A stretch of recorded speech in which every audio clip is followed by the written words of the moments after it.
Better take Great. your seat for about to take off. All right. Welcome, everyone. Excited to be here for the Marin Water Board meeting. Matt, did you want to start off? Yeah, we just take care of the echo real quick. Great. Okay. Good morning, everybody. And to following up on Vice Chair Smith's comments or Vice President Smith's comments, welcome to the second annual retreat of the year. But we've decided to change the schedule up and give staff and the board more time to be able to look out and forecast what we'd like to prioritize for the upcoming year, just prior to going into the holidays. So with that change, today is the first time we're doing it, and I believe it's going to be a good change for the district, get us back and be able to set us up for success as we plan the next year. So with the current schedule, I was able to chair the retreat in January of this year. So I'd like to go ahead and pass it over to Vice President Smith this year to chair this year's retreat. And thank you very much for stepping up to do it. Much appreciated. Look forward to a very productive and good day. Sounds good. Matt says jump, I say how high. Okay. Now I'm going to double officially start it. Welcome everyone to our board retreat on December 1st, 2025. May I please have a roll call? Yes, good morning. Director Ranji Kush. Here. Director Diana Mayer. Here. Vice President Jed Smith. Here. And President Matt Sampson. Here. Currently not present is Director Larry Russell. Got it. Okay, great. Well, we have a full agenda today, and I'm hoping we can get through it expeditiously, but that doesn't mean I want to roll over any of these really important topics. In the morning, we have three key areas of focus. One is on AMI and our technology ERP update, and specifically how it impacts our water efficiency and conservation efforts. We'll have a fairly detailed review of our recycled water opportunities and potential pipeline extension, which I think will be interesting to make some moves forward, but there'll be a good, healthy discussion there. And then we'll have a more detailed review of our prescribed fire planning. We'll have lunch, and if we're cranking, we'll be able to spend as much time as possible on our strategic plan review, which I think last year took the entire meeting, but we wanted to focus on those first three areas in the beginning. So we'll be going through what we've achieved and what we plan to achieve regarding capital spending, road and trails, finance, rates, water efficiency, et cetera. So with that, I'd like to thank the staff for putting this together and hand it over to item 2, which is Ben. Morning. Thank you, Director Smith. I wanted to welcome everyone today. Thank everyone that put together presentations, particularly give a nod to Adrian, who's just really key in kind of organizing and kind of conceptualizing the day based on random comments I make and really putting it together in a very thoughtful way that I'm hopeful will be a good day and worth your time as a board. And appreciate you all making the commitment of a full day. And it is a commitment. We understand and appreciate that. Briefly, I wanted to review the agenda. I'll be sharing 2025 accomplishments after these remarks. And those honestly could go the entirety of the day. And so this is, for the most part, kind of a snippet of the work of this past year is how I think about these accomplishments. And we move into recycled water that Paul will be providing an update. And I do find it interesting that, not interesting, it's just kind of a reality that we're somewhat, conserve, reduce, recycle, right? We think about resources and we understand resources are limited, all resources, and that's what we want to do. And we're seeing, so much of that in so many aspects. So recycling comes up often, water recycling, and it always will. And what you'll see from staff, and historically you've seen from staff in terms of water recycling projects and opportunities, is largely driven by cost, because that's how staff thinks, and it's really the board to add maybe the intangibles or political considerations. Staff's bringing you the technical analysis and the cost analysis, and that's what we'll do today and dive deep on some projects. And it's on the agenda because there has been some express board interest and certainly strong community interest. Again, kind of it feels like to me, because the community, it just feels like the right thing to do. And it is in many, many circumstances, certainly. And then we're going to talk about AMI, which is, of course, our key water efficiency initiative over the coming next few years, and a schedule and an update, and begin to understand the and discuss the procurement process that staff will discuss with you, what our proposal is and the different features and considerations of this very large, complex, but opportunistic project that's in front of us. Then we'll move to prescribed fire planning. With really the goal of this item is to understand where are we in terms of scale up.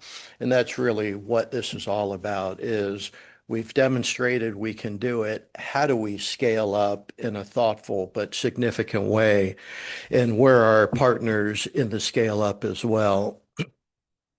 And then we'll talk about a couple board logistical items, and have lunch. And potentially it's a working lunch, depending where we are and what the sentiment of the board will be. And then we have our strategic work plan development that in the past few years, that has been the entirety of the day. And what we've done, as you see, is we've changed the morning, meaning we need to condense the afternoon. And that's what we've done with, the board will have the full draft annual work plan in front of you. We aren't going to be doing what we've done in the past and go through each and every objective in that. We've selected some key highlights with the expectation and kind of hope that the board may glance through it as we're talking about it, glance through the full annual work plan for 2026, and you may have questions on certain items that we aren't necessarily including in the PowerPoint presentation. But we're very interested to have any discussion anywhere there's interest, or items that aren't on the work plan that you may be interested in. There's a rumor that one of the board members is interested in AI. So, that's not in today in the annual work plan, but that may very well come up, and we'll have a discussion on it and think about, and that's only an example. And of course, Ranjiv does have interest in it. I just wanted to reflect that it's not everything is in the annual work plan, and we're inviting those sorts of comments from the board today as we go through it, and then wrap up and get out of here. So that's the overall kind of plan for today. We get through, and I think it'll be, a rich, rewarding day. So with that, I'll jump into the highlights, accomplishments for this past year. I don't have a hard copy, so kind of do this. Oh, I can. Yeah, just Well, up the laptop. Yeah. And then press this the bottom arrow. Oh, to go Yeah. forward? Let me do it then. Wayne is the top. It's No. the bottom. Okay.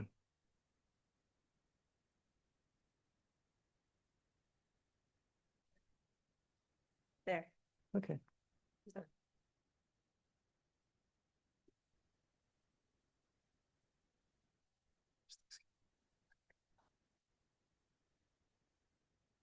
Okay, I'll go through these fairly quickly, and oh, that bottom one's still cut off.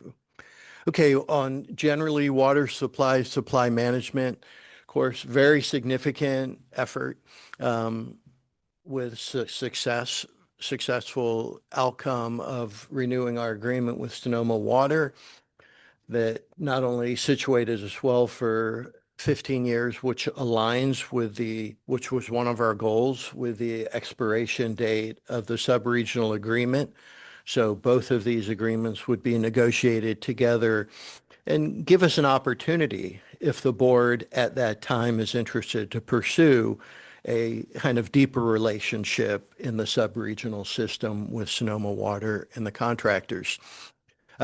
We increased reservoir monitoring with new level lake transmitters. This is an example of some of these highlights that we have in here that we just selected from hundreds of kind of daily activities and initiatives done by operation and maintenance, just to reflect that there's a lot we don't necessarily bring to the board's attention in a kind of ongoing manner. The water quality lab refocus at and have resulted with more resources on our high detention tanks and reservoir lake monitoring. We evaluated Suluhuli Reservoir as a potential water supply project, ultimately deprioritized because of significantly escalating costs.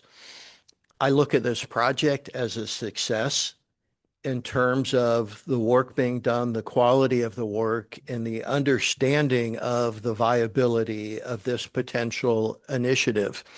Of course, preliminary design of ARC, and this is, I'd say, the highest kind of policy priority in the district this coming year over the next couple of years, and staff does understand and appreciate that, and we'll be talking a little bit more about that later. The last bullet is cut off. I believe it's kind of the pursue the preliminary design and assessment of the Nicasio spillway raise. Again, to me, we worked through kind of some difficult conversations with the Nicasio community. I see that project as a success in terms of our understanding of the viability of that initiative. Also did kind of highlight the need for us, and we are really thinking about it as we get into our SAP renewal, think about kind of document retention and knowledge retention, because there were some surprises that came out of that.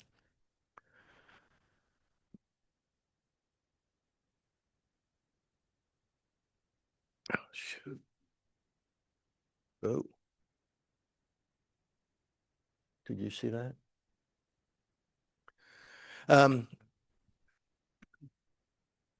Shoot.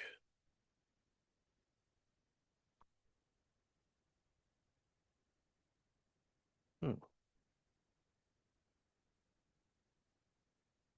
Oh, there it is. Good. What's that? Yeah, Oh, yeah, yeah. yeah.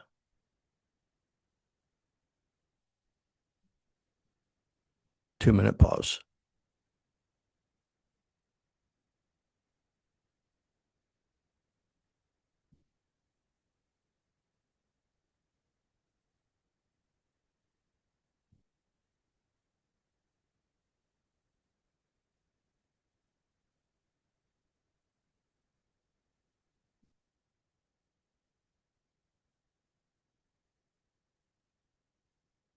Right back.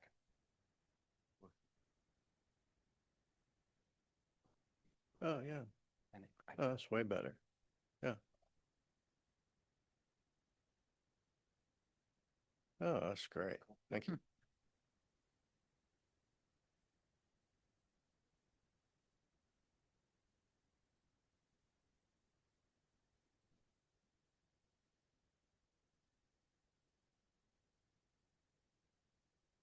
Is there supposed to be a Zoom link for this meeting?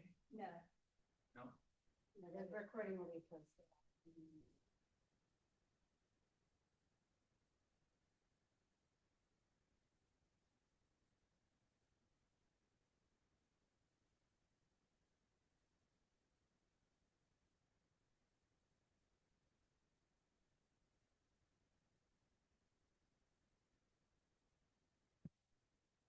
This never happened when you were running the meetings, Matt. Sorry. Working on it. Yeah, set up.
efficiency.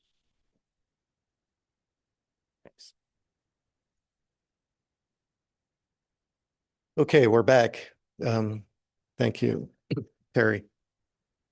We, in water efficiency, a lot of activity, conducted analysis of single-family high water users to help guide the board and all of us think about future initiatives, policy decision-making. We'll be talking a bit more about that today. In fact, we launched 3 new water efficiency rebate programs, including a very innovative one where the customer kind of comes to us with a proposal that I think reflects how deep we're pushing water conservation and how hard we're striving kind of to find where are the areas we can achieve some success, some additional success.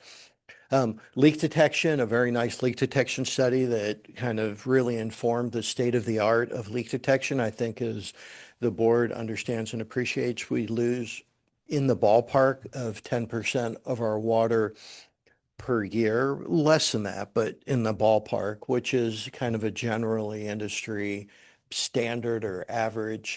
No one likes it, but it's just kind of part of a complex piping maze, water distributions, and they're under pressure and they have leaks. But of course, the more you invest in our renewed investment program is certainly driving that number down, which is key. And we updated or negotiated an extension of this local landscape ordinance that for me is just really one of the coolest things we do, in that this is a formal linkage of us and all the cities in the county in our service area in terms of how we jointly meet this regulatory requirement in an ongoing basis. System planning completed the master plan. The on-call construction contracts that is really accelerating our work. 3 major repairs on Southern Marin Line with no customer impacts. That short little sentence, again, could be a good couple-hour discussion of how we do that, and each one had its own challenges and intricacies. Communication at Ring Mountain Tank, an antenna, solar-powered rectifier. Again, these are kind of illustrative examples of the day-to-day, how do we make this system more resilient, more reliable, more efficient. 6-mile construction projects, new water mains, recoated, replaced 2 water storage tanks, the roofs, construction at San Geronimo, this long kind of awaited roof replacement project. These things kind of get important over time, certainly. The Gibson tanks, actually named them, but also made continued progress on the replacement of the Pine Mountain Tunnel. Very kind of just an amazing, significant, large project that to me kind of is an illustration of, you know, what this district can do with the resources we have, the expertise we have. You know, 5 years ago, it was largely kind of reverting in a way to pipes underground. That's what we do and now we really can tackle almost anything that's out there.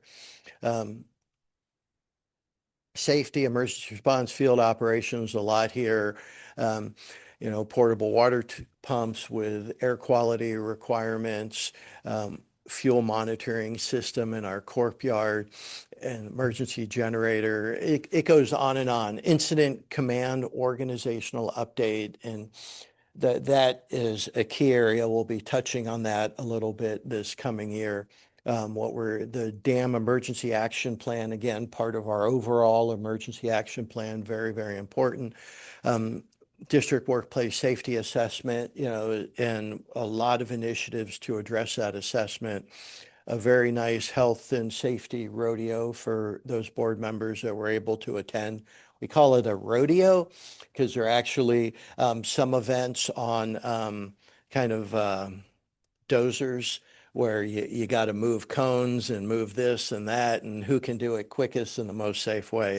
It's very, very entertaining and fun to watch, and really exhibited the skills of our folks out there. Creek restoration, we talked a lot about this, as we should, given the importance and the support and recognition this organization gets from that work. really just amazing new online spawner database. BIFA priorities again, and you know, um, actually did some controlled burns. Is land bird study, right, was super interesting because it was the start of trying to understand how controlled fires affect the landscape, including, you know, the birds and animals and that sort of stuff there. Um, Trail access stewardship programs. We launched the e-bike pilot program. I think at the time it felt like a little underwhelming given how ambitious our plans were, but super, super significant step in my view, given the history here and how long it's taken to get there in terms of how does this district think about the variety of visitors, the changing nature of the visitors, and appropriate and thoughtful policy initiatives to address that kind of changing landscape we have there in terms of our visitors.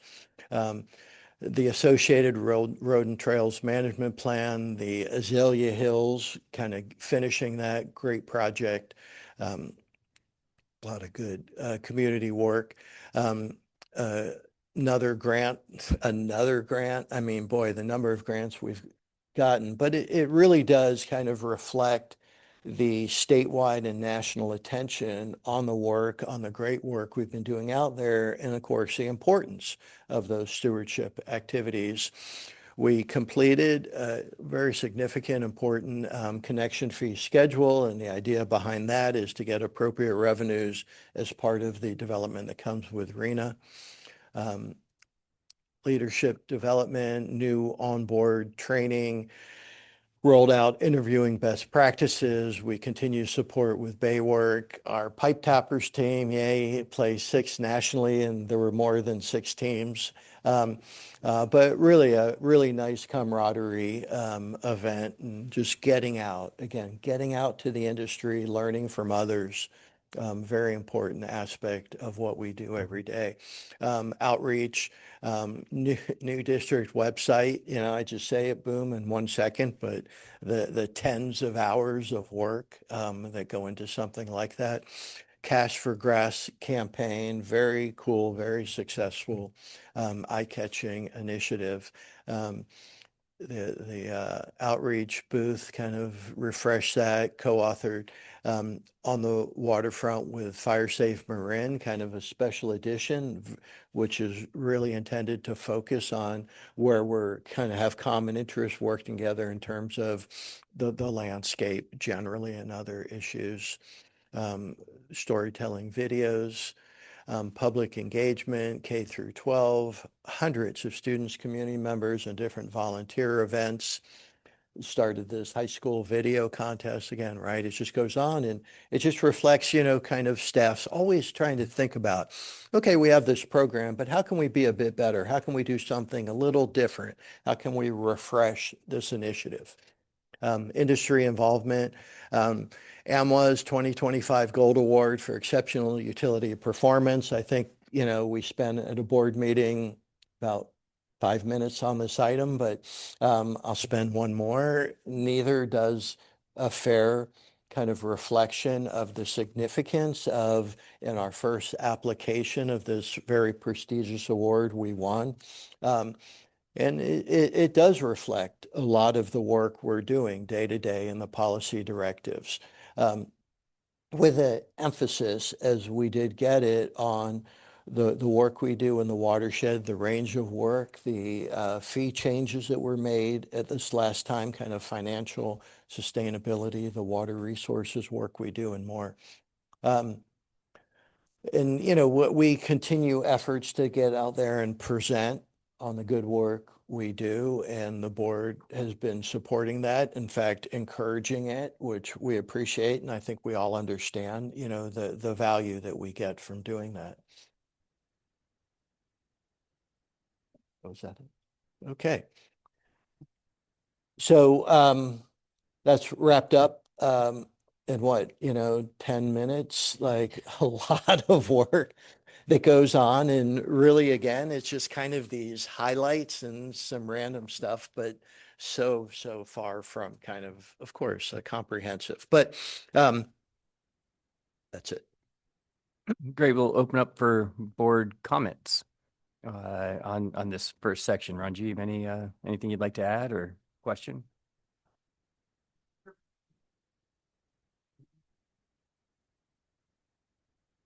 Like everyone else, just really thank Ben and staff for pulling all of this together. It's tempting to take it for granted, the amount of effort that goes into preparing a day like today, both from starting from the logistics to the summary that Ben just gave on everything that has been achieved over the last year. And I just really want to note my appreciation for all the effort.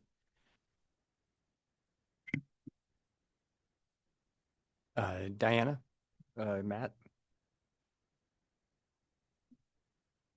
Just ditto to what Ranjiv said, and just very much appreciate the last presentation about all we're doing to work with the public. I think it's one of the most important things we do, and I'm very impressed with what the what Marin Water does in that arena.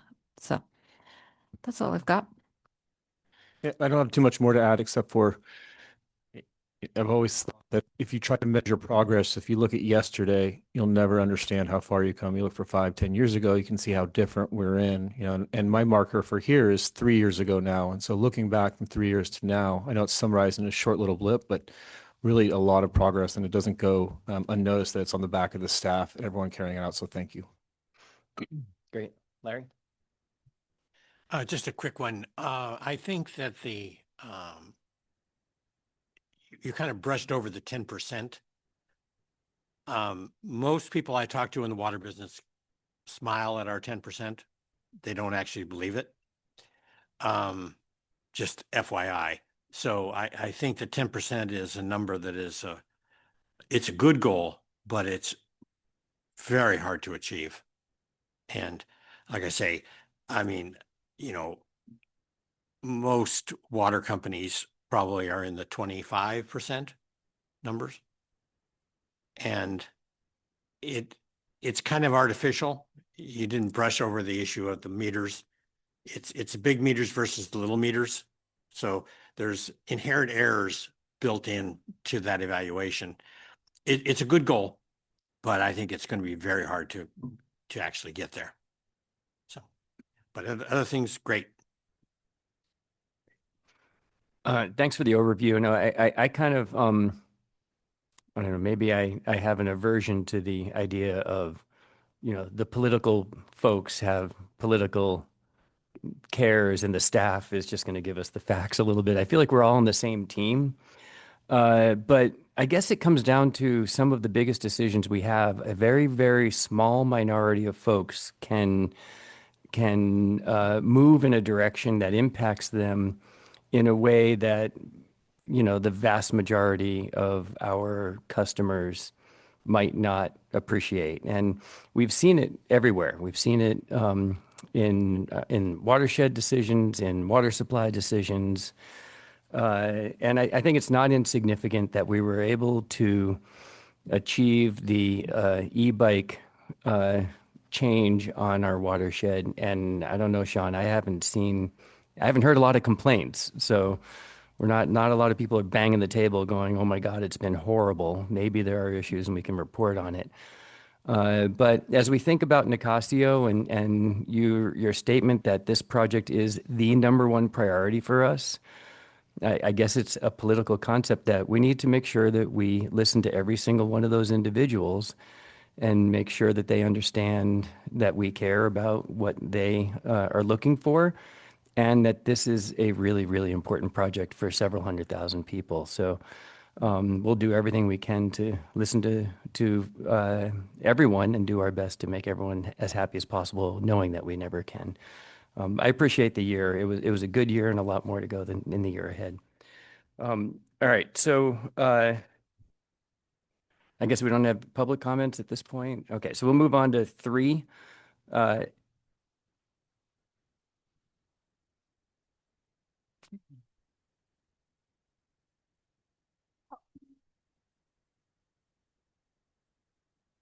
After each cycle.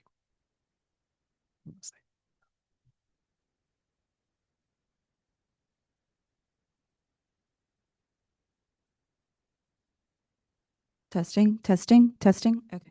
Well done. Thank you. First off, Martha Davis with Nicasio Landowners Association. Thank you very much for those comments about the importance of working with our community, and we feel the same about working with you.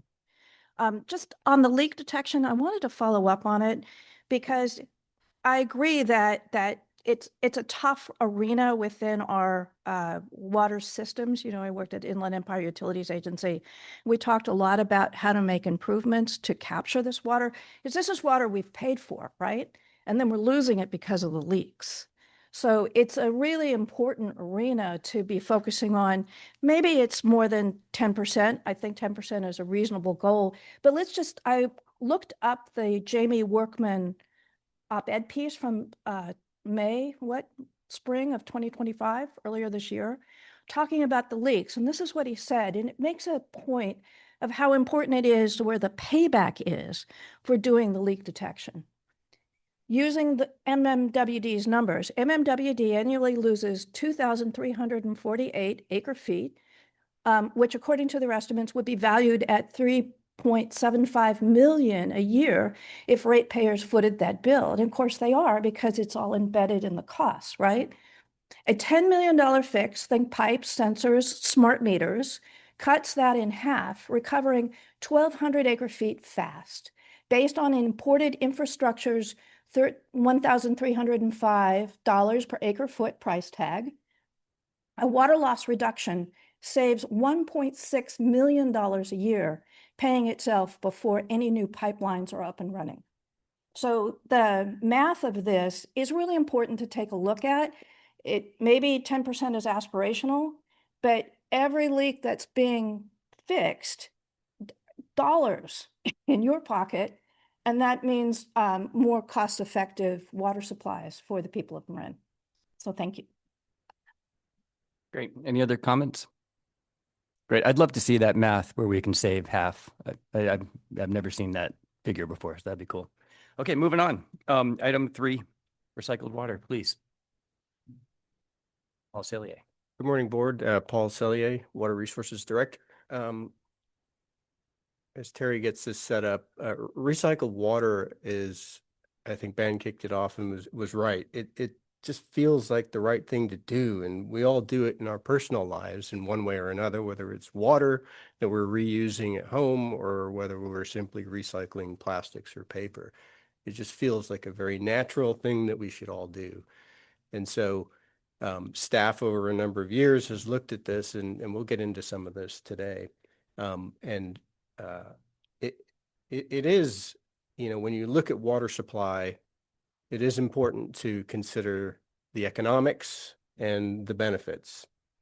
And so what we've done today, you'll see some numbers in our evaluations. These are being evaluated exactly the same way that we evaluate any other water supply.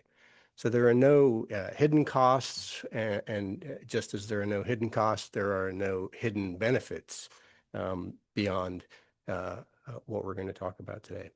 Let's see if I can work this clicker. Nope. Down arrow.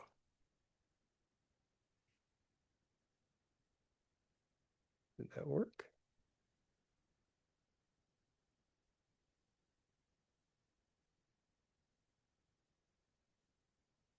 Oh, you're gonna, okay, Terry's gonna do it. So we'll take a look at recycled water broadly. You know, what is recycled water, the different types of recycled water.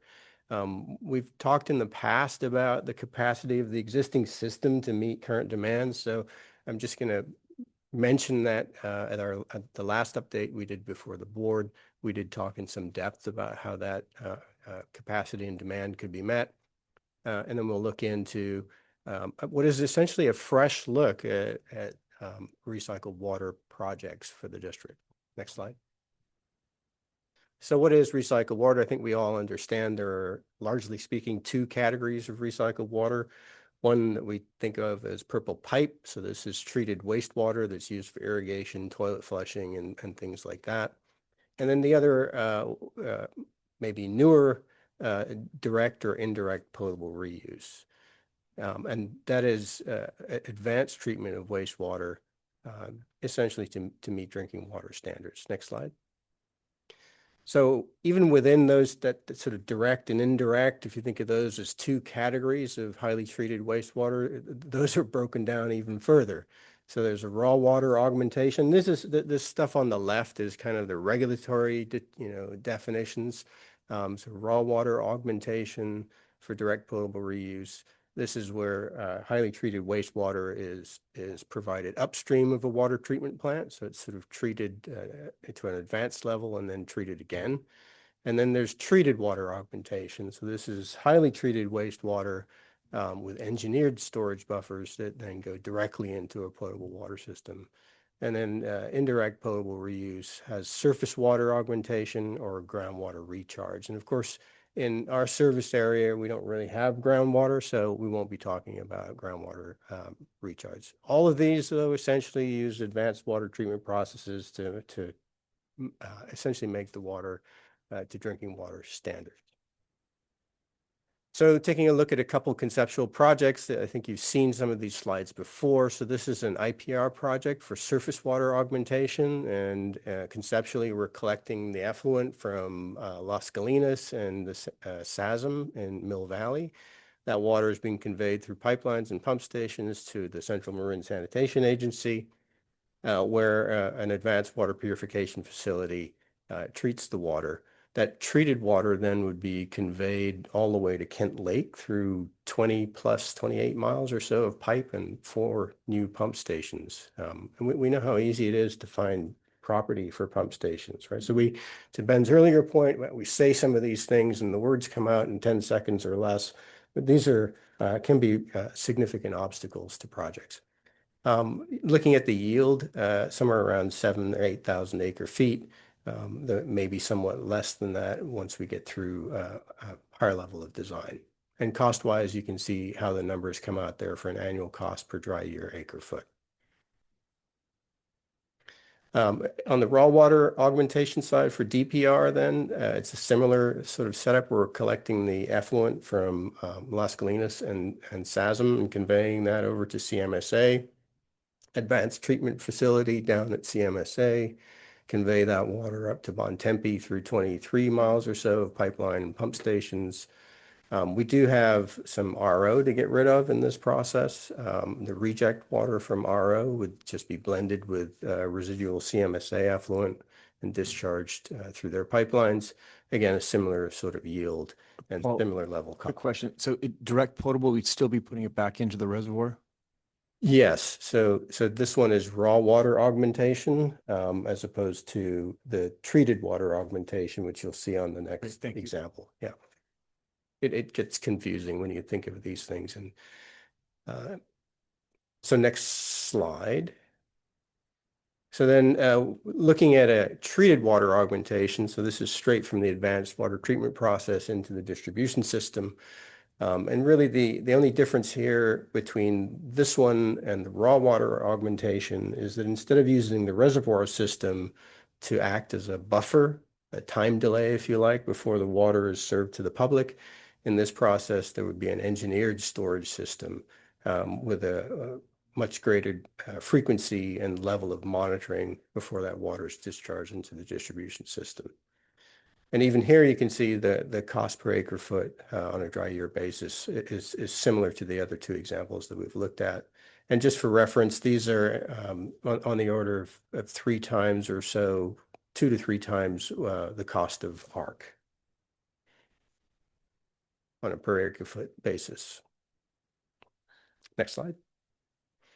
So just stepping back for a moment to think before we get into some of the purple pipe projects, I think as we think about DPR and IPR projects, some of the considerations that we've talked about in the past are when we look at organizations that are pursuing these projects, they're typically the very large agencies, because these are extremely costly, capital intensive projects. And not only that, these regulations are fairly new and they're likely to change through time. So I think we're best served as a community waiting for some of those regulations to settle out, for us to get some experience in California in terms of operating these types of facilities before the district would consider looking again at DPR. So that sort of leaves us with irrigation, toilet flushing, those types of projects. And when we consider where we've come from in terms of the district's history with recycled water, it started back in the 1976 drought where they were piloting recycled water out at Las Colinas, and people were driving up in their pickup trucks saying, "Hey, can I get some of that water?" And it was sort of a swords to plowshares type of project because on top of the hill out there at McInnes was an old Nike missile base. And they kept those missiles underground in storage vaults. And not being designed for water storage, that didn't stop the district at the time. And the engineers figured out a way to line those things with rubber bladders, which were not very waterproof, but they worked. And used 3 tanks up there as a chlorine contact and storage facility for some time.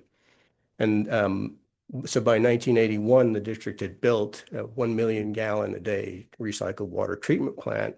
And as luck would have it, as soon as pretty much they'd finished constructing it, the rules started to change on what you could use that level of treatment for recycled water for.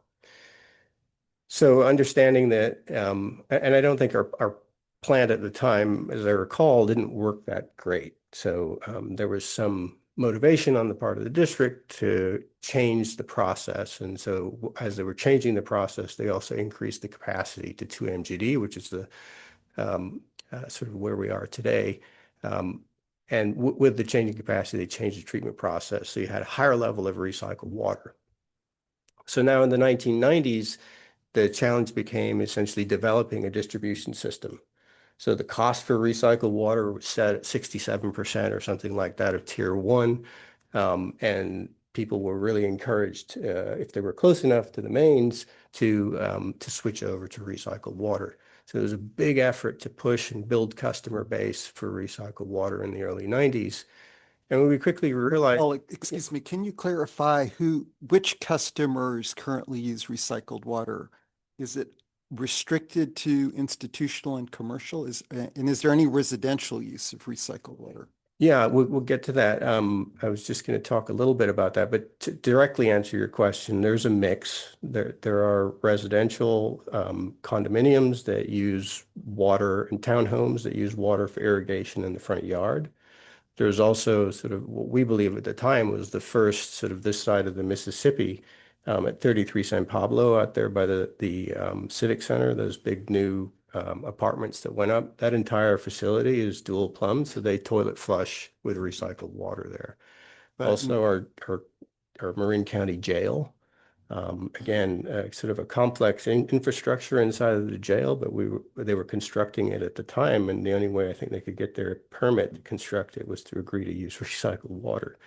But Paul, no single family residential homes yet. No, Okay. not at this time. And so we built out the distribution system in the 90s and sort of ran out of uses for recycled water because at the time, we talk about it today as if it was a fact of Paul, could you remind us just on the last question, the distinction in terms of regs in our program of multi-residential and single family in terms of the use of recycled water for irrigation or dual plumbing? Yeah, so under the current regulations, flushing toilets inside of a single family residence is not a permitted use for recycled water, but you can irrigate the front yard, for example. But that yard would then need to be subject to signage and all the typical recycled water regulations around our inspection of the facilities and cross connection tests and things like that. So it's not a hugely attractive thing for some residential properties to want to have a purple, recycled water in use sign in their front driveway. But we just don't have that many of those types of residences in the area, and they are a challenge to sort of police in terms of staying on top of how that water is used, because it'd be very easy to dig up an irrigation system and connect to it, in the backyard, and then you'd have a potential cross connection. So they're challenging to manage. So in terms of our development of recycled water, we quickly plumbed out the distribution system and sort of the obvious uses, but we didn't have a Chevron or somebody big anchor tenant. We just had a bunch of little facilities. And so we take it for granted today that cooling towers, for example, use recycled water. Well, the staff at Marin Water had to do a number of discussions and meetings, and I use the term discussions sort of lightly, to persuade regulators to accept that particular use. And for good reason, it just hadn't been done before. So moving a regulator off their comfort zone is not the easiest thing in the world. But it got along with that was commercial laundries, it was car washes and things like that. So really trying to be creative and expand the use for recycled water within our system so that we can use more recycled water and preserve our potable water for drinking water purposes. And the last decade or so really has been about just infill of the existing distribution systems. So wherever we had this building is an example. I think there are some 80 toilets in this building that flush water with recycled water. The Kaiser facility just up the road that was newly constructed is also using recycled water. So wherever we can, we try to infill within the existing distribution system. In addition, we partnered with Las Colinas, who needed the space that our old treatment plant, which was at the end of its useful life. They needed that space to upgrade their treatment plant, their wastewater treatment facilities. So we partnered with them to purchase capacity and expand their membrane treatment plant. So we have now a higher quality of recycled water. It's still the same regulatory quality, but it's a much cleaner recycled water than we used to produce. And then, as you'll see in a moment, we've not stopped over the last 25 years looking at ways for us to be able to increase recycled water use throughout the district. And next slide, Terry.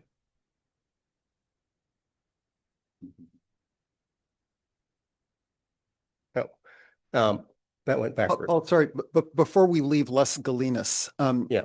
we did collaborate with them on a recent expansion. You've noted there, 2010 to present. What was done at that point with Las Galinas? Oh, yeah. So in about 2015 or so, we signed I think a new agreement with Las Colinas. Essentially, our treatment plant at that time was at the end of its useful life. So we used to separately operate a treatment plant co-located out at Las Colinas. It was at the end of its useful life. We had a choice to renew the facility somewhere else, which would be challenging, or to partner with Las Colinas. And we elected to partner. It was the best financial decision to ensure the continuity of recycled water in our service area. And we purchased an expansion of their membrane facility. So they were going to be expanding the facility anyway, and they essentially sold us a capacity of that new plant. So we essentially bought into their existing plant and helped pay for an expansion of treatment capacity at Las Colinas. So we did increase capacity over what it was in 1989. Yes, just marginally though. Yeah, I think it was a 2 MGD in 1989, and I think we have maybe up to 2.25 MGD, something like that. Okay, thank you. Paul, I think you should add though that we used to shut our plant down in the winter because it was too expensive to run. Our plant drew water from the pond, which had a tremendous amount of algae in it. And the biggest effort at the plant was removing the algae. That was quite a task. And as a result, because of the cost of running it was so high, we sent them fresh water, drinking water in the winter without their knowledge. They never knew what we were sending to them. They paid the same price as they always paid. But I think that's probably the biggest change at Las Colinas, and the fact that we turned over our $7 million chlorine contact reservoir up on top of the hill to replace the Nike tanks. That's a pretty chunk of change that we just basically transferred to them. Yes, we did transfer. I don't know if formally transferred the facility, but we do allow them to obviously use it because it benefits us. It's a chlorine contact tank and storage basin that serves, as storage for the main pumps on the system. But yes, we did used to shut down in the winter, and now we serve recycled water all year round. And it's a superior process, the membranes. Yeah, I think that's right. So that was our history from the beginning of time, essentially, of recycled water. And this represents the last 25 years or so of studies and efforts that staff have undertaken at the board's direction on recycled water. And I think I'm not going to read every bullet here, but the point is we haven't stopped looking. It's been a pretty thorough investigation of recycled water dating back to 2000 and even through present day. And what we'll get into here in a second is really a fresh look at some of the recycled water projects. We sort of cut them off at the top 10 purple pipe projects for us to talk about today. And we got to, so we don't have to talk about all 10 of them. We've drawn a line here at the top 4 most. The far right column reads dry year yield cost, which includes RENA development. So if the RENA housing development continues, this is our dry year per acre foot cost for these projects, and that's how they've been ranked. So 1 through 4, we'll get into looking at the cut sheets. Obviously, there are others that have fallen below the line, and we've got cut sheets and data sheets for those as well. One that we did a grant study in collaboration with SASM, the Sewage Agency of Southern Marin. We looked at expanding reuse from that facility, I think back in 2014 or 15, somewhere around there. And you can see how that project shakes out in terms of costs and total number of acre feet. And that is one thing I would draw our attention to as we consider these is in the middle there, the total possible recycled water demand. As we think about recycled water as an offset for potable, that's one area where you'll note that we're not like LA or even Santa Clara Valley Water District, where the volumes that they're talking about in terms of offsetting water are significantly greater than the projects that we have available for us today. So let's jump in and start taking a look at individual projects. So the top project that's come to light, and this is a new one, is St. Vincent's Pipeline Extension. So to those of you who don't know, St. Vincent's is a large undeveloped area of land along the corridor of Highway 101 there. And it's been under development for years. If you've lived in this area, you've heard people talk about St. Vincent's forever. And it's just no movement has ever happened. But fairly recently, there has been some activity. So there was a lot line adjustment to exclude some unbuildable areas. So that was a sort of a key a thing that we picked up on. And the owner of the property had issued an RFP for a development partnership earlier this year. Now, that RFP should have completed.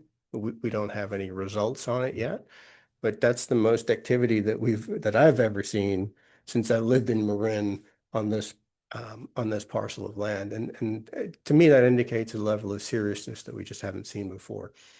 So as you can see, what's so nice, this is less than a half a mile of pipeline. And so the costs for this project, even though the recycled water possible estimated at 32 acre feet per year right now, is fairly small. The cost per acre foot is less than half of what we're currently thinking about in terms of the Atmospheric River Capture Project.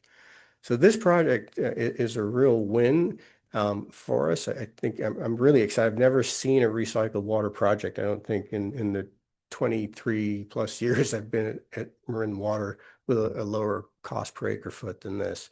And that's even factoring in the dry year yield cost. So that's a pretty stringent metric. So very excited about this project. One of our old favorites that everybody I think is aware of, Peacock Gap Golf Course. And so we know this is, again, mostly about a pipeline, and it's been studied a couple of times, and we've selected the route that sort of goes through, sort of bypasses downtown San Rafael and goes out to the golf course. It's 8 miles of pipe. It's about $30 million, we think, to get there, and roughly 300 acre feet of water that's potential for offset. And the dry yield costs are on the order of $7,000 to $8,000 per acre foot. And the range there just sort of reflects any potential RENA development. So if the RENA, you can see that sort of one of the smaller bullets down there, the RENA is about 25 acre feet per year. So just for clarification, that arena number is for San Rafael. That RENA number is for San Rafael that we would be picking up with the pipeline that bypasses downtown San Rafael. Okay, when you say bypasses, you're saying hug the 101? Yeah, it would go more through Dominican area. Yeah. Okay, and is there a possibility, and I don't want to get too far ahead of the presentation, I just didn't see a slide for it, but we have a downtown San Rafael one that was just below the line or above the line? Are those costs, if we were to actually look at these, are those combined costs, or can we reduce some duplication? Potentially, yes. Yeah. So Paul, just on that point, I'm not positive, but I feel like I've heard that new multi-unit developments in San Rafael are required to include recycled water options. And I've seen a lot now of new development being proposed for the downtown, big buildings. Do we see any possibilities there? We do, and at the last board meeting, when we did a look at recycled water, we did a section on downtown San Rafael. And the one thing that struck me about that area was it's 8 miles of pipe to try to connect these dots on the RENA maps in what are very heavily congested areas. It would be a real challenge just physically to complete that type of work. But it is something that could be done when we do have the numbers for it. But this would take then some input or motivation from the San Rafael City Council to bring a proposal or try to coordinate that with us. Well, we would be the ones probably trying to coordinate it with them if it was in our interest to do that, to move the pipelines to downtown San Rafael. So I'm just not clear because I think I've heard these requirements for dual plumbing, but I'm not sure whether they have any plans for I think supporting that. I haven't seen the details in terms of requirements for dual plumbing, but typically they'll be required to consider the use of recycled water if it's available. And currently we don't have any recycled water available. We can and have done in the past as a water district. We've said, well, we intend to bring recycled water out there and then require them to construct it. But then I think there's a time period at which we have to do that. And I think we did that for a development out at Loch Lomond. The marina development out there was dual plumbed to receive recycled water. And we obviously haven't run recycled water out that way. It's sort of along the way to Peacock Gap. So that has happened in the past. So if we have a strong inclination that we're going to be bringing recycled water to downtown San Rafael, we can require them to do those sorts of things. But we need to check the current state of the regulations and what our ability to do that is. But that's my understanding at this time. Sorry, just Paul, to finish up, just given all the new development that's proposed there, big multi-unit buildings, it may be worth checking in to see if there is a lot of interest in supporting a pipeline or. We can certainly look at it. I think a lot of these high rises are very water efficient. I think one that comes to mind, 33 San Pablo, they're using maybe 14 gallons per person per day. So they're very, very efficient in terms of water. So the amount of water offset may not be as significant as we think. But we do have the numbers. We have looked at it recently, and I can share those with you. It does For come sure. down to the cost benefit. Yeah. Here, though, before we move off of Peacock Gap, so I think we understand the sort of vital statistics of the project, but we haven't really talked about considerations. When we build a project like this, $30 million, and you're putting in a pipeline, it's a 100-year lifespan of the pipeline that we're talking about. And what we know about golf courses are that they're constantly under pressure as a business. It's not an easy business to remain, solvent in. So what is our level of confidence that golf course operations are going to continue? Having run recycled water out there for the express purpose of serving a golf course, are we sure that a golf course operation will continue out there for as long as we need it to recover our investment? And then the other aspect is, if funding were unlimited, we wouldn't need to talk about it. We could just do all of these projects. But the reality is that our CIP is competitive. We have a limited CIP fund, and we have a vast infrastructure need, both on the upgrades and in terms of replacements. So that's another area that of consideration for us to think about as we consider what are pretty significant investments in terms of capital for fairly limited return in terms of potable water. Paul, but these are also focused projects, right? Yes. And so at some point, we need to look at why are we the only ones contributing capital for the benefit of a focused project, whether it's a commercial developer, residential developer, or a commercial business, and find out how much skin they have in the game to be able to move these projects forward. I mean, if they're focused and they're being implemented by impactions to our district, then we need to look to, if we can, look to focus on how much they can provide as well. Have you engaged in those discussions? I know we've made introductions. They're super desirous to partner with us. So I'm not sure why we're still looking at that $30 million number when we know there's other money out there. Yeah, it's interesting. So thank you for the introductions. We did have a couple of discussions with them. And yeah, they're interested in lending us money. So the golf course is not necessarily interested. Well, that was from 5-6 years ago. Is that recent? It was the That's- same that's the way- conversation that we ended up having, was lending us money. And well, we don't have a problem borrowing money. We're interested to know if you would be willing to contribute to the pipeline. And well, wait a minute, we already get water. I don't be kind of a long payback for it. So there really isn't I don't think there's a business case for the business end of the golf course. To They must really want it. they There's gotta would be some value. there is value. There's slightly less in terms of products that they need to put into the water that they currently irrigate with in order to encourage grass to grow in the way they want it to grow. There's nutrients that are naturally present in recycled water.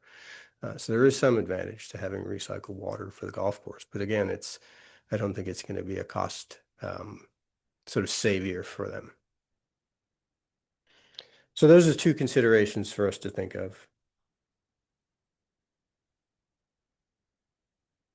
So then looking maybe at a slightly less ambitious project, Lucas Valley Pipeline. And this one is interesting because it's one of the few pipeline extensions that we can do that has sort of existing irrigation uses. Some of the other ones, depend entirely on RENA. So this Lucas Valley Pipeline, it's about a mile or so of pipeline. There are 3 areas up there that have existing irrigation demand. And then if RENA were constructed, there's some additional demand that you can see described there in the bullets.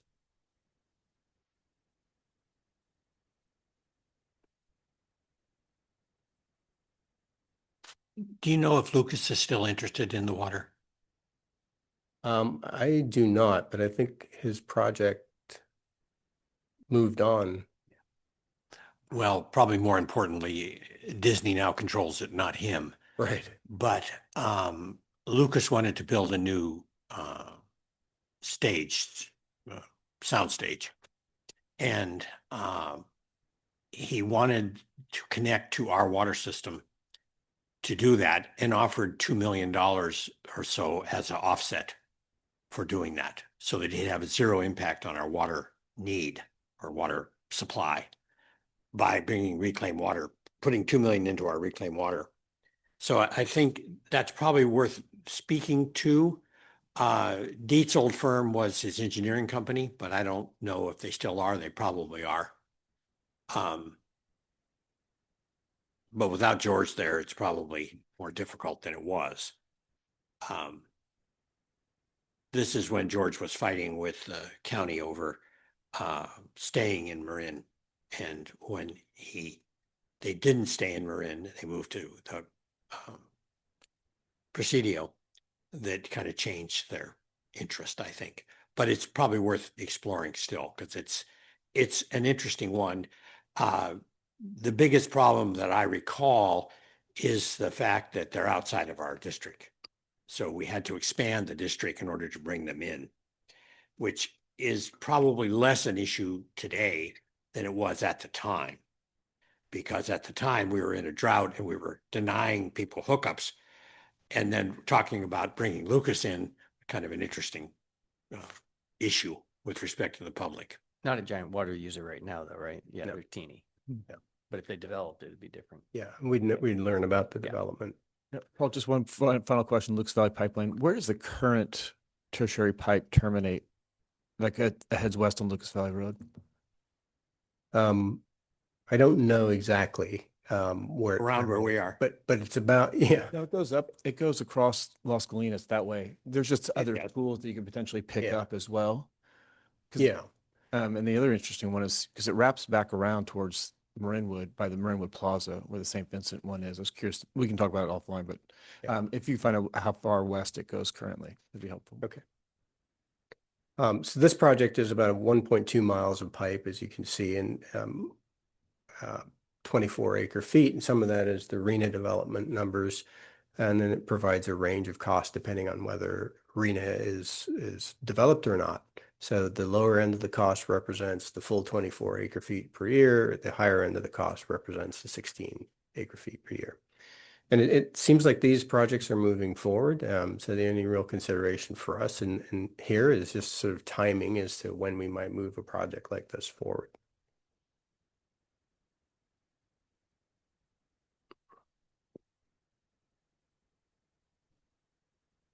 So when we Paul, think, can you just on the costs, if you go back to that Yeah. previous slide and something like that, we are able to move this forward with that dry year yield cost. Presumably the expenses of maintaining that system are then incorporated into our rate structure. I mean, that's quite an addition. right. It's a small amount of water, so it may not be that substantial, but it is, we're essentially making our supply more expensive by that amount. That's one way to think of it. Yeah.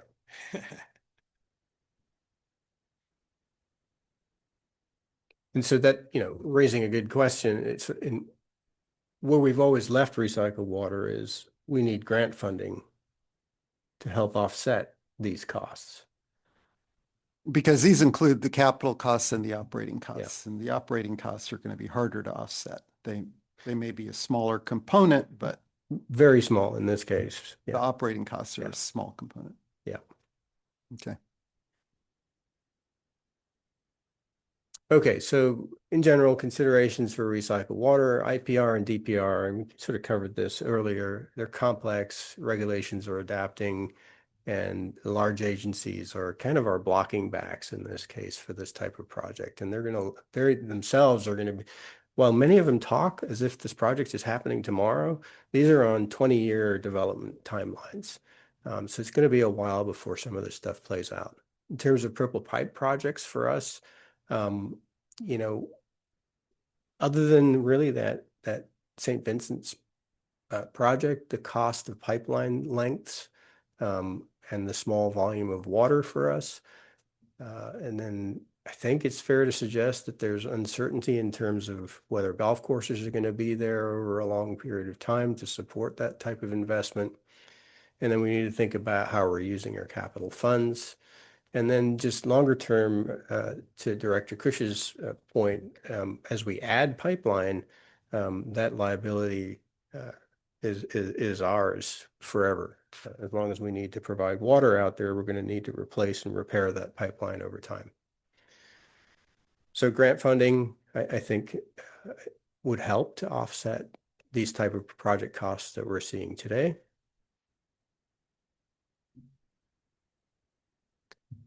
So our next steps from this sort of fresh review is really recommending that we think about the St. Vincent's project, which I realize is not yet a project, but it seems like it's moving in that direction. It's going to represent the best opportunity for us to increase our recycled water usage in the area.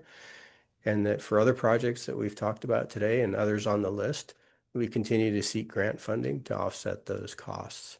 And then within our existing footprint of recycled water system, we continue to work with customers to add them into that system over time. I think that's the last slide.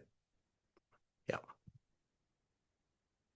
Terrific. Thank you for the focus. Larry, any comments? Yes, you read my mind. I think that the most important thing is to keep in mind a concept that was pushed by the California State Department of Health, which is that you use the highest quality water for the highest quality need. Meaning when you have potable water, use it for drinking. As things slide down, you can change the needs by adjusting the water quality, but it's complicated and you really want to preserve that pristine water for the drinking water whenever possible. To that end, I think DPR and IPR are interesting, but a little off in the distance. I'm fairly familiar with the San Diego situation, and they are chunking out some change right now for going from the project which I proposed maybe 20 years ago, which was to go to San Vicente Reservoir up in the mountains. They came into an inner town reservoir, and they've been fighting that issue ever since with more and more studies. So things are doable. I think we suffer from one issue, which is funny. If the Meadow Club and Peacock Gap were switched, we could achieve Jed's position without any blink of an eye. The Meadow Club would put up the money to do this because they really want the water. But I don't know about the Peacock Gap situation. And it seems to me that there is potential for some form of a connection fee there. I don't know about a $30 million connection fee, but there might be something there we could do to get them on the hook. And basically we become the lender and they could pay it off over time if they're interested. I think their interest, Paul, in the golf course is being, at least from my sense I can get out of the Meadow Club, is that they're very worried about getting cut off from water, that they want, and I'm sure you know what the Meadow Club's been doing. They put in individually controlled sprinklers. So they have moisture detectors and computer that runs the sprinklers by location. Like they have 300 sprinklers or something like that. And they actually run the sprinkler based on the soil moisture in its impacted area. So those kind of options are available, and they've spent a lot of money getting there.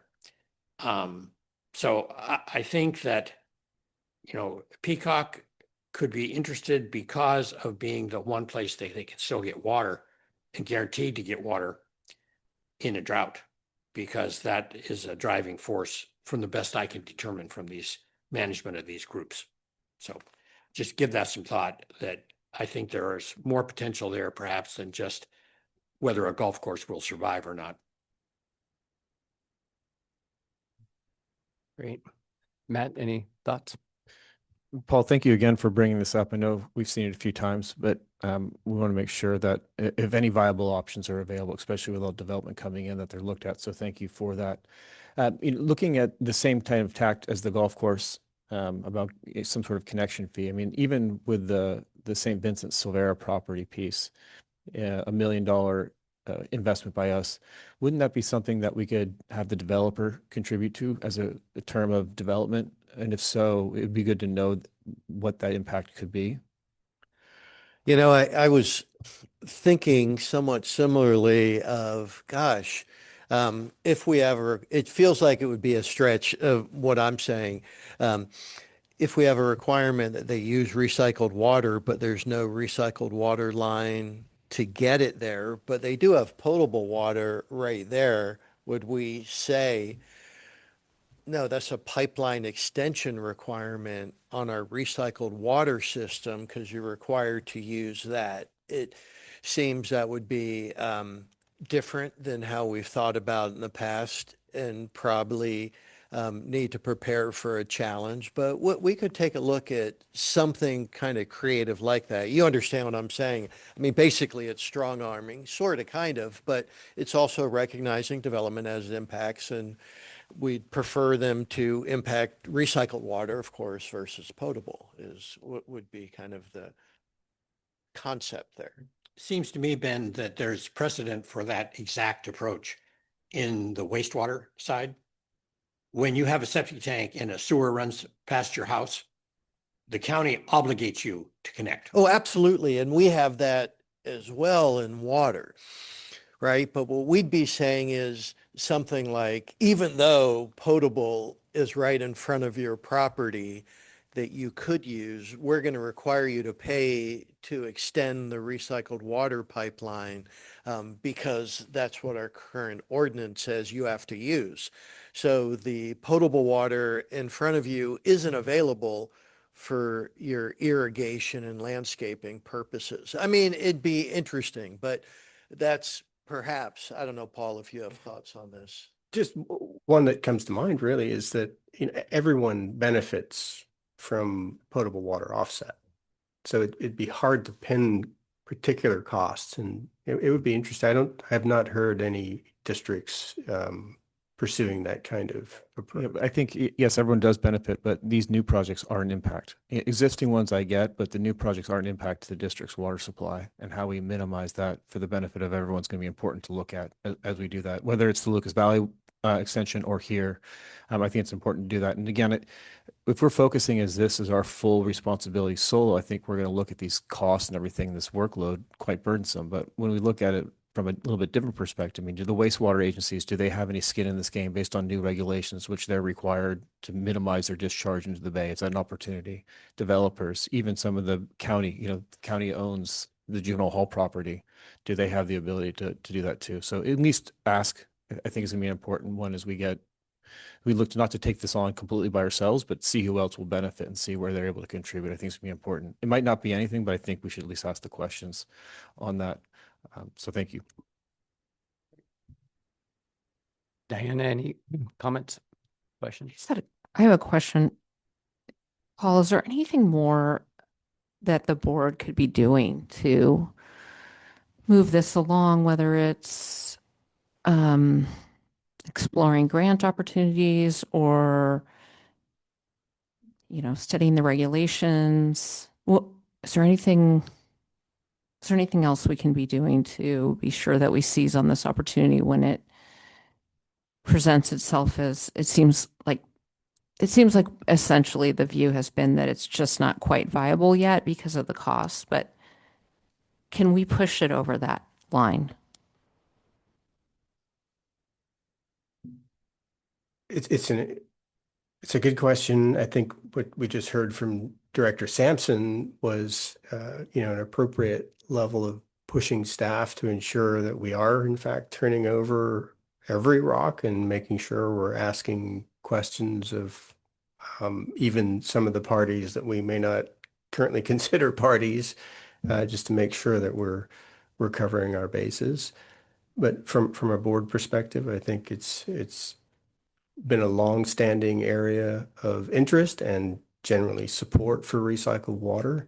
And I think I think that as a board, you're doing the right thing by asking these questions. Okay, thank you. Great. Ranjiv? Thanks, Chad. Going to some of the water conferences, both here in California and nationwide, has sort of changed my perspective a little on the questions of reuse and recycling. What has really stood out for me is that the water suppliers are so diverse, and we have a lot of this discussion is being driven by the larger water suppliers that are facing a chronic shortage. Los Angeles and that area, the whole Southern California region, is sort of the exemplar for that because the State Water Project and the Colorado River supplies are becoming so much less reliable. So they have this chronic shortage now. They just need more water. So desal, wastewater reuse, they're driving the regulatory changes now to allow for DPR.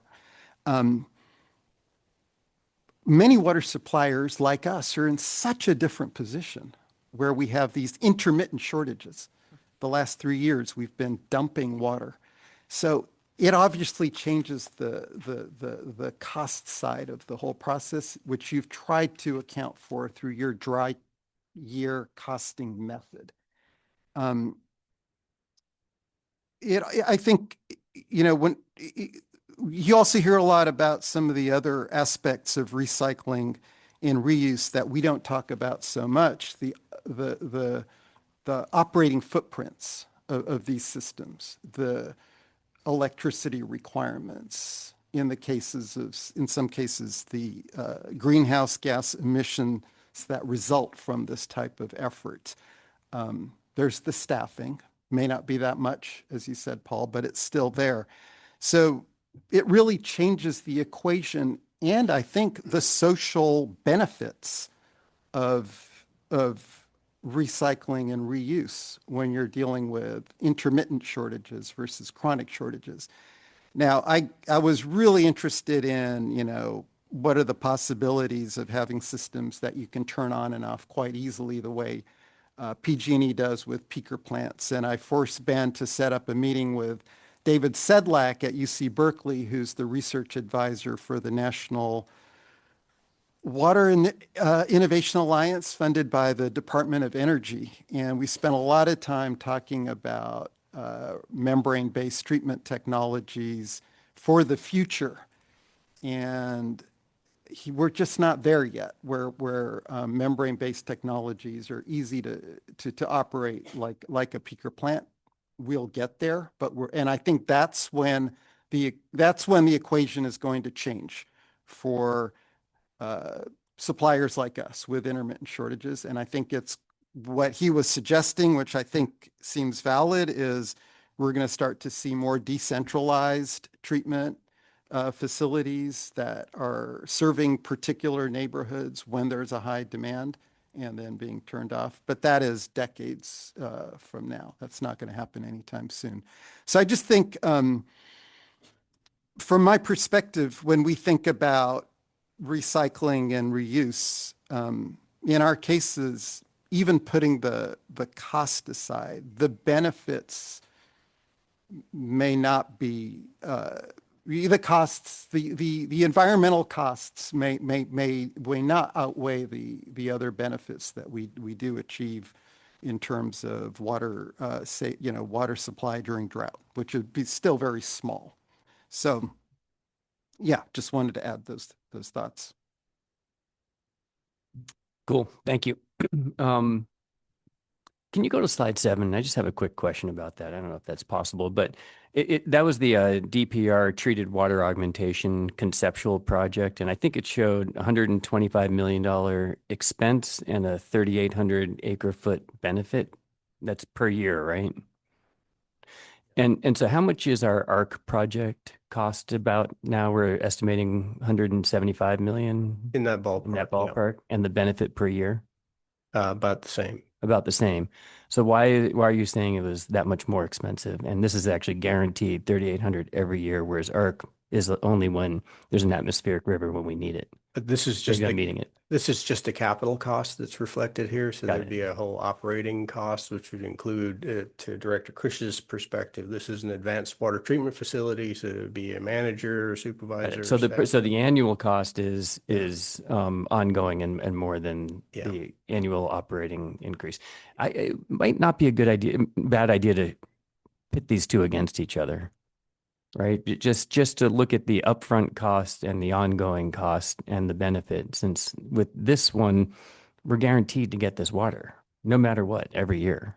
And we don't have to predict when the reservoirs might go low or if there might be a drought. All are valid points. It's, again, looking at DPR and treated water augmentation, there is nobody currently doing that. Yep. Nobody. And if you want to go to Windhoek in Namibia, Right. they've been doing that for And a while now. And but does that mean we can't? You know, I don't think, it certainly doesn't mean we can't. I think it means it doesn't mean, but one way to think about it is a time scale to implement a project like this is super different than, say, ARC.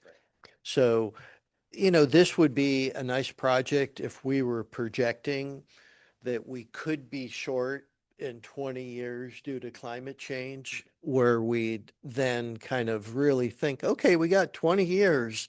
We can maybe get this project done in that sort of time frame. But right, we're in a different place where we're reacting to the drought. But I do think the comment does reflect when we look at recycling, there is a reason the costs of IPR and DPRs are so much less in Purple Pipe, because the volumes are greater and we have economies of scale.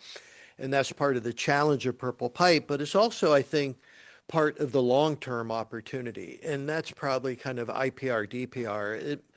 It's not an either or like ARC or this project necessarily. It's, okay, we got to do what we need to do today, but let's keep looking to the future. And I think your comments are fair that in the future, a project like this is very interesting, potentially intriguing for this district. Cool. Thank you. Well, I guess that means at minimum long term, we should keep that one on our radar.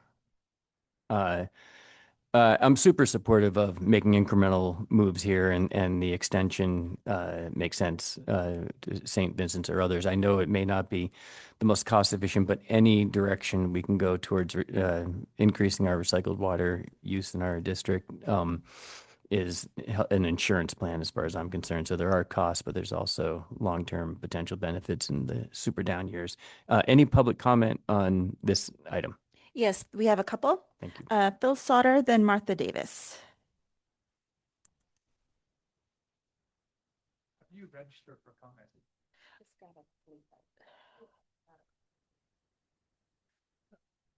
Thank you, Paul, for the presentation. I notice from the project list that our total existing demand for recycled water is 609 acre feet, or 500,000 gallons a day, or 2.8 gallons per capita per day. And the grand total of all that list of possible recycled water demand, including RENA housing demand, is 791 acre feet, or 700,000 gallons a day, or 3.7 gallons per capita per day. I believe our total system-wide use is 106 gallons per capita per day, and that's also the number we're forecasting for 2045. So based on our current and best case forecasts, we're aiming for a recycled water goal of 2.5% to 3.5% of our total use now and 20 years into the future. That's not what the recently passed SB 31 sees for the state of California. Currently, Californians use 16 gallons of recycled water per capita per day, and SB 31 calls for 30 gallons per capita per day by 2045.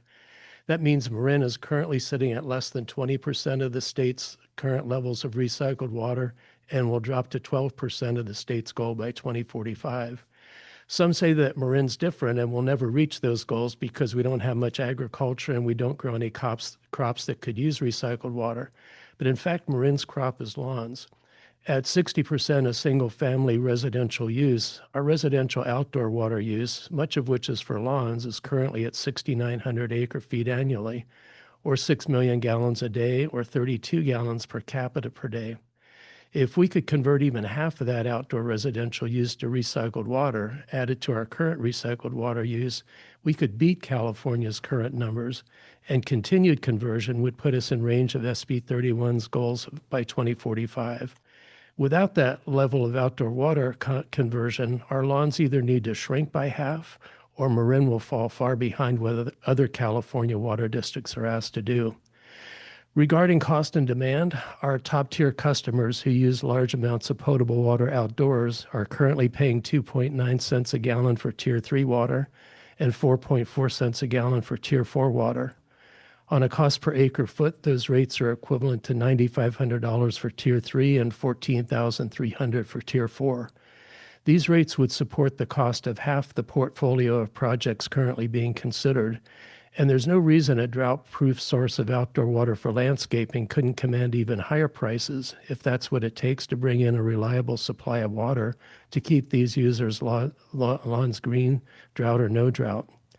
Add in the benefit of extending our current water supply by another 12 to 15 months, and it seems worthwhile to take a deep dive into recycled water options with a focus on heavy users of potable water for landscaping, for whom recycled water would work just as well.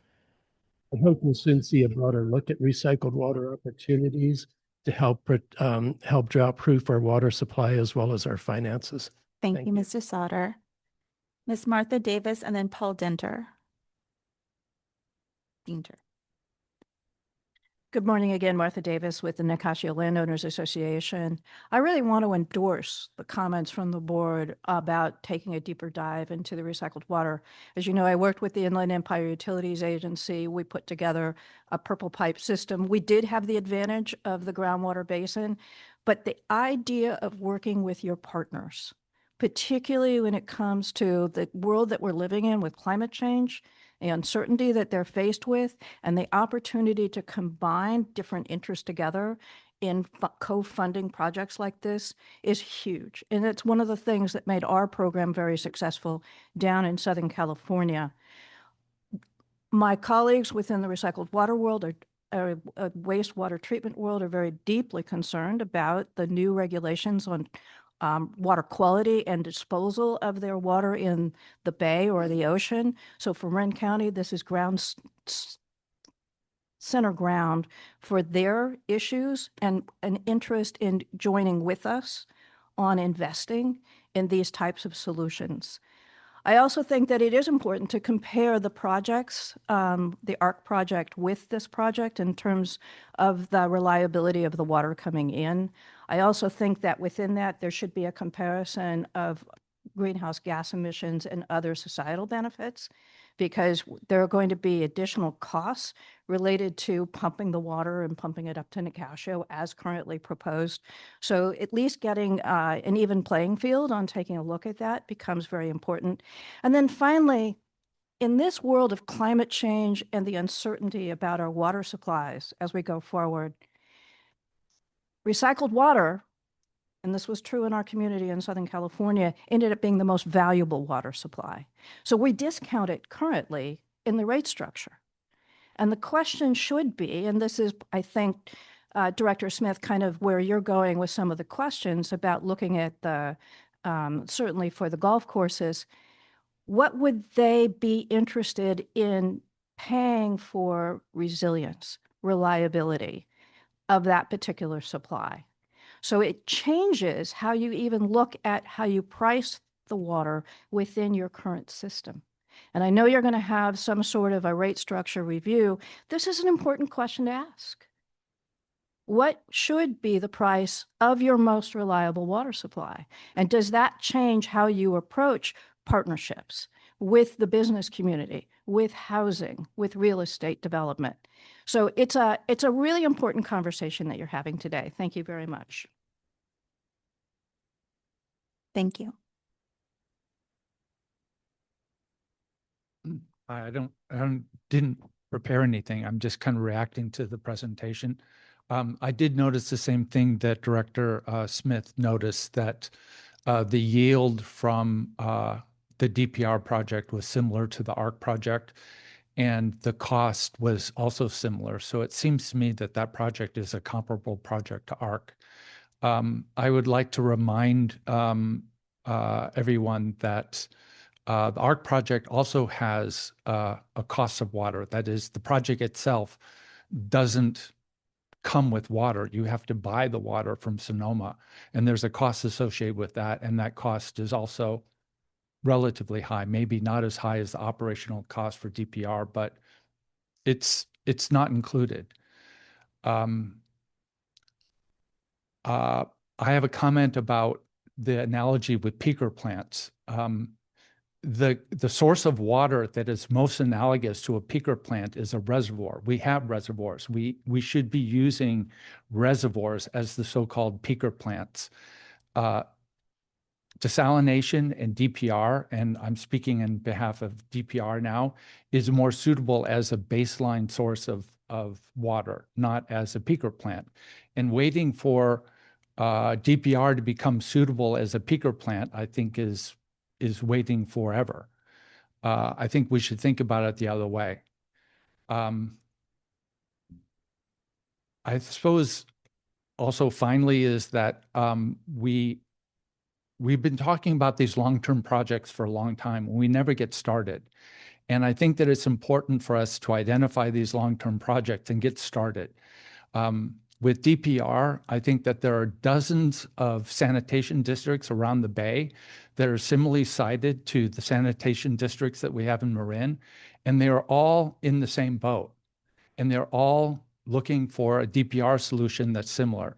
And I think that there's an ability for us to go to the state and say, we need a common solution that will be applicable to the sanitation districts around the Bay.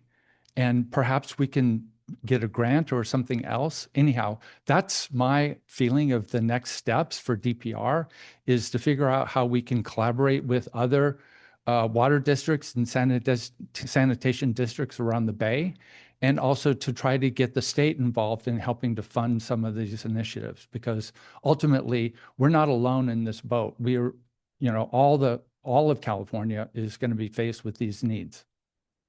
Great. Thank you. Thank you. Any more comments? There are none. Okay, great. Yeah.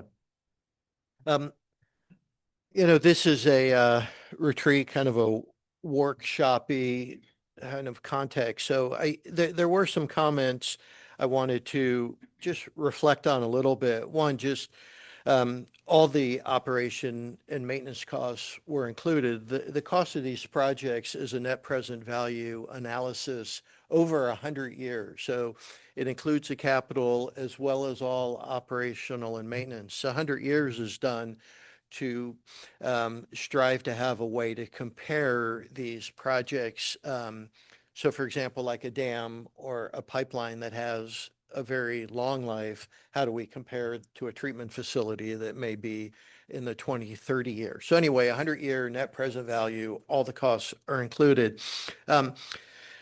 What another kind of interesting thing that we didn't get into today, but we'll be doing over time as we start thinking about our rate structure, but there's a nexus here in that some of the comments were reflecting that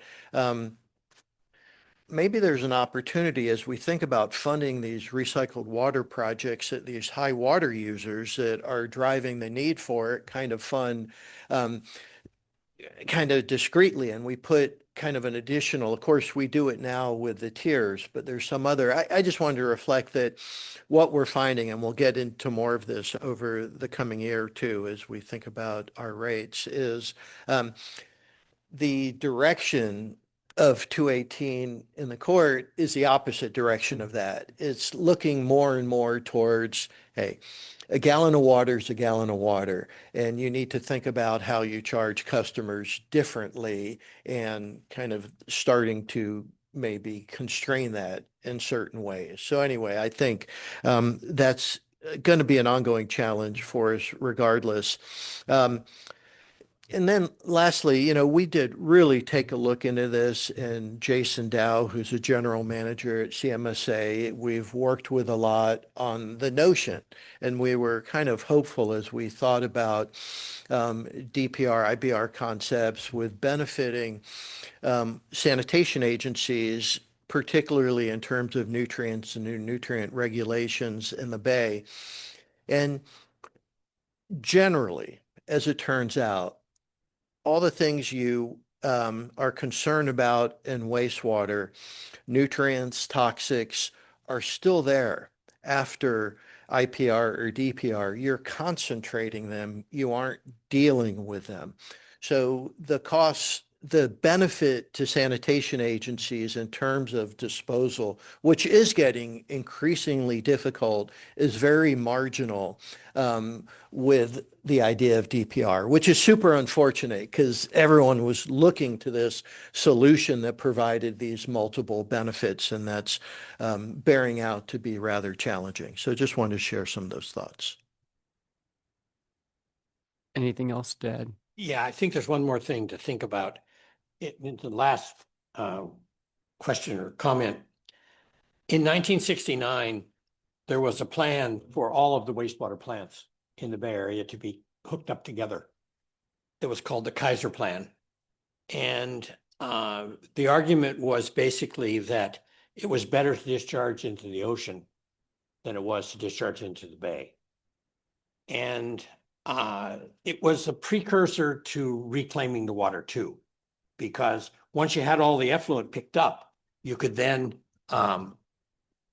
do it in a way that you'd have it all together.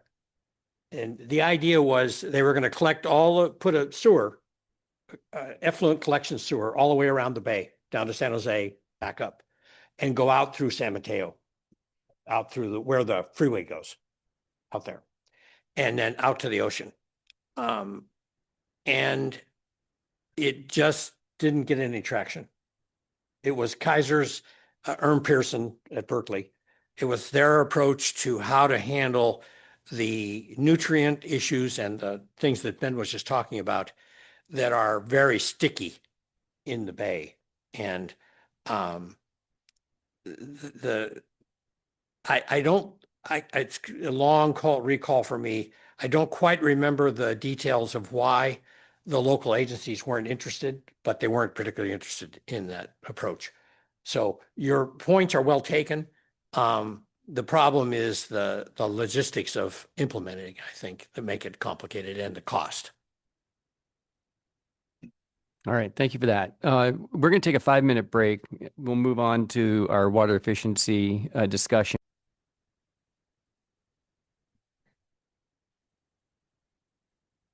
Record. All right, we're reconvening the Marin Water offsite. Moving on to item 4, which is our water efficiency and our district-wide AMI enterprise system rollout and review and schedule and timeline. So we'll hand it back off to Paul and team. Thank you, Chair Smith. Not quite afternoon, but it feels almost afternoon, 11 o'clock just before. So Paul Sellier, Water Resources Director, and we have in water efficiency kind of AMI focused presentation, and we are fortunate enough, Craig has joined us today, and Craig is our AMI program manager who will take us through the slides today. Over to you, Craig. Thanks, Paul. Yep, Craig Lauritsen, AMI Program Manager. Glad to be here presenting this morning.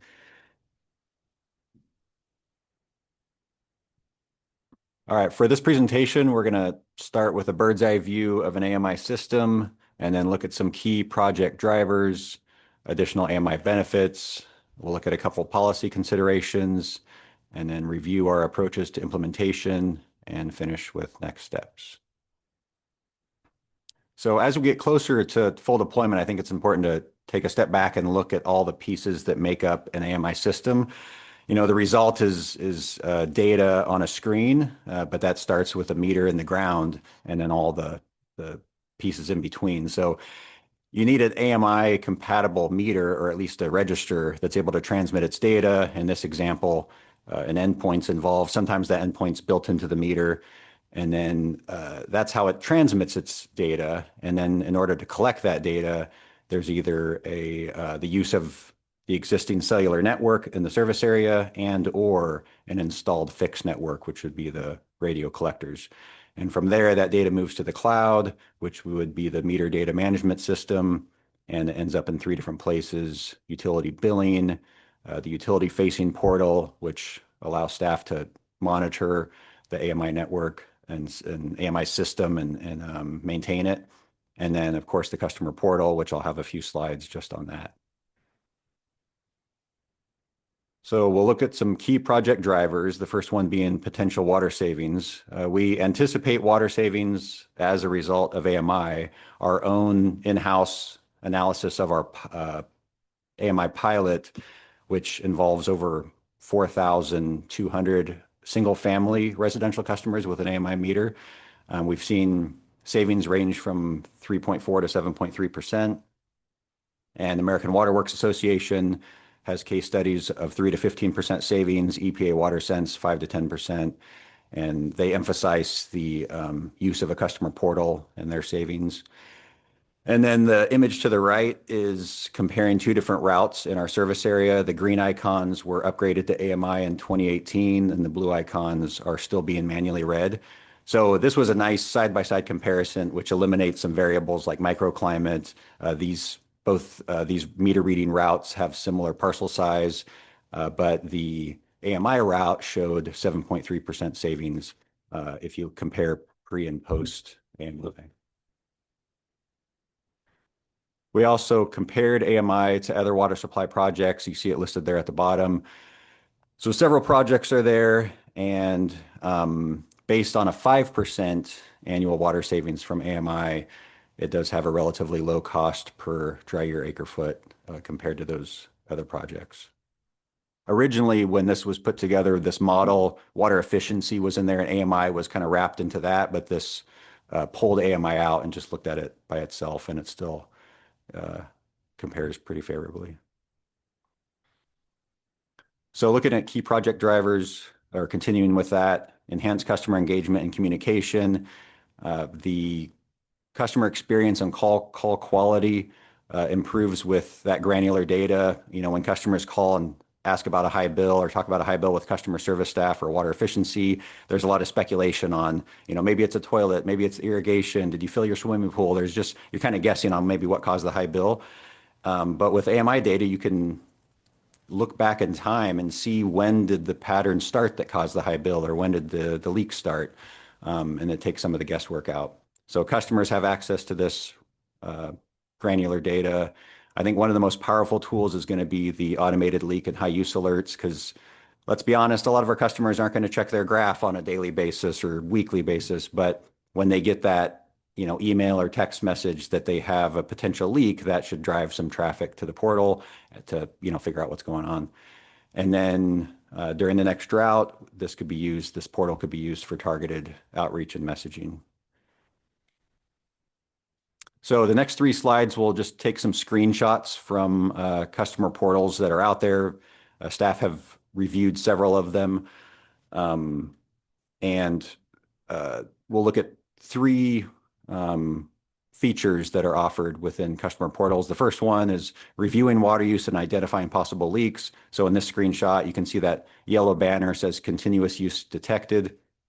It says the date the leak started, the gallons per hour being lost through the leak, and allows the customer to investigate likely causes of the leak. And then the graph below, the blue bars represent normal use, and then those orange bars are the continuous use. So you can kind of see, on the same graph, what's being lost at the leak and what is the normal use for that meter. And then the next screenshot shows how customers can view and pay their bill through the portal. So right now, the portal that we're piloting, the Ion Water, it does a great job displaying water use data and leak alerts, but there's no connection to the billing. So from that portal, you can see your data, but you have to go somewhere completely different to pay the bill. So having kind of a one-stop shop or single sign-on that you can see those side by side would be very impactful. And then the last example here is recommended actions based on use profile. So with this, there could be targeted like water efficiency tips or rebate programs depending on the user or use profile, meaning that single family residential could get information about toilets or shower heads or high efficiency clothes washers, where a dedicated irrigation meter wouldn't get any indoor fixture use. It would be focused on mulch or turf reduction or converting spray to drip. So the portal is, smart enough to separate out messaging. Okay, so just a quick question on the granularity of this. So this system, though, is still not going to be as granular as some of the systems we have now in terms of like a toilet flush, measuring the amount of water, things like that. So this would just be generic targeting messages as opposed to someone who has a low efficiency toilet get a toilet reminder. Right. The granular data wouldn't tell us if there's an existing low flow shower head in the house or low flow toilet or even clothes washer. But based on if somebody's using higher than average per capita per day, might lend itself to some Think about inefficiencies in these health. options. Right. Okay, gotcha. So it wouldn't be targeted enough to know exactly what they need, but it could, at least put the messages in front of the right users. Yeah, no, I just get concerned when someone sees a bunch of generic messages, it just becomes static and as opposed to more targeting. So thank you. Right, sure. Okay. So looking at some additional AMI benefits, starting with operational efficiency, getting the read through the air for the billing read or the move in, move out read reduces truck rolls, which leads to reduced fuel consumption, vehicle maintenance, greenhouse gas emissions. It streamlines billing and customer service processes. A lot of processes require a read, and if a process is initiated, sometimes it takes a day or two to finish it because somebody has to physically go out and get a read, where AMI brings it to the fingertips. Identifying under registering and stuck meters. Currently with manual reading, it can take 1 or 2 reading cycles to find a stuck meter because if the meter gets stuck, there could be some reduced consumption on the next bill, but then it takes a whole nother billing period to show zero consumption. So with AMI data, you could just run water use through a filter and say, show me all the active accounts that have had zero use in the last, 10 or 15 days, and that could identify some potentially stuck meters. And then AMI data can also help detect backflow conditions. And the last bullet there, granular data enables better system diagnostics and demand forecasting. That's on the district side of the meter, looking at our system meters, production meters, and almost real time comparing them to the customer meter consumption. And then that delta can show losses in the distribution system. And then looking at a couple specific potential benefits, one being acoustic leak detection. We've talked about this at previous presentations. Some vendors can provide this technology, but not all. It's either integrated into the meter or as a separate device that's attached to a hydrant or valve. However it's getting the data, it does require field verification. So as these potential alerts pop up, we saw this through a pilot that we did. Staff are still going out and pinpointing. Sometimes it turns out to be a false positive. So there's a fair amount of field work to follow up on all this data. So it is a nice to have, but not the main benefit of an AMI system. And our RFP will solicit proposals that include functionality and pricing. So for the vendors that do have it, we'll get a better idea on how their product works and the cost through the RFP. And then another potential benefit are remote shutoff valves. We currently have 0 remote shutoff valves in our meter population. Typically available on 5/8 and 3/4 meters, which make up 72% of our customer meters. And some vendors offer it up to 1 inch, which would get us to 93% of our meter population. But I haven't seen anything on 1.5 inch and larger for a remote shutoff. Some vendors don't have any remote shutoff solution. but this could be used for remotely, shutting off and turning on meters. It could be used to protect water quality and maintain adequate pressure during a catastrophic fire. And again, the RFP will solicit proposals that provide information on function and pricing for the vendors that have it. Oop, jumped ahead. All right, so now we're going to look at some examples of policy considerations. The first one being opt-outs. So some customers may be concerned with AMI technology, and based on our pilot experience and just kind of industry-wide, we're expecting or anticipating an opt-out rate of anywhere from 1% to 5%, which could mean anywhere from 600 to 3,000 opt-outs across our service area. And the issue there is that results in a split system because you have, say, 95% plus reads coming through the air, and the rest are scattered and become, relatively inefficient to go out and get those individual reads. And any policies and procedures around AMI, you would have the separate category of the opt-outs. So that does lead to an efficiency loss for such a significant investment in AMI. So some policy approaches to address this issue. These are just some examples. Opt-out customers would not be eligible for a leak adjustment. The idea is that AMI can help identify a leak in 1 or 2 days. So is it necessary for leaks to go on for months before that next manual billing read? And then another possible policy approach would be to recover the cost of manually reading opt-outs. So starting out with that manual read charge, and then that would escalate over time to the actual cost to go out and get that physical read.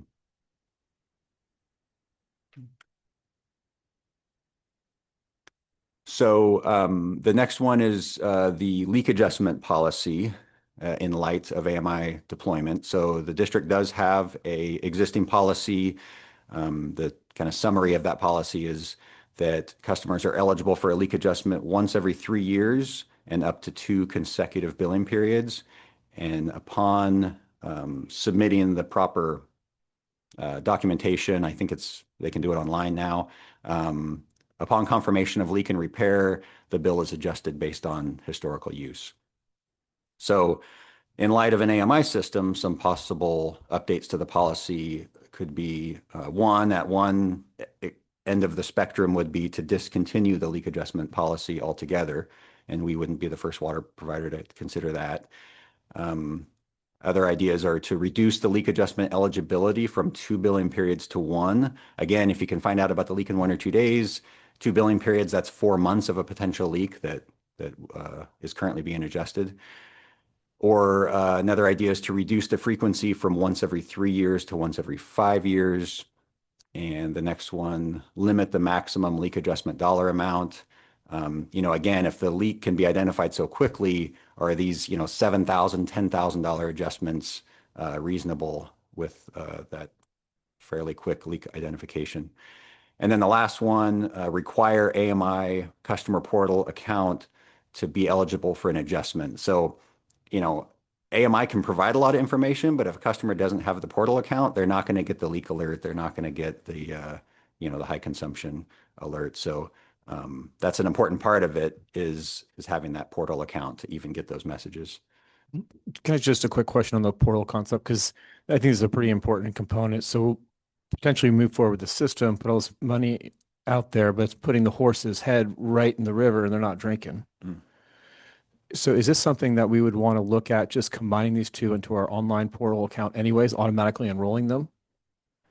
So a big part of having a customer portal account is a valid email, which we don't have for a lot of our customers, and that they are responsible for confirming their email. Whenever you set up a thing online, you put in your email, it sends you a test, you reply back, you pick a username and password. So unless it was somehow looped into any existing relationship we have as far as like online bill pay, things like that, that could kind of bring somebody into the customer portal. But otherwise, it's, likely going to depend on customers, choosing to set up that account. But if I've talked to some utilities where if the only way you can view and pay your bill is through the customer portal, then that drives a lot of adoption, because we hope that everybody has a relationship with their bill, but while they're there, now they have a relationship with their granular Yeah, unit. I think this is gonna be something that we have to get right. And we have to make it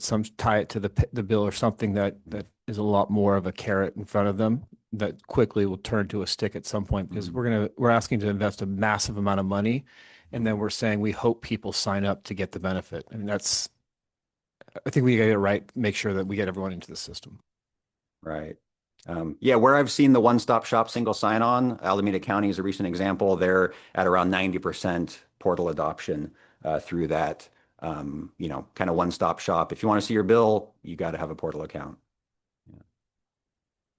Craig, before we leave leak repairs, previously we've had discussions on either repair requirements or repair policy. I can't remember the details of what's required when a leak is detected with respect to repair. And we noted in when Carrie was presenting high use customers case studies, one of them was quite high, and the underlying reason were unrepaired leaks.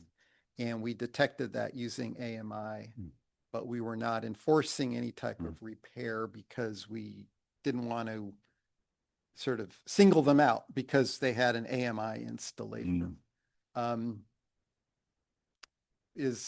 it makes me wonder if the reductions that you saw in your study of AMI and Corte Madera might even be higher if the leaks were being repaired amongst the that AMI. So I guess I just wanted to come back to that issue. What is our current policy around requiring repairs, not just providing financial adjustments, but requiring repairs? Yeah, so under the existing policy, which is separate from any AMI system, proof of repair is required, but that's assuming that was the only thing that needed to be fixed. There's probably cases where a running toilet's fixed and there's a receipt for a plumber that a flapper was purchased or something to fix that toilet or a valve. But let's say there's a second leak going on, in the landscaping or something, and there is proof of repair, but did that totally solve the problem of the high use? And without AMI data, there could still be a leak. So the customer is responsible for submitting, quote, proof of repair, but is that always capturing everything? But Craig, that's currently in the context of whether they want the adjustment, right? So there are customers that don't care. They don't want the adjustment. Sure. The case that Carrie spoke about, there's a renter in the house. The landlord is not paying attention to the water bill, apparently. Right. So they're not asking for adjustment. So there's no repair required, and there's no proof of repair. Are we going, if we do start using AMI now, we're starting to see these leaks ourselves. Are we going to start instituting a repair requirement, even if the customers are not asking for a bill adjustment? Yeah, I do think as, we move into AMI, it's really a good thought. That would be one of the policy considerations we would discuss with the board. It's kind of another good one of, do we want to change that? And what's that look like and mean? Of course, every time an organization like ours gets into kind of the E word, enforcement, we just really have to be thoughtful, take it slow, make sure it's kind of within our means, and we're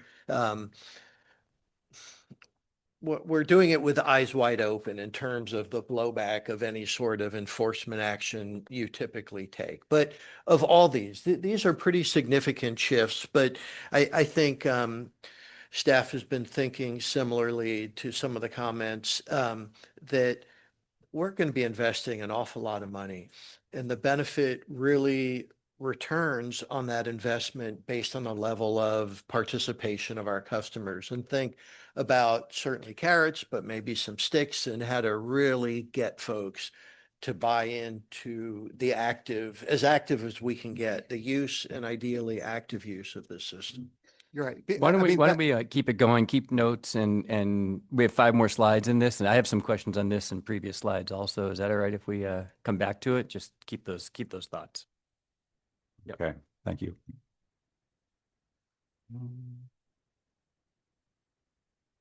All right, so reviewing approaches to implementation, we're looking at these throughout the development of the RFP. The first one being turnkey, which is that white glove treatment that always also comes with a premium price. The traditional installation, separate contracts, one for AMI equipment, a separate contract for installation, and then the district installed approach, we looked into that. That would be selecting an AMI equipment vendor and then using in-house staff to do the installation. So we decided to compare these three, line them up and look at them under three categories: cost, schedule, contract complexity, and project flexibility. And when you line them up, you can see that the traditional installation is the only one that shows strength in all four of those categories. And the current plan based on that is clicking. Oh, there we go. Yeah. Is that using traditional installation as the implementation process. First involves the equipment only RFP to select an AMI vendor, which is scheduled to go out next week. And a shout out to Molly because she's provided a lot of assistance and guidance on the legal side of the AMI RFP. And then upon vendor selection, there would be a separate invitation for bid for installation. And this approach will provide the total cost of the AMI project for board consideration. So looking at milestones, the red dotted line is today. We're right on the verge of releasing that equipment only RFP. We would come back to the board for an AMI workshop on equipment. And simultaneously, we'd release the invitation for bid for the installation contractor, and that would give us the total project cost. So next steps, AMI equipment, as I mentioned, that RFP is scheduled for release next week. We'd come back to the board around March 2026 for the AMI equipment vendor workshop, and we're targeting the start of full deployment in the summer of 2026. And of course, regular updates to the board along the way. So Craig, just for clarification, where you say there's a workshop, it's a workshop in selection, right, of the equipment vendor, knowing that we can't really go out for installation. They need to know what they're bidding on, right? So it's to a workshop, maybe it'll be a bit longer, but really work with the board on a very significant, as we all felt today, decision on the equipment. Once we have that decision at that time, we'll go out, hopefully along this schedule, because we want to keep it moving. Amazing. Great. Rajiv, sorry to interrupt before, but hopefully you kept your notes and lead us off for questions. Anything else? That's it for me. Thank Great, you. Thank you. Yep. Yeah, I think Ben sort of responded, just, the degree to how far are we going to push this requirement for leak repair by customers? So we have a very ambitious sort of leak level, Ben, 10% water loss due to leaks. A lot of that is out of our control, right? It's out of our direct control because it's on the customer side. So when customers are not interested or for some reason not repairing their leaks, that limits our ability to hit those targets. Now we have this technology that will allow us to know that. It does enter this area, it does force us to get into the enforcement component of things, and big brother type spying is going to become a topic of conversation. But nevertheless, if we want to hit those targets, I think it's something we have to consider. So I don't think that's true. The majority of the leaks are in our system, not on the customer's laterals. You guys obviously haven't experienced a customer with one of these leaks yet. Your phone lights up. now, wait, now just to balance there, Larry, we had an interesting presentation from Carrie of a high water user. Yes, sir. And we did, she showed that the water use is not due to excessive irrigation or it's due to leaks. And those leaks were not being repaired. So it may not be the majority, but we've seen it. You know, Director Russell, it's interesting. I did read a while ago, and I'll share it. I'll try and find it. The linear feet of pipe on the residential side, when you include irrigation and home piping, in many cases exceeds the public linear length of pipes in our distribution system. It's an interesting analysis. Sure, but if an irrigation system is leaking, it's leaking into the place where the water wants to be, right? Where you want it to be. It's a little different. I'm thinking about the laterals.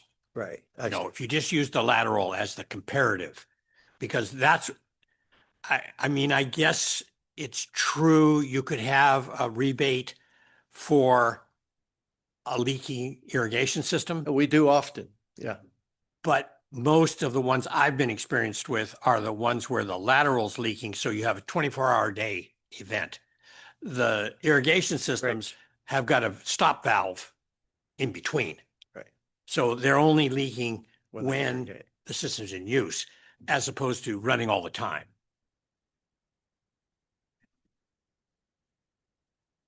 Speaking for someone who's had plenty of these calls, that's why we've been pushing for AMI, and I'm super psyched that we're actually moving forward with this finally in the last few years. Diana? I would just, I'm really excited about this too. And I would just urge, to really think about the whole gamut when we roll this out. Like, I don't know if it would be possible. It's probably more headache than it's worth, but do we want to have even a computer people can access in the front lobby or something where, or do we want to send out a mailer reminding people they can go to their library and get on computers there and get an email set up? And I think the easier we make it for people, the more it's going to be used. So just really thinking about, not to be discriminatory, but more likely the elderly people out there that did not grow up with computers, that it's going to feel taxing unless we really light the way for them and make it easy for them. And anybody else who just does not like to get onto a computer. You can do it from your phone, Diana. Yeah, but not everyone has one. Yeah, but you have to be a little bit tech savvy or know that there's help if you're not, I think. Yeah, I Matt, don't know that that's going to go away. Okay, just from a pragmatic standpoint. Matt? Thanks, Jed. And thank you again for the continued update on this presentation. I think all this time is warranted based on the amount of money we're considering to invest in this. I mean, I did want to touch on the Big Brother piece, but I think it goes back to trying to figure out why we're going where we're going. In comparison to another utility provider right now, if PG&E lost its ability to isolate and shut down circuits, or didn't have the ability to get real-time data, everyone would be freaking out saying, why can't you do this as a responsible utility provider? We saw out of the Palisades and Eaton fire that water pressure was an issue because of all the residential connections that had failed. And without the ability to isolate and then shut those off, you saw what happened with all that stuff. So I think we have the ability to kill a bunch of birds with one stone with this, but doing it in a responsible way and driving to understand why we're doing it. And that brings up the question then, it'd be interesting to hear a little bit more information about the RFP going out. Is that going to be radio-based, cellular-based? Is it going to be a shut-off, non-shut-off? I'd like to hear just a little bit more about where we're moving on that next week.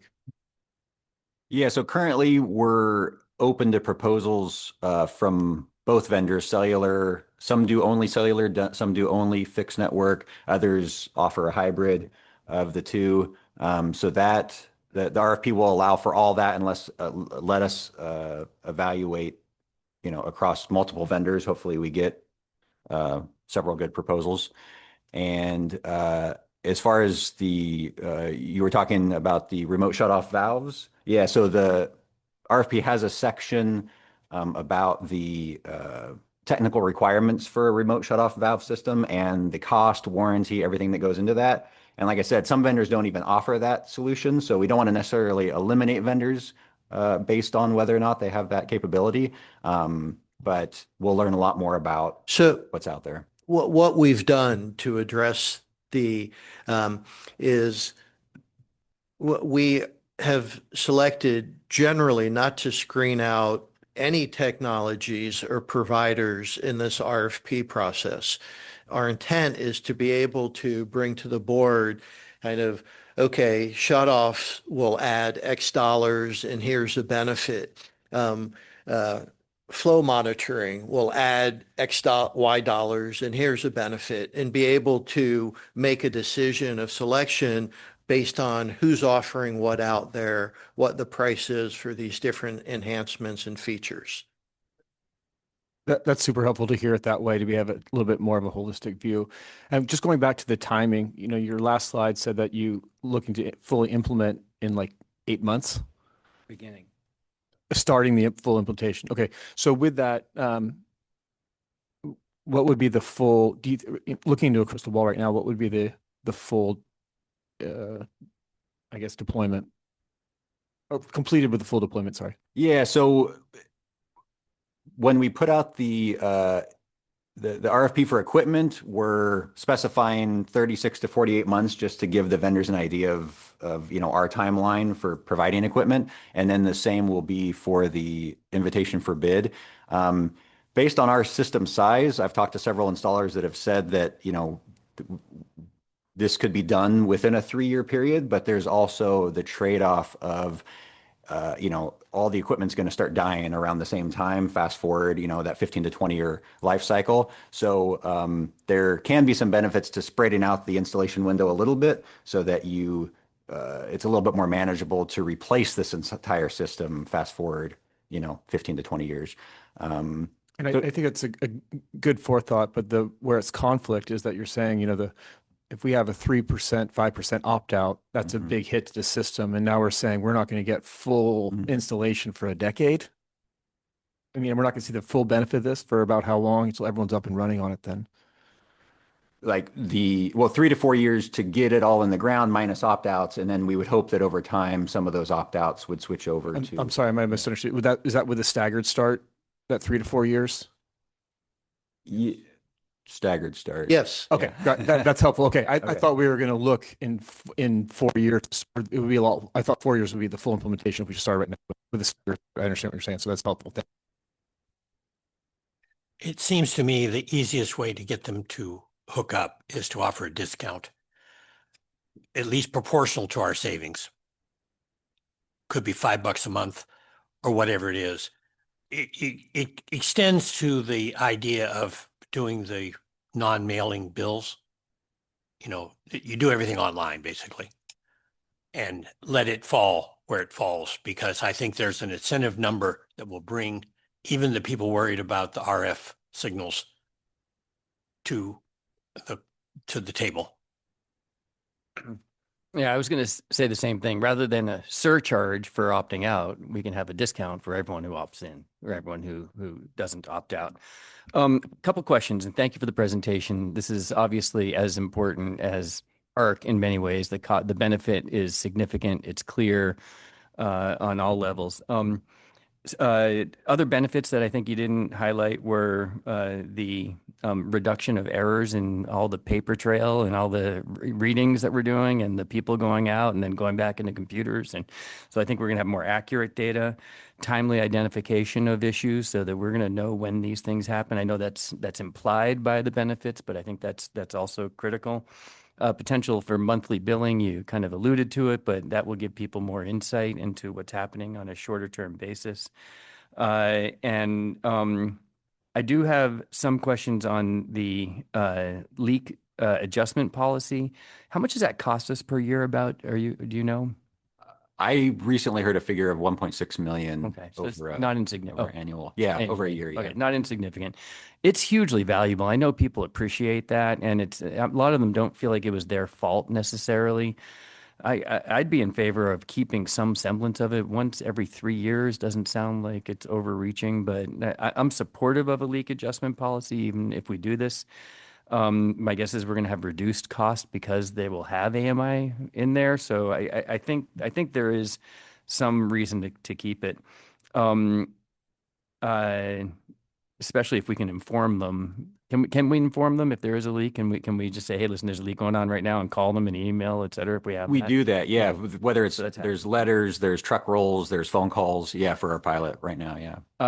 And I do like the idea of a one-stop shop, single sign-in like Almeida's doing. That could be massively beneficial for our customers and for us. So that kind of communication policy is going to be very important for us. I do have a question on the opt-out concept. It seems like there are specific communities that might be more concerned about that than others. Can this be a community vote that would help reduce our costs? Could we have it town by town, or does it have to be customer by customer? Every policy I've seen is customer by customer. Yeah, but there will likely be some areas that are more popular More than others. concentrated. Yeah. Well, then I like leaning towards a discount if people do not opt out. And in terms of rollout, thank you for that. I think it'd be great if we can see how you're thinking about the prioritization of the rollout, in what order, and which communities or which areas will go first, and how long it will take. Is it going to be back end loaded, or is it going to be even over those 3 or 4 years, and how you're thinking about that implementation? Obviously, it's really, really important for us. Any other board comments? Okay, great. Public comments on AMI and this water efficiency presentation. Yes, Eric Groves. I just wanted to remind you that a major cost for homeowners insurance, an annual cost, is actually water leaks. It's actually a very substantial fraction of the total amount of money that is run through the insurance system. So that puts a premium on rapid response, which is a little different from maybe what the water district needs for an AMI process. But my flume gives me that kind of response rate, but many of these systems do not. So I would like that the RFP actually make that aspect of it clearer. And this question about automatic shutoffs and whether or not you can implement them from somewhere else should be made clear in the RFP so that you actually get the information about whether the particular vendor is capable of providing you with response rates which are similar to the flume system, so that you can actually think about protecting your homeowner's insurance. Thank you. Thank you. There are no further speakers. All right, terrific. I know we have lunch coming in 15 minutes. Why don't we get started on the prescribed fire planning, see how far we can get along, and then take a lunch break. I have one more quick comment. Yeah. Do we know what PG&E's opt-out rate is for the smart meters? I think Jed's comment about, or whoever was about city by city is interesting. I think we should ask PG&E for that information because it may forewarn us what's going to happen. Thanks. Great. Who's next? I think Buy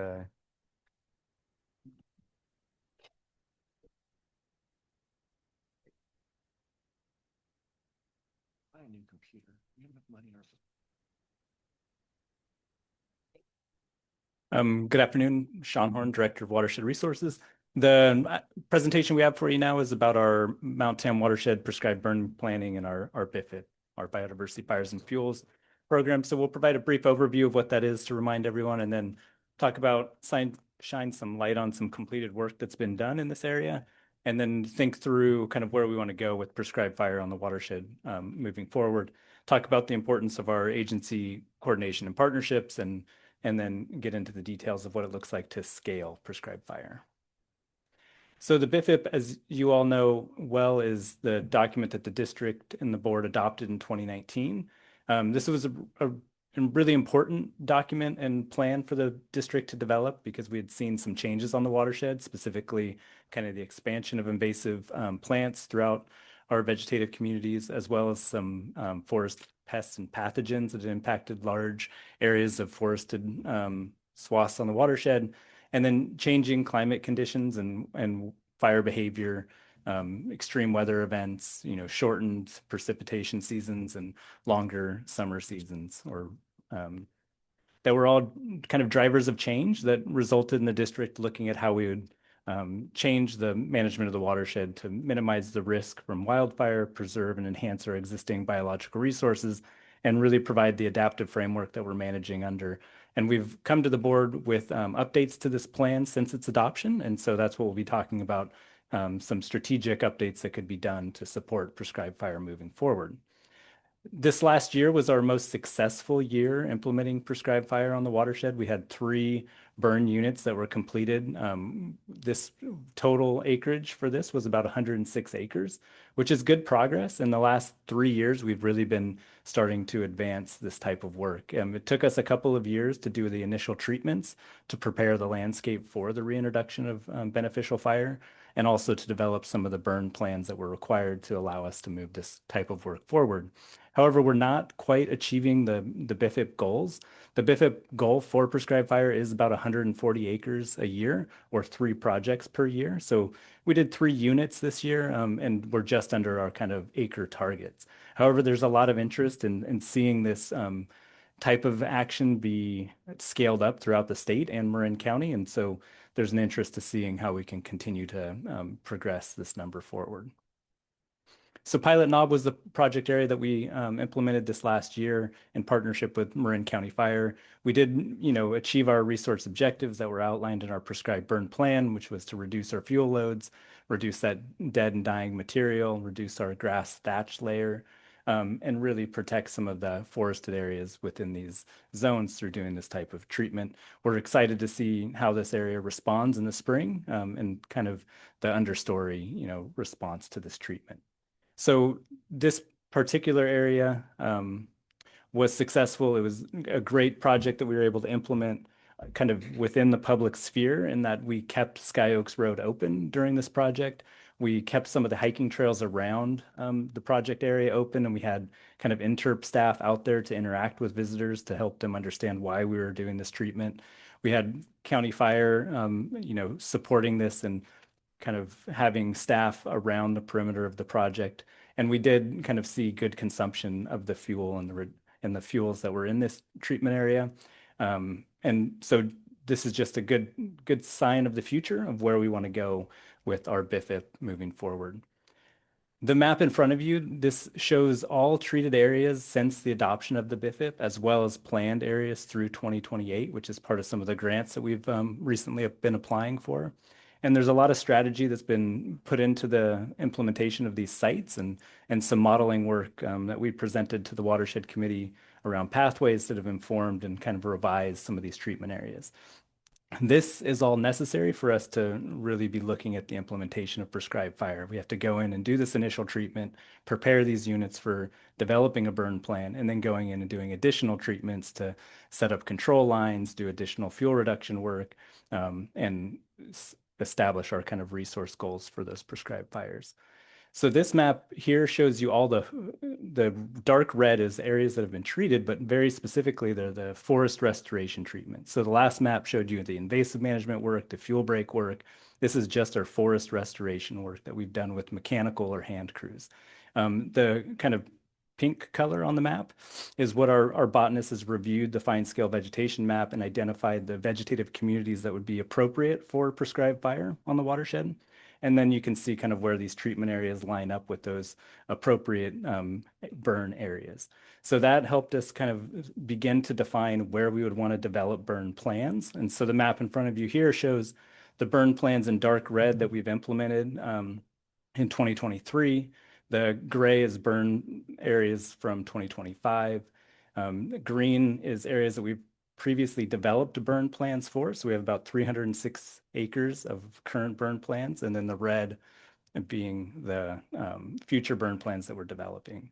And that's another 150 acres. Burn plans are only good for a couple of years before conditions change and they need to be updated. Because we've identified these areas, this isn't meaning that all of these sites will be implemented. Some of them have already started to drop off as we brought on our consulting burn boss to help us develop those burn plans for logistical reasons or conditions. So this is kind of an iterative process in terms of how we develop these. However, there's a lot of thought being placed into where we place these burn plans or these burn areas on the landscape. And as we kind of mature in the implementation of the BIFIP, we're going to be looking to kind of anchor these burn units in areas where we can be doing maintenance long-term with prescribed fire to kind of sustain that initial investment that the district has put into doing this understory management. Sean, what's the driver for the site selection in the middle of Nicasio? It's an ecological driver. It's actually got some rare plants out there that would really benefit from prescribed fires. So that's kind of the multi-benefit approach that we apply to the landscape and thinking about kind of reduced impact to critical water infrastructure or reservoirs or communities surrounding the watershed, but also kind of where can we have a valuable ecological benefit. So some of our native plants really depend on fire. So we're on a fire dependent landscape, and to sustain those plants, we want to see the reintroduction of fire in certain units. The BIFIP, now we're starting to get into kind of where our constraints in terms of scaling. So as I mentioned, our current document allows us to do 3 projects per year, 140 acres combined annually. Our 1995 veg plan that we were previously operating under had kind of a threshold of some acres that could be burned under that document. We achieved it very early in that plan, and then we kind of put prescribed fire to bed for multiple reasons for over a decade. Now we're starting to reintroduce it, and we've kind of identified our 140 acre target as being a limiting factor for how we scale this work moving forward, and specifically how we start to maintain this landscape with prescribed fire in the long term. Now, partnerships and agency coordination, this has been a critical area of focus for the last few years in terms of kind of developing the local resources to be able to do this kind of work in Marin County and on the watershed specifically. So our staff on the watershed have developed deep relationships with the Bay Area Air Quality Management District. We are required to get permits for doing prescribed fire as well as pile burning. In this last 2025 project, we actually had representatives from that agency out on the landscape during the burn, monitoring conditions. And so kind of a lot of trust that we're building within that collaboration. To conduct this work, we need to do a whole suite of environmental surveys kind of to inform our burn plans, as well as to do our pre-project environmental compliance work. We're doing that with contracts that the board has approved with consulting firms as well as their own staff to look for resources that we want to avoid or preserve or enhance while we're doing this work. And then Marin County Fire, this effort on the landscape would not be possible without our partners at Marin County Fire. The board approved a MOU last year for us to support Marin County Fire to come out to the watershed and do this type of work. We depend on them for the burn boss, for the day of operations, for the ignition, for the site preparation. They actually send TAM crews, fire foundry crews out to do kind of that final prep, whether it be kind of building hand lines or doing some protective measures under trees or around nesting areas. We also collaborate with their public information officer to put information out to the community ahead of these projects to make sure that they're successful. We depend on them for patrol day of and mop up after the fact. So they're providing resources in the form of fire tenders or equipment. Also, on the top of the mountain when we did Rock Springs, they called in a helicopter at one point. Those are resources we as the district don't have access to that really allow us to do this work. And then the district's contractors, the board's approved a number of contracts in recent months to allow the district to continue to do this understory forest restoration work to prep the landscape for this fire. The capacity constraints in regards to our CEQA document, 140 acres, we're going to hit that threshold in the next year or two, we're hopeful. So looking at how we can expand that is something that we want to talk to the board about. Regional funding, so this is an expensive management action, especially the initial implementation of prescribed fire. We've been very successful getting funding from various grant programs. And there's a lot of interest in the state to see regional funding go out to organizations like OneTAM or groups working kind of at landscape scale. And so we're progressing that. There's also the need to continue to mature our partnerships locally to get more burn boss capabilities to ensure that availability of those resources aren't a limiting factor. Marin County Fire staff availability will always kind of be a critical component of us advancing this work, and then equipment availability as well. So the next couple slides, we're going to kind of identify how we think we can overcome these constraints. And one of those ways would be doing an addendum to the CEQA document, the BIFIP CEQA document. The board did an addendum to that document about a year ago for increasing the acres for forest restoration work or that understory mastication work. We see a need to increase that 140 acres. We'll be bringing something to the Watershed Committee in December to start talking about that addendum. And we'll be refining kind of the acre targets that we want to put into that. I think there's a lot of flexibility. There's, reasons why you might go bigger, reasons why you stay smaller. There's also some mitigation measures that we want to discuss and think through, kind of strategic updates too. So we'll be doing that. We'll be advancing it through our on-call environmental contract that the district has and bringing something to the March Watershed Committee for the board to begin reviewing in terms of what that addendum will include. The One-Tam Forest Resiliency Funding Proposal, this was kind of our attempt to get into that regional funding pipeline. So we got funding from the Coastal Conservancy to develop a regional plan in Marin County. One-Tam led that effort. It came out with a number of projects that could be funded through the state if we were to advance this at scale. We've outreached to funding agencies. This state had developed this kind of wildfire task force at the state level to identify areas to improve and increase wildfire resiliency work. One of the things identified by that task force was this need for regional funding. What has become a limiting factor to regional funding is that the state agencies who are providing grants for this work don't have the tools to kind of share those grant resources across agencies. So they're finding a limitation in their ability to contract that regional funding out. And so we've been meeting with state representatives to have their discussion around the need for legislative action to support this kind of cross-jurisdictional funding for these kind of priorities, which would establish that kind of regional funding. So in the next year, we may be needing to respond to specific Prop 4 grant solicitations. So maybe breaking that regional proposal up that we've already put in to the state into kind of a proposal for Wildlife Conservation Board, to CAL FIRE Forest Health, to Coastal Conservancy, until they can figure out how to share their funds. Scaling prescribed burn from a coordination perspective, the memorandum of agreement that the board approved was an initial step in kind of maturing our relationship with County Fire.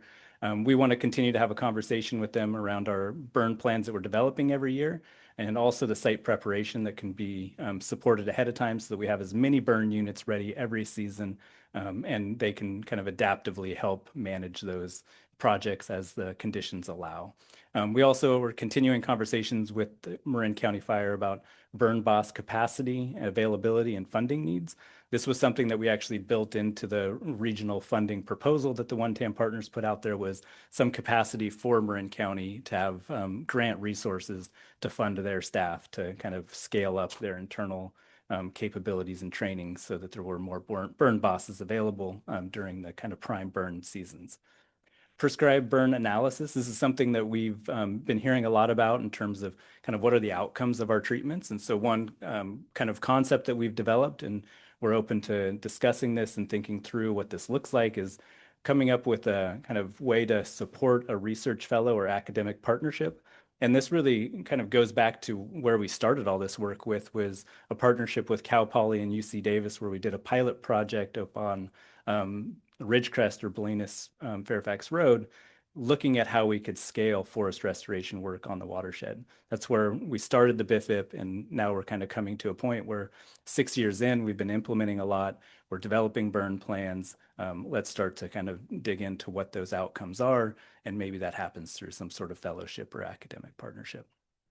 We did pathway modeling in the last year, looking at kind of how we could revise and our treatment areas to have the maximum effect. And now we're going to be looking at how we can establish kind of these long-term burn units to help maintain kind of the benefit of the treatments that we put on the landscape, and also how we can kind of ensure long-term that we have a maintenance strategy that's as cost-effective as possible. So next steps, BIFIP CEQA addendum in 2026, we'll be looking to increase our annual acreage, review our updated prescribed burn measures. So that comes down to some of the protective measures that we have and mitigation actions that could be updated based on best available science and lessons learned. Partnership with Marin County Fire, we're going to continue our annual planning and burn plan review so that they're prepared every season when we have an opportunity to burn, that they can go. And then looking at the prescribed fire benefits and continuing to do things like our land bird analysis and our understory monitoring that we're doing to really understand the long-term benefits of these actions on the landscape. And then trying to crack this regional funding proposal. This is really one of the things that we can do in the next year or two to have the kind of largest benefit to scaling this work is really looking beyond the watershed, out beyond our other public lands in Marin County, thinking about how we can bring more state resources to the table to allow us to continue to be sustainable in our approach here in Marin County. So with that, we'll take any questions and discussion you might have about the prescribed burn scaling. Great. Directors? Comments? Matt? Yep. Sean, thank you very much for the presentation. I think also another just acknowledgement of the work that you're able to accomplish this year based on all the prep work that's been going on for the past few years with that. Yeah, I'm looking forward to hearing your presentation on how much we should increase our burn capability through a CEQA addendum. I think more the merrier at first, but I'd like to hear what you have to say because, I'm assuming you'd like to be at between 1,000 and 2,000 acres a year at some point, prescribed fire across the watershed, roughly about 10%, giving you a fire returnable once every decade. I think it's a good place to start where we're going with that. And when the costs continue to come up, this is a very expensive endeavor because we're paying for 100 years of debt. It's been ballooning with interest payments, but I think the cost of doing nothing is much more expensive than what we're looking at right now. And that cost will continue to increase for that. But I do want to keep driving, and you mentioned it about outcomes through this process too, because I think from a watershed staff, definitely your position, you're able to articulate all the benefits of everything we're doing. But for the layperson on the outside, what are we doing? How are we benefiting? What's going on? Actually, what's changing on the landscape? That's meaningful, not just, hey, we did a bunch of stuff, we deserve a round of applause, but what did the outcomes change, or how did the outcomes change based on the work we were doing for that? And it goes back to, I think, protecting the watershed itself as a productive area too. I still, what keeps me up at night is a stand replacement fire on the watershed, and that renders us without the ability to achieve our mission, which is a big deal for that. But the other component, going back to all this stuff, and I'll keep driving on it, is the insurance piece on this. We have probably a very high risk based on not only our watershed and the fragility we have to be able to continue producing water, but also as a neighbor to the surrounding built environment and how we can continue to manage that. So I guess long story short, understanding that there's a limitation based on the mechanical need to reduce vegetation prior to applying prescribed fire, but the faster we can get going in a way that makes sense and start telling our story of what we've accomplished through that, not just by acreage, but actually by implementation, whether it's the pathway analysis or the environmental component of it, especially with the nesting bird surveys coming back as good as they are.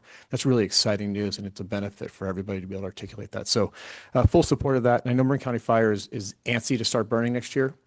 And the first to the trough is always going to be the best place for all this. So if we have our plans ready to go, everything good, all that stuff, then they're going to come to see us as low-hanging fruit and want to knock it out quickly, which is a big benefit. So thank you for that, and definitely a big proponent of increasing the acreage.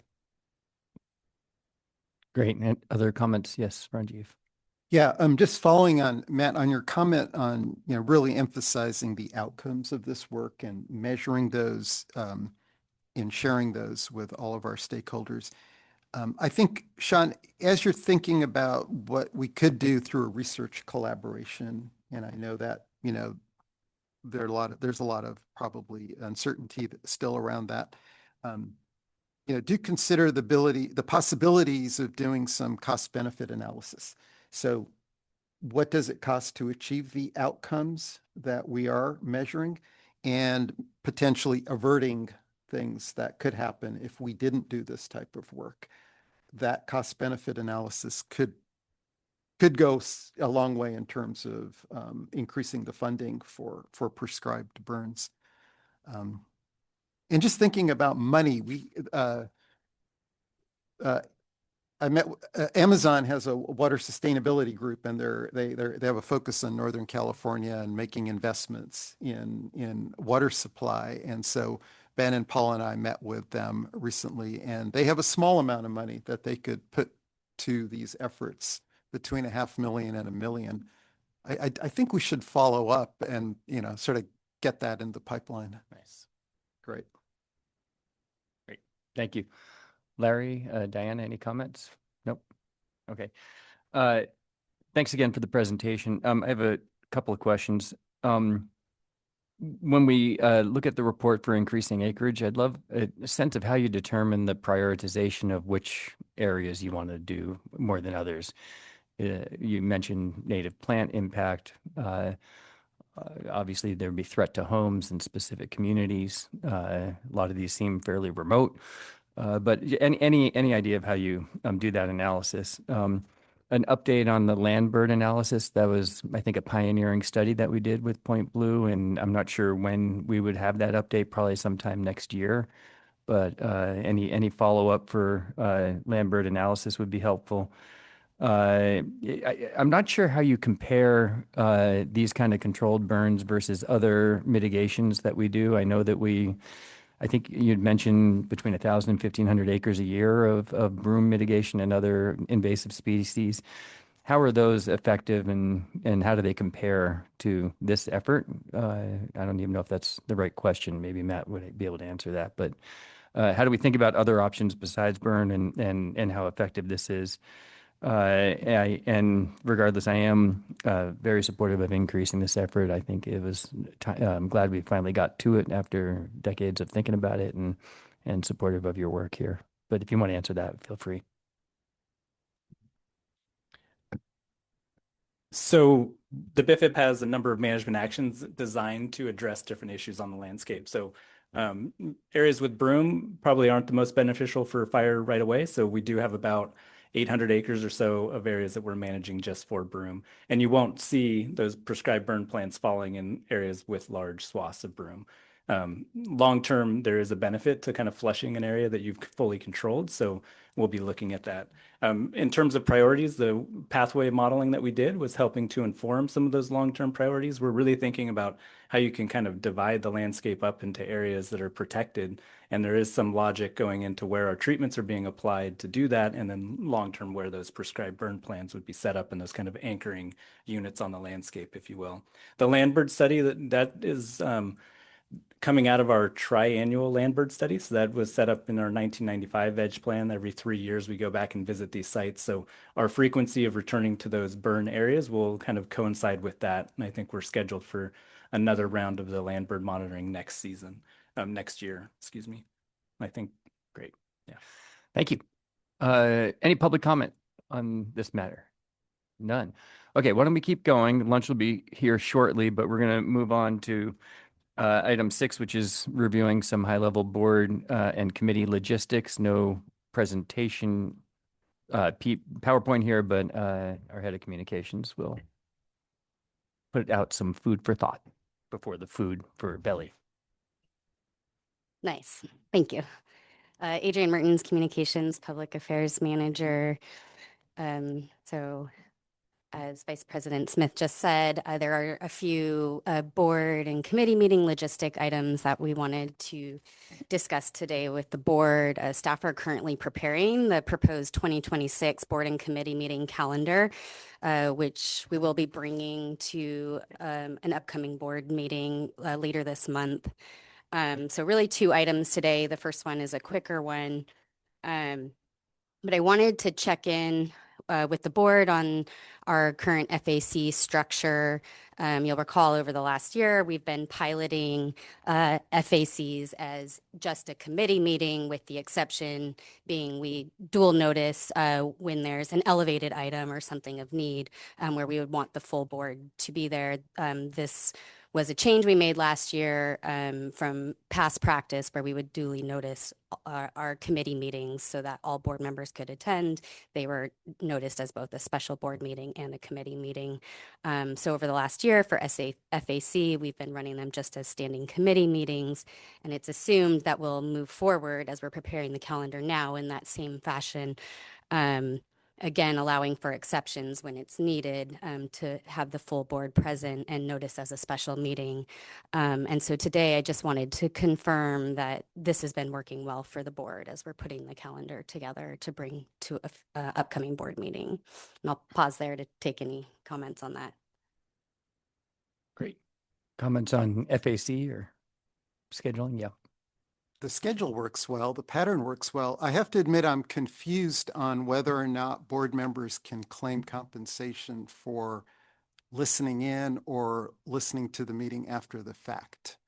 I'm not sure if where we stand on that. Yeah, I'll let Molly, our General Counsel answer that one. Yeah, thanks. The question has been raised to me, so I have looked at it. The finding is legally under state law and our current policy. It would appear to be allowed. It is a bit of a gray area, and quite frankly, I think attendance by non-committee members feels similar to me to non-committee members later watching the video, same time spent, no participation in either case. It is something that if there's a question, certainly we could, look again at our compensation policy. There's some updates that we need to make to our board handbook to align with, and our compensation policy to align with the increase in compensation and the number of events for compensation that we adopted by ordinance last year, or this year rather. So yeah, that's where it currently stands. Right, because to date, if I have missed a meeting, a board meeting or a committee meeting and listened, I haven't claimed compensation. If now we're saying that that's an option, I think we should make it pretty clear and consistent and maybe, including it in the policy. It's a good point. I think you're right. And there's been some inconsistency in how board members have approached that. The role that we played here is to look at the policy to see whether when a claim is made that's appropriate within the policy, but there's potential room for clarification so that everybody can act consistently. Can I ask one clarifying question on the committee piece? The board handbook, does it spell out for external committees that only the primary member and the alternate would receive compensation, or is there the same component as that? It doesn't spell that out in the board handbook currently. So the board handbook refers to the compensation policy that was adopted separately by the board, and that's what I'm speaking to as far as somewhat gray, but seems to allow compensation to be paid for the effort made. So there's no difference between internal and external committee meeting in the compensation book? At the current time, it's as addressed in the compensation policy.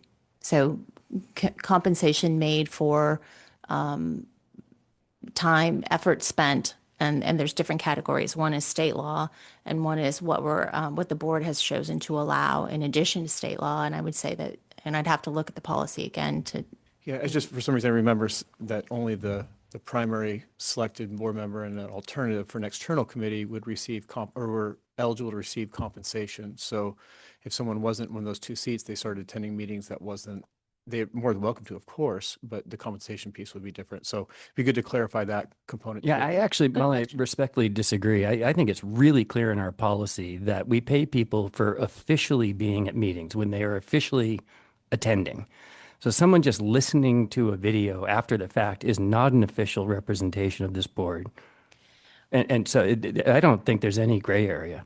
There's no way we should be paying someone for chiming in on a video unannounced that's not a member of that committee or not a member of an outside committee, Well, or again, not a member of the board. I think it's clear. It has to be on an official capacity. I think if that's the intent, Well, I mean, that's just the absolutely we words. can clarify Or it. how do you But define official then? I mean, I don't have the policy in front of me, the language, but as I looked at the state law, it's. No, but our policy is really clear. I'd say reread it. It just says that you have to be an official attendee representing Marin Water, as opposed to just chiming in as a citizen. Yeah, I think there are other areas there where we recognize that efforts made by the district board members to educate themselves and to get information regarding their roles and duties are compensable. But I mean, I can look again at the specific language. I have looked at it. I think it could be clarified at the board's discretion, but I feel like that's a decision the board needs to make, and the interpretation to me wasn't black and white, as you're saying. Well, I think if there's a gray area in the board handbook, we should focus on cleaning it up just in general as good practice. Certainly. And it'd be nice to do that before we head into committee selection 2026. Noted. Yeah, just to add, Molly, if this if we can do this during a regularly scheduled meeting so that there's public transparency on this issue, it would, I think, be important. It would have to, it would Okay. need to be done at that, would need to be on the agenda, but I'm taking this just as direction from a number of the board members that they're interested in seeing that brought forward. And so that's on my to-do list now. Back on track, I think it does relate to your question about the Finance Committee being a committee. I am supportive of it. I think it's been going well. I think that we've had good readouts from the Finance Committee and opportunities for the board to participate, especially when there's more details needed. We've been able to bring more of the analysis to the full board meetings as we requested last time. So I'm supportive of that, and I know we're not deciding tonight, but I'm good with that. And I think, did you have one more thing you wanted to go through here? Yeah. I did. Is that all the board Yep. comments on the FAC? Great. That's helpful. Thank you. And so we will, when we bring the calendar forward, include the FAC as a committee, a standing committee meeting. And the second item is another logistical item, and we wanted to bring forward for the board's consideration, and that's whether the current 6:30 p.m. start time for regular board meetings continues to meet the needs of the district. Over the decades, board meeting times have shifted several different times and based on circumstances at those times. And with hybrid participation now a standard feature of our meetings, this may be an appropriate time for the board to revisit the question. Senior leadership staff have discussed this topic periodically, including recently as we looked at the 2026 calendar plans.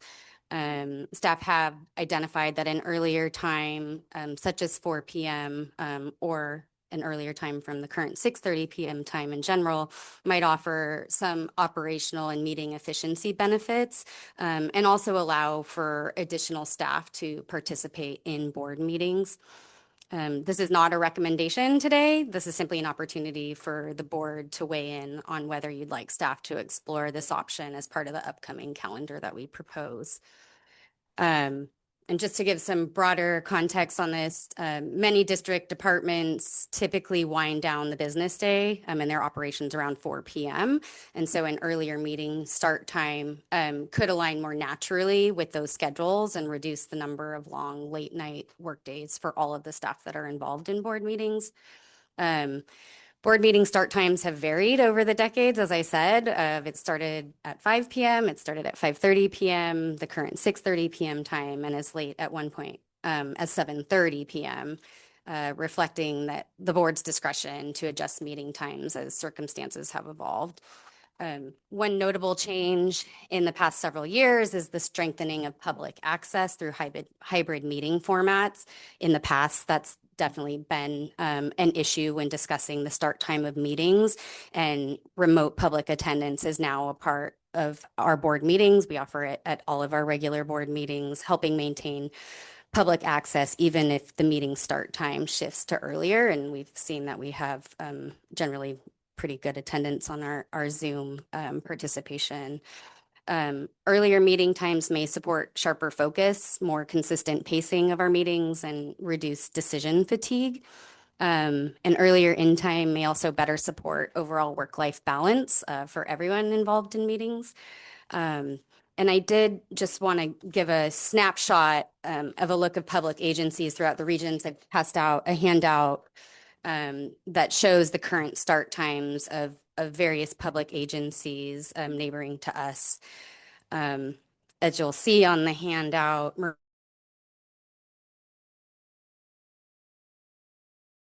in yellow are all agencies with a meeting time earlier than Marin Water. And some agencies, such as the city of Sausalito, have actually recently shifted earlier to an earlier start time to strengthen their meeting flow, support staff, reduce late nights, and improve accessibility for their community. On the second page of the handout is the announcement that City of Sausalito published when they made the change back this past July. I provided this just simply as an example of how other agencies have approached similar conversations. And so I think I'll turn it over to discussion now, but really we're just looking from the board to see if there's interest in staff evaluating an earlier start time as we propose the 2026 calendar and bring it forward to a regular meeting later this month. Great. Board comments on earlier start time for board meetings? Anyone? And it's an interesting one because I think it's striking a fine balance because one of the things that we should consider leading with is the impact to staff, specifically on long commutes, getting home, and then having to do a quick turnaround to get back to work the next day. And I think that's something to consider. But at the same time, I think we need to balance that with public availability. I understand that web access, Zoom access, remote access is still there, but there's quite a few people, especially here in our community, that enjoy being in public, want to make a public comment. And not all of them enjoy retirement. And so there could be some delay in that. I did hear over and over again about some of the committee meetings being during the daytime, and people didn't like that because they weren't able to attend in person and be able to articulate what they would like to talk about or express their concerns or comments. So I do think there's an opportunity to move the needle. 4 seems a little bit early for me at first because of the public balance, but I definitely I think there's some opportunity to move in there, and then with a caveat being if it's a meeting that we expect quite a bit of public participation, such as rate setting or something like that, we would look to move that time so that we could have as many people in public attend as possible. And then, of course, we would probably want to start tagging on closed session at the end as opposed to the beginning of meetings. Those are my comments. Cool. Great. Larry, I know you guys had active discussions about this before we got on the board. Any comments on this suggestion? Only to this extent, Jed. I think the only thing that matters here is access to the public. We're all employees and we're assigned a job, we do the job, and you do it at the convenience of the public. So I think that should be the driving factor. If we were to change this, it would be, I think, essential that closed sessions be held after the meeting, not before, because now we're into, as I like to joke with Molly, lunchtime. And, we're getting into 3 o'clock or 2:30, I've got 20 people that report to me and they are still working hard at that time. And my phone will light up, and it's usually, we operate water treatment plants, wastewater plants. It's usually an emergency. So, I can do it, but I'll have to walk out if that event occurs. So I personally prefer it after the working day is finished, but I understand the concerns. Great. Comments? Yeah, there may be also consideration for board members that have less flexibility in their ability to attend early meetings. Larry, you've already commented on our responsibilities too in taking on this role. The fact that staff is bringing this up as an issue and an area where maybe there could be some changes that would improve options for staff. I think it's important to consider. I do think I would support an analysis of the options, keeping in mind all of the other factors like public participation that we've noted. But having staff bring this up raises its importance for me.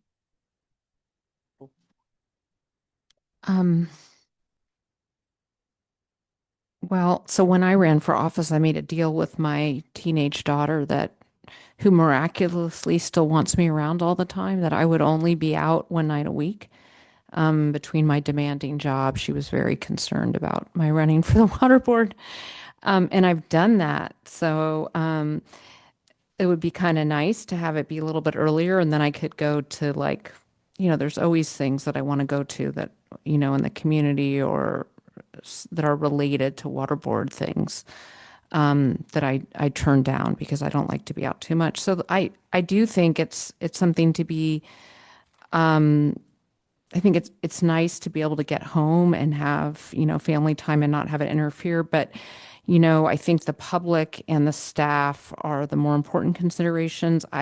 One possibility would be to start at 5 instead of 6:30. And then if we had a closed session, and I agree, this isn't ideal, but going to Larry's concerns, but we don't have closed session every time. Maybe we could do the closed session 4 to 5. And then that way we're starting the public meeting at 5 when the workday is sort of officially closed. That's my 2 cents. Great. Well, Larry, I agree that the public is probably the most important vote here, and I'd love to hear their input as much as possible. Without a doubt, staff efficiency is critical for us. My personal cares about this are nominal, so it's not really about my own life. I respect the fact that we want good quality board members to want to run for these seats and don't want to have a hindrance because they have to take time out of their workday. So I'm supportive of moving forward with the change. I think it'd be really important for us to bring in data from other agencies that do it, which apparently there are many in Marin as well as other water agencies. So a lot of folks have taken this matter into account. And if we're going to be different, we should have a reason why we're different than other folks. Why do we start later when others start earlier, or vice versa? So we'll look at that. Let's make sure we notice it very clearly so that there can be public discussion when we make the call. And any public comment on that? Cold calling, all of you. None. None. I guess, yeah, they're good. They trust us. Okay, I think we are going to adjourn for lunch. Thank you for that workout, and we will come back in how long? 15 minutes? Yeah. Grab your food. Okay. Double gavel. We're reconvening after a delicious lunch. Thank you, team. And we'll move on to item 8, which is our annual strategic work plan development. Hopefully everyone's had a chance to read it through. I think staff is not going to go through every bullet point and slide on here. So feel free to ask any questions that aren't brought up, but there will be an overview of each of the items, and I'll hand it off to our general manager and team. And yeah, team. He's handing it to me to kick off here. So Adrian Martin's Communications Public Affairs Manager. And so just want to start first with a little background on how we got to the development of our strategic plan and the annual work plan. So in early 2024, the district did adopt a 5-year strategic plan to set the district's direction and priorities for 2024 through 2028. And that plan was developed through a 6-month process that happened during 2023. And so our 5-year strategic plan does consist of 5 strategic goals. There's 24 objectives under those goals, and it also identifies 114 action items that represent the district's understanding of what is needed to advance the goals and objectives. And so our process now in working on our strategic plan is developing an annual work plan. And so we are now in year 3, and we have prepared a work plan to cover the 2026 calendar year. And as has been in the past, we develop this plan and discuss and review it with the board at the annual retreat, and then that will be brought back to the board at a regular meeting to accept. Oops, sorry, trying to move too many things here. So for today, Vice President Smith did mention this, and so did General Manager Hordenstein at the beginning of the meeting or the retreat this morning. But we have provided a printed work plan to the board here today the entire plan, and we also gave it to the board a week or so ago so that you'd have some extra time to review it. Because today, a little different than our past couple of retreats, we won't be reviewing the work plan in its entirety line by line, but rather have selected a few key interest or priority areas within each of the goals to dig a little into a little deeper into the details on. But of course, throughout presentations by staff, we can take any questions on any areas within the annual work plan that the board wants to raise. And so with that, I will turn it over to Paul to kick us off with goal 1.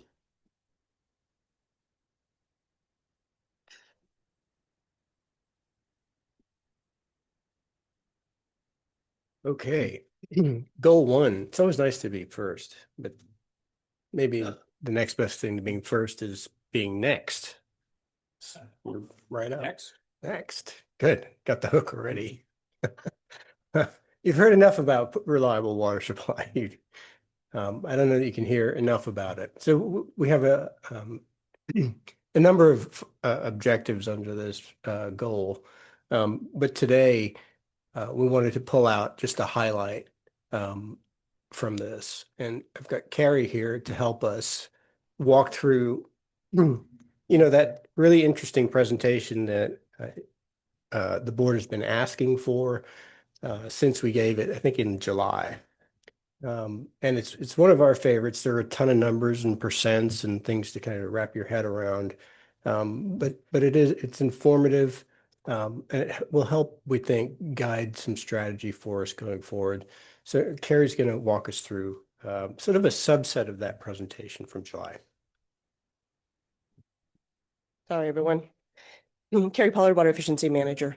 Okay, so as Paul mentioned in July, on the July 22nd planning meeting, we gave an in-depth presentation on our single-family high water users. So if anyone's interested in getting deeper into the details, I would suggest you go back and watch that presentation, which dives into a lot more than we're going to see in the next few slides.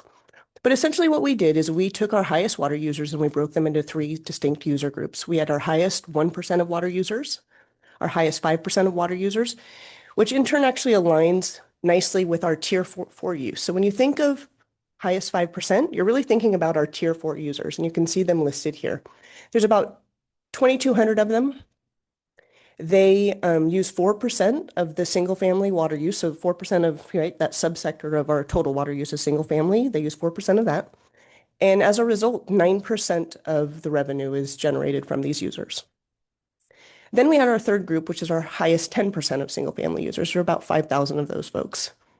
They use 29% of the single family water use, about 3,500 acre feet. And they account for 40% of the single family revenue.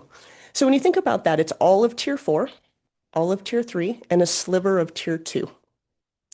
And as we pursue and look to reducing our high water users' consumption, what we're essentially trying to do is shift them into those lower tiers, which is a good goal to have. But it's just more, I just want to kind of recognize that that also will have revenue impacts that just need to be acknowledged. And so I wanted to kind of start there. The next slide here is, what did we learn about these users in doing this analysis? So I'm going to focus in on the highest 10% because there's 5,000 of them. It's a large enough pool to, have an active, a meaningful kind of discussion about, as opposed to 1%, which is only 500 customers. But for this highest 10% of users, we found when we looked at the 7 years, 60% of them were consistently in this group. We know those are folks that we can definitely pursue for increased efficiency, whether it could be leaks or landscape or whatever the issue may be. But we know that those folks are consistently using a lot of water. We also learned that the users within this highest user group shift in and out seasonally, depending on irrigation, and also with leaks, right? So the folks that aren't in this higher user group consistently, so the other 40%, they likely were there because they had an event, a leak, or maybe they installed new landscaping. There was some reason why that pushed them into that higher use category, and then, they kind of stepped away. And so those would be less of a focus, but it's really an acknowledgement that seasonal water use and leaks are a significant driver to these high water users. We also found that a lot of these high water users, or rather this group of high water users, participate at a similar rate as our general single family customers participate in our water efficiency programs, right? So they're not a target audience that's being overlooked by any means. They're really in alignment with what we're seeing with the all, quote unquote, all categories. We also found that not all high water users are inefficient, right? We had an example of a customer that uses a lot of water, thousands of gallons a day in the summer. But you could tell from their water use pattern, they actively managed consumption on that site. And having a large lot and having a lot of landscape doesn't mean you're inefficient. And I think that that's an important recognition as well for looking at these folks. And then finally, we looked at heat maps. Where are these folks located, right? We know Ross, Tiburon, Kentfield, affluent, large lots, places where water bills increasing is not a motivator to necessarily reduce your water use. One interesting analysis that we actually did as a follow-up to these high water users was we mapped where are these top 10% located, especially the top 5% that are consistently in that top 5%. We mapped them, we overlaid the top 10% that were consistently there, and we came up with 5 distinct areas within the district. And now what we're doing is an analysis on if we were to deliver recycled water to them, how many miles of pipe would it be? What would be the demand for those different segments? Where would that make sense for that recycled water to come from?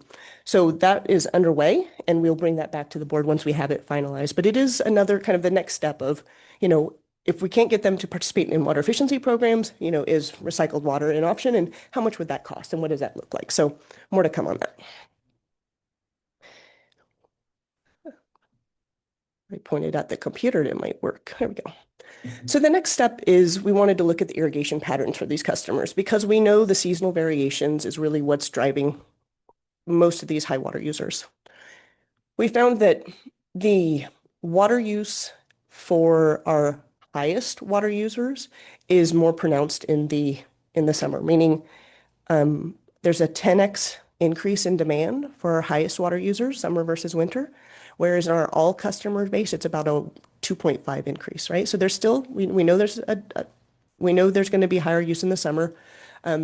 Just higher users use a lot more water in the summer. That led us down this path of, well, how much lawn do they have? And we looked at how much turf grass was in these highest 10% of users and 5%, 1%, et cetera. We looked at them all. And we found that there's a direct correlation of the percent of water that the group uses is the same percent as the amount of turf they have in that region. We thought, well, that's, for 10%, it's 30, or it was 29, but, close enough for margin of error. Is that consistent? Is it only our high water users? So we graphed all users, and we found that it's actually consistent throughout the water use. So we know sites that have more lawn are going to use a lot more water, right? This is why we have our turf replacement program, and this is why we target turf conversions. But it was just really interesting to see that correlation. It was not something that we had necessarily expected. What I have graphed here is acre feet of use for all users is the gray line on top. And then our highest 10% is yellow, and the highest 5%, so our tier 4 users, is the red. And when we think about targeting our high water users, they're absolutely, that should be a target audience for us and a subset of our general outreach plan. But when we think about what are the opportunities, a 10% reduction in all users is equivalent to a 30% peak reduction in our highest 10%, less than 300 acre feet.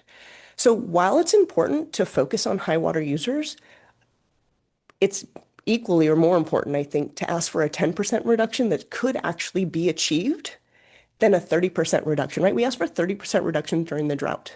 And what were people doing, right? They were carrying buckets of water to water their plants. Our highest users are not going to do that, right? They're not going to be willing to take that. They wouldn't do that anyways. But meaning, my point is, it's kind of the same ask for them to reduce by 30%. It's a big ask.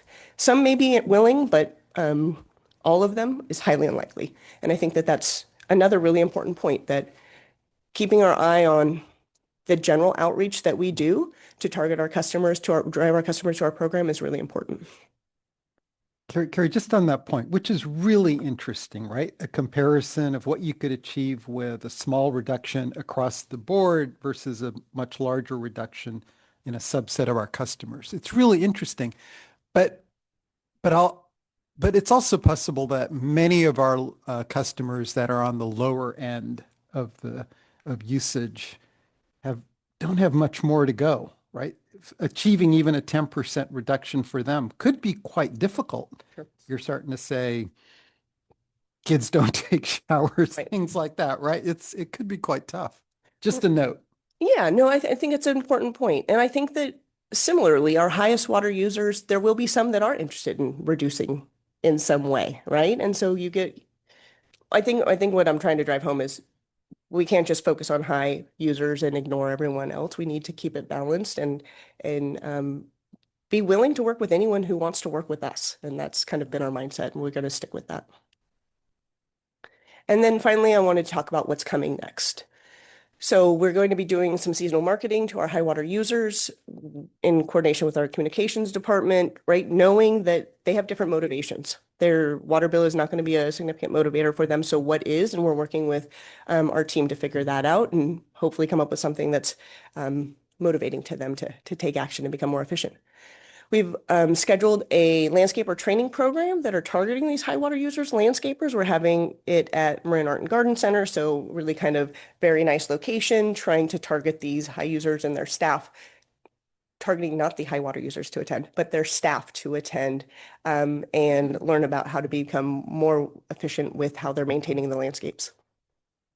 I also want to include that to kind of propose the review of a Tier 4 exemption program and consider to eliminate it, right? We have had this Tier 4 exemption program that essentially incentivizes high water using customers to use more water.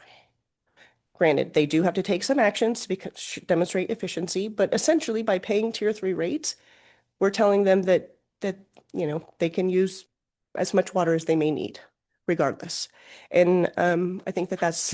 Can you just back up for 1 second and explain that Tier 4 exemption in detail? Yeah, so a Tier 4 exemption program is something we have in place that allows our highest water users, anyone who goes into Tier 4, to take a specific set of actions to demonstrate efficiency. So they have to have high efficiency toilets or some indoor fixtures. They have to have, low flow shower heads, et cetera.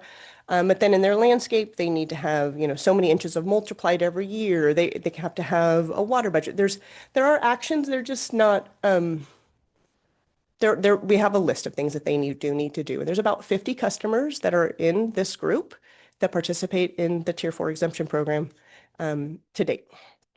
Yeah, and I think that will be an item that as part of the next rate process we'll bring for board discussion and consideration if you want to keep that in there.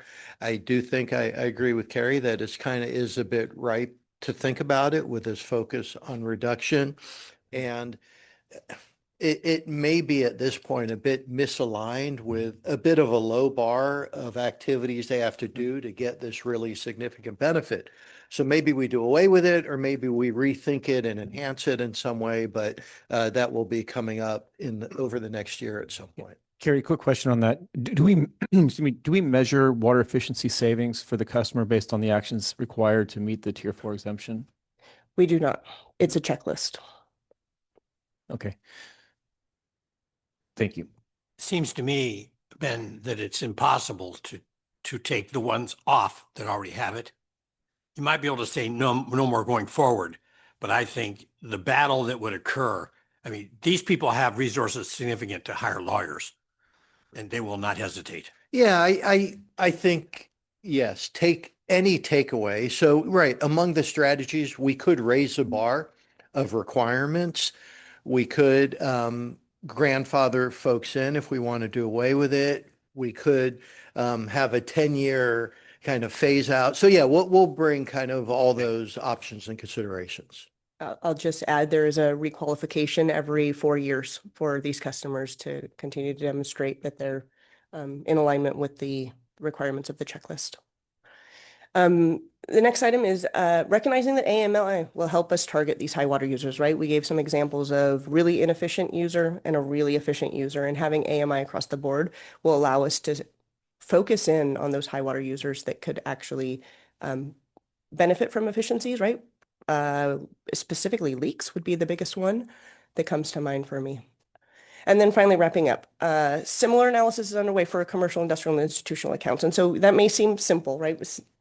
Just, do a similar analysis. The thing is that you can't compare San Quentin to a grocery store to a barber shop, and they're all under the same category. So what we've done, meaning there's under the same sector of business, what we've done is we've categorized all of our commercial and institutional and irrigation accounts.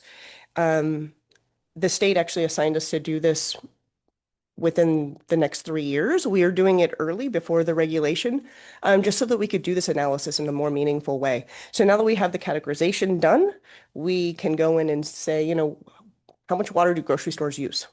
Where are their outliers, right? Where should there be an area of focus for us to market?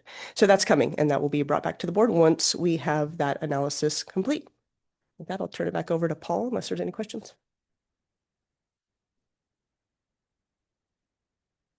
We can take questions on that. Any quick comments now besides the threat of litigation, if we take that away?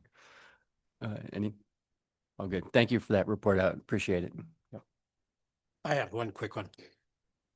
I think the program is brilliant, very frankly. I mean, the goal is to achieve water use reduction, and education is the way to do that. So this gives them an incentive to, they can take it the other way. They're a little bit immune from the system because they can't ever be tier 4s, but they do have to pay a price to achieve that. So I think it's very well conceived. It's been here since I've been on the board. I don't know how long before that, but I thought it was very clever. Larry, just follow up. What's the incentive they're paying, or what are they paying to get the benefit? They have to do the list. So it's things like they have to have a irrigation controller, one that looks at the weather. Yep. And things like that. They have to look at their water usage in various kinds of plants, what they're doing. And there's a whole, like I say, it's like clever. Take a look at the list sometime. Then they're permanently guaranteed never to go into tier 4. Sounds like a pretty good ROI then. The tier, yeah, they stay in tier 3. Okay. So, that's that size user. What do you think, Terry? That could be a couple thousand a month. No, I think there's a excellent cost savings for the customer there. I just don't know if you're seeing an equivalent reduction in water. That's the interesting part. Because to your point, I think education is the best way to go. And as is, Matt, the achievement of the goal, which is to reduce water usage. Maybe it's not the best way, but it's one of the slickest ones I've seen. So it'd be good to have the analytics showed to us so we can see if it's working. I think that's what you're asking, right? Yep. Yeah, let's see the numbers. Thanks.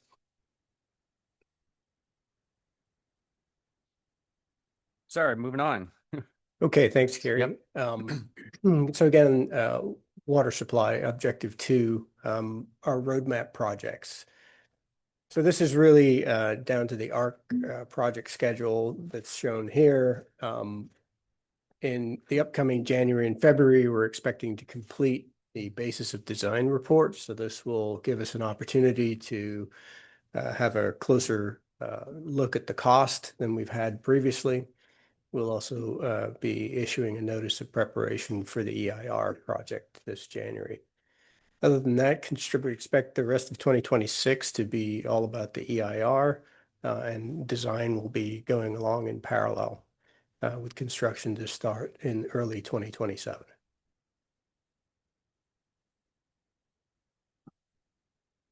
And pause there if there are any questions on the reliable water supply before handing it off to Alex, I think.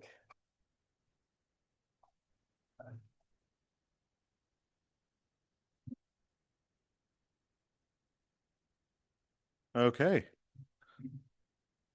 Well, now that we have a reliable water supply, what do? We've got to make sure that we continue maintaining a resilient water system through effective management of our infrastructure. So this afternoon we're going to be focusing on the first objective, which is the infrastructure condition assessment component of it. So this first objective is really a foundational objective in developing our capital investment strategy for the district's capital improvement program. With a wide range of infrastructure assets that are competing for funding for rehabilitation and replacement prioritization, it becomes important that the structured approach is applied across all infrastructure assets to develop a thoughtful and robust capital program into the future. That's helpful to ensure that all asset classes receive the appropriate level of rehabilitation and reconstruction funding needed to maintain a resilient system. So where do we start with all this? Well, first we have to start with actually assessing what we have. So since we embarked on this 5-year strategic plan 2 years ago, staff have been diligently working on completing the above ground condition assessment of the district's 97 pump stations and 130 water storage tanks. So the pump station evaluations looked at is there system redundancy in the pump stations, which means is there a standby pump in case it goes out of service and we could continue pumping to the system? Does it provide sufficient flow to the system so that way to ensure the pump isn't running all the time? Is there emergency generator hookups at the pump stations, as well as what is the condition and the type of the structure? As well as with the water storage tanks, we evaluated what the material was. So we looked at, is it a redwood or is it a steel tank? And the redwood tanks were prioritized, and we have 4 remaining tanks that we will be taking out of the system in the next 2 years. We also looked at the storage adequacy of these tanks. Are they providing sufficient capacity to the system? What are the interior and exterior of the coatings looking like? Have they failed? Looking at the interior roof structure and also looking for seismic hardening of the tanks that need to be considered for the prioritization process. In addition to that, while we're doing the assessment, we also looked at the above ground hardening of the infrastructure. So we worked in collaboration with Marin Wildfire Prevention Authority, and at our pump stations, we were looking and inspecting the defensible space around the pump stations, looking at opportunities to extend the vegetation management around and above, and removing debris on top of the roofs, as well as looking at other components such as what are the roof penetration gaps looking like, or is there any fire-rated vents on the systems that we're looking to do.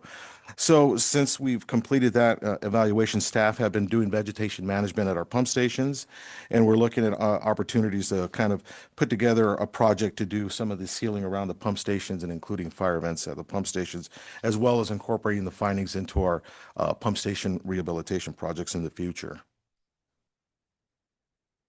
In addition to doing all this work, we also were looking at evaluating the site security improvements at all these different pump stations and water storage tanks. So these findings are being included into the prioritization process in our future CIP. But due to the sensitive nature of water system securities for water agency as us, it's not really appropriate to discuss what those security measures are. But in general, they are looking at including multiple layers of security at the pump station tanks, just to ensure that we don't have unauthorized access into these facilities that we run and operate. Along with all the infrastructure, we're also looking at the pipeline prioritization. We recently completed the water system master plan, which developed, criteria that we're using to evaluate our pipelines, which include the type of pipe materials: cast iron, law converse, asbestos, cement, the age, what's the leak history, the soil types that are in, because some of them are in bay mud that are kind of more prone to shifting and failure sooner, as well as looking at a risk-based approach to really identify what the consequence of failure would be if that pipeline failed. For instance, if it failed under Highway 101 or next to a hospital, that would really impact the services. So we're really looking at all those different considerations while we're prioritizing the pipeline replacement projects in the future. And for water supplies, Paul just kind of gave a highlight on the atmospheric river project. That's another improvements that we're also looking for prioritization and funding into the future. So in addition with all these, some of the assets that kind of go unnoticed are our dams. So dams are an important piece of our infrastructure that usually go unnoticed because they're static, they don't move, and that's what they're supposed to do. But staff do conduct routine maintenance activities at all of our dams, which include vegetation management, removing any debris from the face of the dam so they could be easily inspected, as well as adding riprap on the upstream face to make sure there isn't erosion. In addition to that, we have yearly inspections with the Division of Safety of Dams. That it's a regulatory agency that makes sure that all the dams in the state of California do operate and are maintained properly. Every single year, we've been having a passing score, so all our dams are safe for continued operation and use. But it's also important to note that we have dams that are over 100 years old. So just like the rest of our asset classes that we manage, we need to conduct condition assessments to really look, in the dams to see if there's anything else we could do so we could ensure that we continue safely using these facilities into the future. So staff will be starting a condition assessment in the upcoming year. And like our dams as well, our treatment plants are also equally as important because they have to maintain and operate 24 hours a day, 7 days a week, 365 days a year. So, so regular maintenance does occur at all the treatment plants to ensure that they continue to work round the clock. And over the past couple of years, some other larger non-capital or non-routine capital improvements have been completed, like the filter plant seismic retrofits at both the San Geronimo treatment plant and the Bontempi treatment plant, as well as installing emergency generators at San Geronimo. So in order to continue identifying and prioritizing treatment plant improvements, it's important to update the district's outdated water treatment plant master plan, and staff is looking to start that process early next year. So as I kind of touched on earlier, the water system master plan was completed this year, and it really provided an in-depth look into our existing storage, pumping, and distribution system and utilized a risk-based approach to develop capital prioritization for rehabilitation and replacement across all the asset classes in our system. It also developed the NESI curves that we're familiar with, which are useful forecasting tool to predict how the different investment scenarios will help reduce and bend the curve on the replacement infrastructure that has exceeded as expected useful life. Staff will continue to utilize the processes established in the master plan to identify and prioritize capital projects across all asset classes into the future.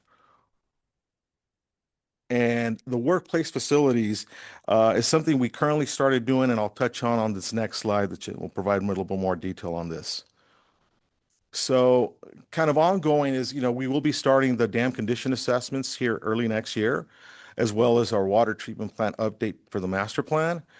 And, staff is working to identify and develop a wide range of infrastructure projects for future capital CIP prioritizations over the next 2-year budget cycle.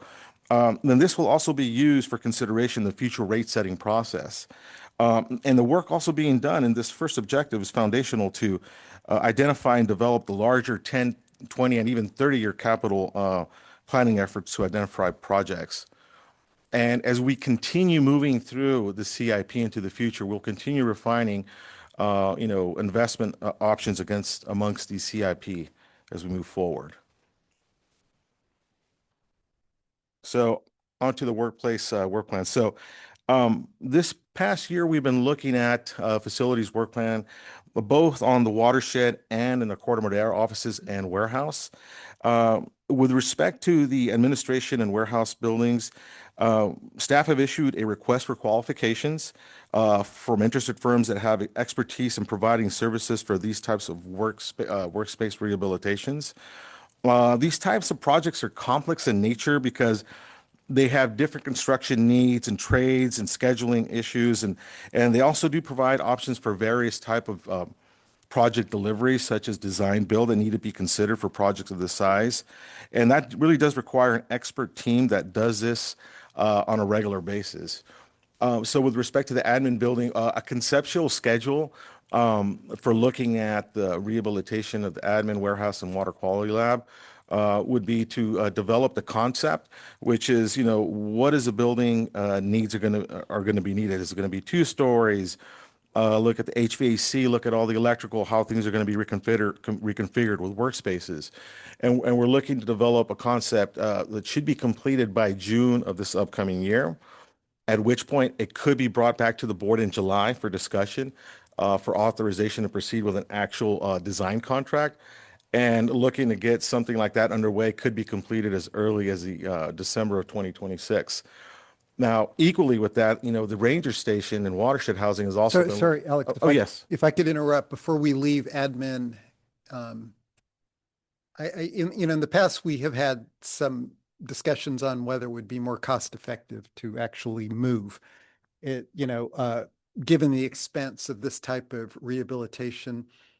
It seems like we've concluded that it makes more sense to stay on the existing site. And I know there are a lot of logistical arguments for that, particularly having the maintenance yard next door. But just wanted to sort of confirm that, we've thought about the options of moving and ruled those out.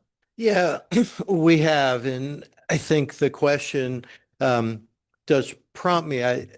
When we bring, and we're going to be bringing to the board this kind of conceptual study of the admin building that Alex just mentioned. At that time, I think it makes sense to give a bit of an update to the board and the public of where we are, and that we had looked at moving and the considerations and costs.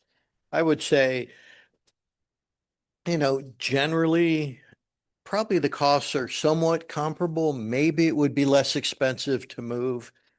The big consideration and the big cost is we just so greatly benefit with the co-location with the yard right across the street.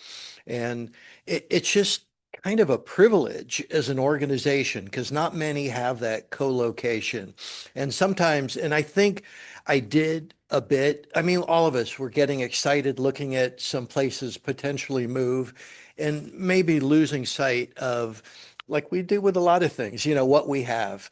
But that to separate, as we sat down and really thought about it, and operations weighed in pretty heavy, the cost was really significant. And we just, let's really understand. And that's what this is. It's a conceptual effort to understand what the kind of all-in costs would be. Not just the admin building, but across the street, some upgrades, and then, of course, in parallel, the Sky Oaks effort. Yeah, thanks, Ben. There is a subjective component to this analysis, right? What makes the most sense for the unity of the organization? I will add that the owner of the development that's next door to our place used to be called WinCup. Used to be a manufacturing facility for plastic cups. And the owner is a Tiburon guy. He approached me about buying out the general office building, offering us a building anywhere we wanted. He would build to spec. That was the swap. The same decision was made at that time. That's probably, I think Helliker was still the general manager at that point. So it was, but it followed exactly the same thinking, that the benefits exceeded the benefit of a new building. So it went along with the previous interpretation. Of course, that doesn't fix the roof. So, in addition to all the admin building and warehouse and corp yard that we're going to be looking at, also the Sky Oaks Ranger Station and housing is also looking at. So, we are using some Mount Tam funds right now to develop the approach. We'll be looking at developing the concept and feasibility and cost for both the Ranger Station as well as the housing on the watershed, and that should be coming back around September of next year. And with that, I'll take any questions. I have a question. Yes. You mentioned going under 101. You were more concerned about those pipelines. Just generally. But aren't they sleeved? Not the one right there on Wolfback. I see. Yes, that was one that was identified as critical to replace. Okay. Which we're working on the design right now with Caltrans. That should be fun. Yes, it will. We're going to bore it? No, I think we're going to go under the overpass. I see. So we could open cut. Yes. makes because it going underneath and boring easier. is very challenging. Yeah. Okay, thanks. Yeah, Brad. Can we go back to the infrastructure condition assessment component? I just want to touch on that and get a little bit more information on the structure hardening for what we've done so far for all of our pumps and stuff, not just stuff on the watershed, but all throughout the district. Sure. So that was completed. All of our infrastructure was already evaluated. For our pump stations, our spillway, and our watershed housing. Okay. And we looked at in coordination with the Marin Wildlife Prevention Authority. Gotcha. So in terms of that, that was all done to the same standard that they're moving forward to the built environment in terms of a completely home hardened 0 to 5 feet out, zone 0, and then everything hardened on the home to what we now we call Chapter 7A standard. Correct. Okay. That's what we're looking at, the different zones.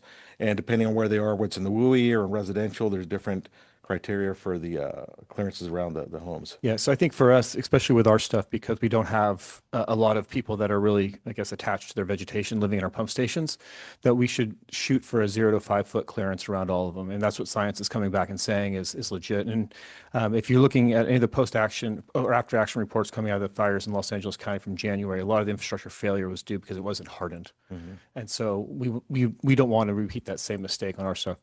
So in terms of progress, I mean, many of these fixes are not that hard, right? I mean, replacement of vents, removing vegetation. We should be wrapping this up in 2026, I'm hoping. And if we don't, we should be hyper funding it so that we're not keeping this risk out there for very long. So it'd be good to find out how many of our buildings meet what would be considered safer from wildfire IBHS home standard. That's the same thing Marin Wildfire is using. That's the Chapter 7A building construction as well as the Zone 0 component. And then how long till we're all wrapped up on all of them? Noted. Great, thank you. But I should have started with, it's really good to see this kind of investment into our capital infrastructure. Going back and taking care of stuff that's been on the shelf for a long time is really important. So it's very good to see. Right. Great. And I'll second that. Thanks for keeping us updated on the headquarters, and Sky Oaks in particular, I know could use that work. So glad we funded it, and let's keep it moving. All right, moving on to the next item. Thank you.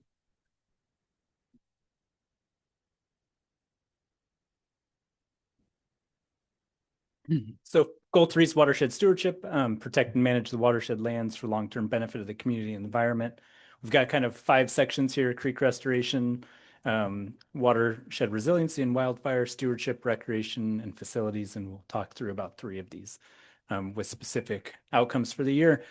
Lagunitas Creek, we've been making great progress on the 13 sites that are part of Lagunitas Creek restoration enhancement project. Completing site 3 in 2026 is our focus. So we were working on our upstream sites this year. We were intending to complete all of our sites in 2025 due to our small construction season, due to nesting northern spotted owls, as well as kind of the onset of the winter season. We did leave 1 site uncompleted. So site 3 is what we have on the docket for next year, as well as continuing our gravel augmentation monitoring. Phase 2, we're advancing with grant funding the 100% design. We're currently somewhere around the 65 to 70% design, and we'll be moving forward with our permits once we have our full design package ready to go. We've started to do our grant fundraising to support construction of those sites, and we have an engineer's estimate of about 6.5 million for those sites. As mentioned earlier in the day, we did receive some funding from Department of Water Resources to begin phase 2. So we're in a good space to look at 2027 for implementation of those sites. And that'll be site 7 through 11 down in the Samuel P. Taylor section of Lagunitas Creek. As well as on what we're looking at, we've been talking a lot about our Lagunitas Creek stewardship plan for the last couple of years in terms of updating it. There's no kind of regulatory requirement to update the document, but it is somewhat dated in terms of kind of the guidance it provides for our fish programs and the monitoring that we do in Lagunitas Creek. So updating that in 2027 is a priority as well. Roads and Trails Management Planning will be coming to the December 18th Watershed Committee with a report out on the workshop and open house that we recently hosted at Sky Oaks. And this is to update the Roads and Trails Management Plan. We'll be reviewing social trail priorities and opportunities, discussing bike access scenarios and standards, and visitor engagement and stewardship, and kind of charting a path forward for developing the roads and trails update. Community integration for that process, we're going to be hosting a number of site visits on the watershed from the timeframe of February to April. We're going to be probably organizing these around geographic areas of interest and having kind of a robust conversation with the community around potential updates that might come along with our roads and trails plan. We'll be reviewing the input that we received from those site visits at our watershed committee meeting in April. And our intention is to have a draft plan and begin the environmental review in the summer/fall of 2026. So that's kind of our schedule right now, our working schedule, if you will, for how we're going to advance our input from the watershed, the workshops, into site visits and into report outs at various committee meetings. Great. Yeah. Any comments on this item that will no doubt be generating interest in the future board meetings this year? I just want to say, the family went out to take a look at Lagunitas Creek, the phase 1B, and we did see the native pink rocks. So they're out there ready to be going. But the reason for bringing it up, if funding falls short, grant funding falls short for this, I know there's been some issues back and forth. If there is, please bring it to the board as soon as possible, because we want to make sure we get this over the finish line and as complete as possible, because it's great work. Yeah, Jeff, I'm curious to hear from Sean and yeah, as you said, this is going to be coming back pretty soon, but just Sean, what were your impressions following the November 9th and 10th community workshops to launch the RTMP update? Yeah, so I don't know the exact number, but we had approximately 200 people participate. We had a number of stations that folks worked their way through. The first station really got to the core. What is our goal of our roads and trails management plan? And then it evaluated our social trail criteria. So within our plan, there's a criteria that identifies how we'll manage social trails. So providing some content to update that. The second station was about engagement and stewardship, how folks would like to volunteer on the watershed and how we can help educate our visitors. And then the third station was about potential bike access scenarios and areas that folks would like to see connections made. They'd like to see bike access considered on specific trails, or areas where they would not like to see bike access scenarios on. We got a lot of good input from the cycling community as well as the environmental and equestrian communities. And I think we'll have a robust report out at that December 18th meeting. We're getting close to having kind of concepts for scenarios that we'll be kind of reviewing in terms of where there's more conflict or less conflict and different strategies that we might employ to advance those things. So generally good initial input. And I think it's going to be really important to have those site visits to get people on board with where we're going from there. But 200 participants, that's encouraging. So we're getting the word out there. We're getting their feedback. Great. Yeah, I'm seeing I think a different attitude coming from our broader community or those that really oppose this, anything that we were doing in the past. And the recent letter that I believe is public that was sent to all the board members from Marin Conservation League, I thought in a way was like I don't know if an olive branch is the right word, but like how can we work together? And there are a couple of concepts in there that I thought were interesting. One was, how can whatever trails we choose actually end up having benefits for the environment? How can we put more investment into making it better? How can we look at our investments not only in the recreation trails, but in watershed maintenance, et cetera? And I'm fairly sure we put a lot more money into our health and habitat of the watershed than in trails. But I think that was interesting. I saw a sense of, rather than us versus you, they showed a sign and willingness to work together and gave examples of that. It's also a message to Nicasio the same, like rather than us against you, we realize this is important for the broader community. How can we work together? Because I think Nicasio could significantly benefit by working together. And anyone that has like just a smaller group of interest, like recognize them, the public good, and maybe we can all benefit from the work together. So I'm hopeful that your process is going in the right direction. Thank you. Yeah, I appreciate those comments. And I just remind all of us that, right, the district kind of inherited this network of roads and trails on the watershed. some of these were logging roads, 100+ years ago. And so there is a tremendous opportunity to think about sustainable trails and stewardship and restoration, how that can become that net environmental benefit that we read and heard about in the letter. And I'll just note we have a site visit with MCL's executive director this week to kind of ground truth some of their input. We talked a lot about this, so I'll be brief, but BIFIP CEQA addendum to support increasing and the pace and scale of our prescribed fire program on the watershed.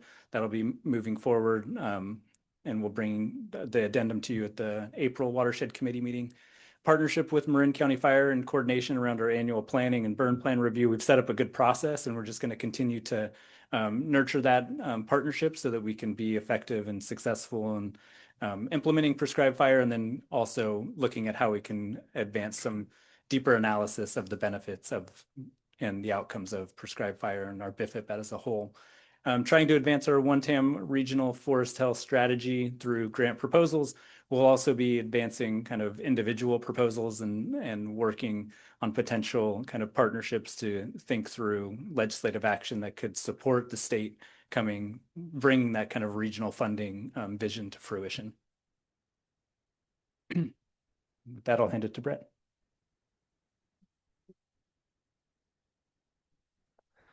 Alrighty, my name is Brett Uppendahl. I'm the finance director for the district. I'm going to go through our highlight here for goal 4, which is fiscal responsibility. In the slides, I'm sure you've seen, we do have quite a few other actions and goals that were front loaded for the 4-year plan. So we're at a nice little midpoint here in terms of the individual actions that we're taking over the 5 years. As it shows on the slide here, our objectives are financial stability, fair, equitable, and proportional rates, cost-effective business processes, using outside funding where we can to reduce our financial impacts on ratepayers, and transparency. Really what we're focusing on this year is the beginnings of the next rate cycle. As I mentioned, we've completed quite a few of the smaller goals that were front loaded. We have a lot kind of in the works that are more longer term, that are related to technology that you'll see in the next section. But for this fiscal focus for the year, we're beginning the 2027 rate setting process. So as it's titled, their 2027 rate process, the actual final product will be brought to the board and to the public in 2027, but there's a really long lead time to get to that point. The way that we're required to set rates here at the district is we have to conduct a cost of service analysis. And so that in and of itself can take, the better part of a year. And so we're going to be publishing a request for proposals, an RFP, in coming months here by February.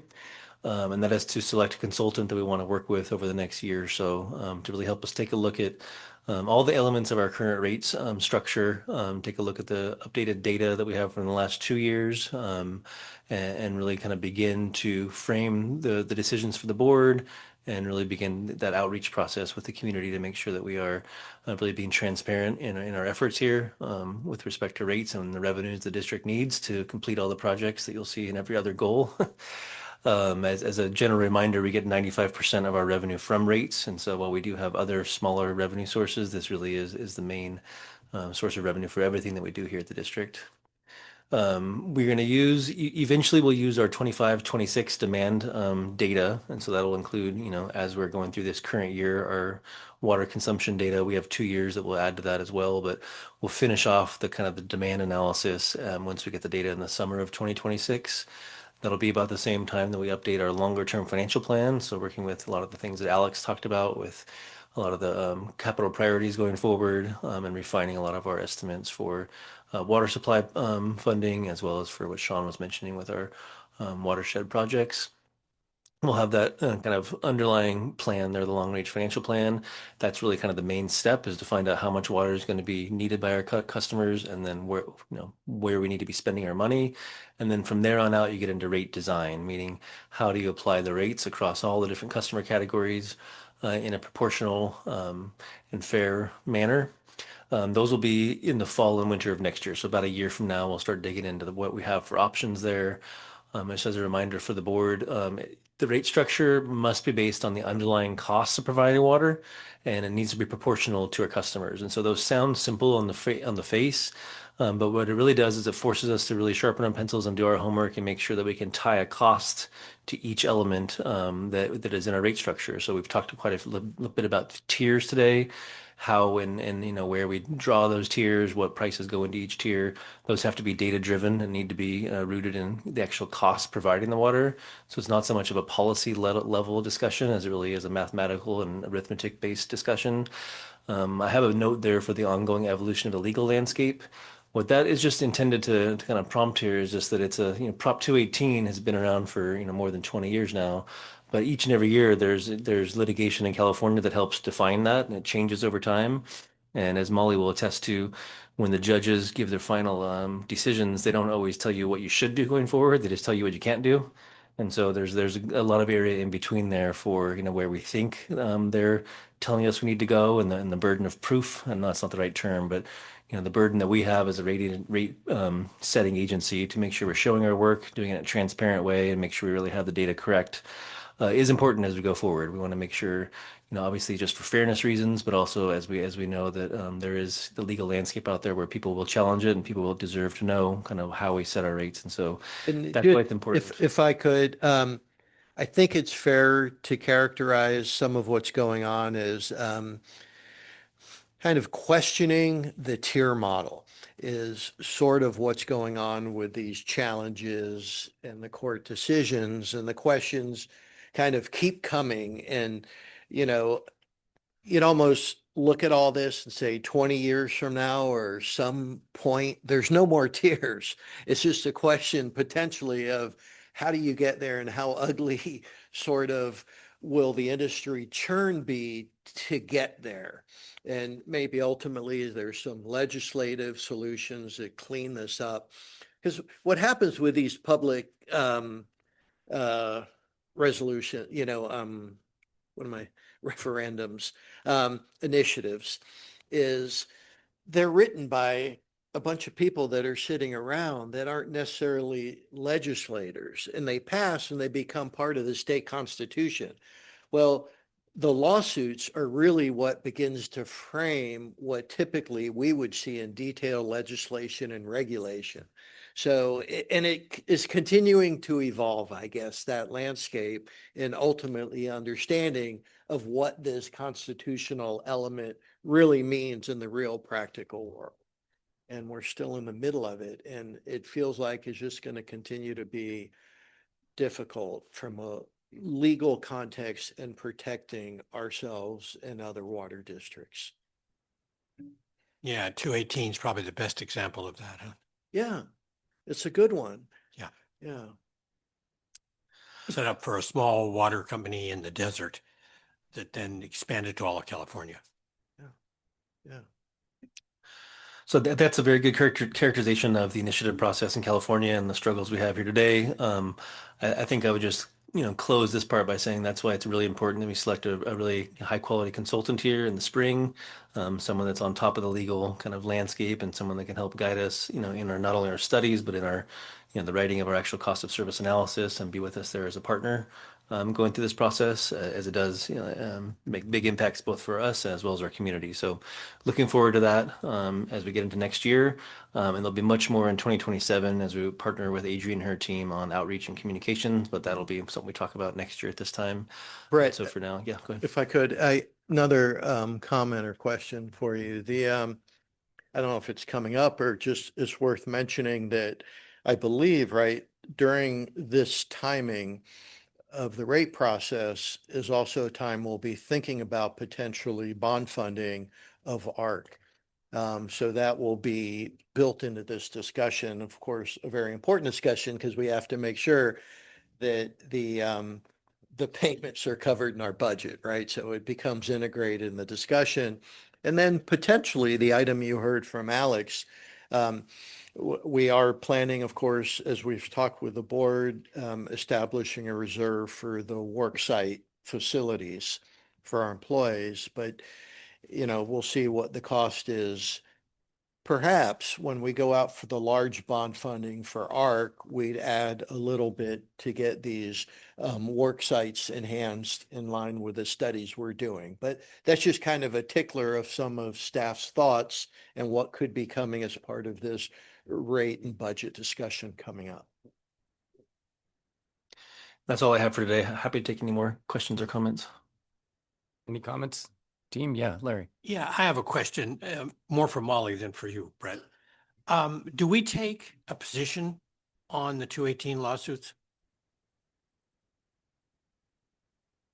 As a member of the AQUA, that's Association of California Water Agencies Legal Affairs Committee, I do participate in the committee's consideration of amicus briefs that are filed in the name of AQUA and often other agencies. We have requested and received support from AQUA for an amicus brief in favor of the district's appellate court case, the Hiller case that's still pending on the Court of Appeals. We often then do, as a member of that committee, vote to support amicus filings that would take sort of a broader perspective of these issues when the cases are heard by a Court of Appeals or a Supreme Court. Good, I'm glad to hear that. Great. Any other comments on the finance update? Thanks, Brett. Just maybe Ben, you raised a question for me when you spoke about financing for the bond issuance. Now, I thought I had heard previously that we currently, with our current revenues, are able to support a bond of about the size that would be required for the ARC project. Are we starting to move out of that range, or? No. Currently, I think that's accurate. I think that's like a general, back of the envelope scale as we get into the budget and the rates. I'm sure Brett will sharpen the pencil and we'll get more granular on, okay, specifically, here's what we can do. If we do this, we can cover more. Confirm with Paul how the project's going and what the estimate is. Is it, holding firm? Has it gone up a bit? What's it look like? So yeah, we'll have all that discussion, but there's no at all at this point kind of flag but thank you for the question that I'm raising in terms of that. Thanks. All steam ahead. Thanks for the update. Appreciate it. Moving on next. All right, moving on to goal 5, organizational excellence. Was there a public comment on this, Terry, or is it? Yeah. Wait till the end. Okay, sounds good. Thanks. Yeah, I think we just have a couple slides after this one. So goal 5 is our people and technology goal, really focused on our internal staff, organizational development, training our employees, and our affiliations and industries, and also focused on our customers and our engagement with them. And then, of course, the technologies we use to help us all internally to do our work and improve our services for our customers. Today, we'll be focused on a couple items within customer experience, Objective 2, and then Objective 4. You'll hear from Brett on some of our technology updates.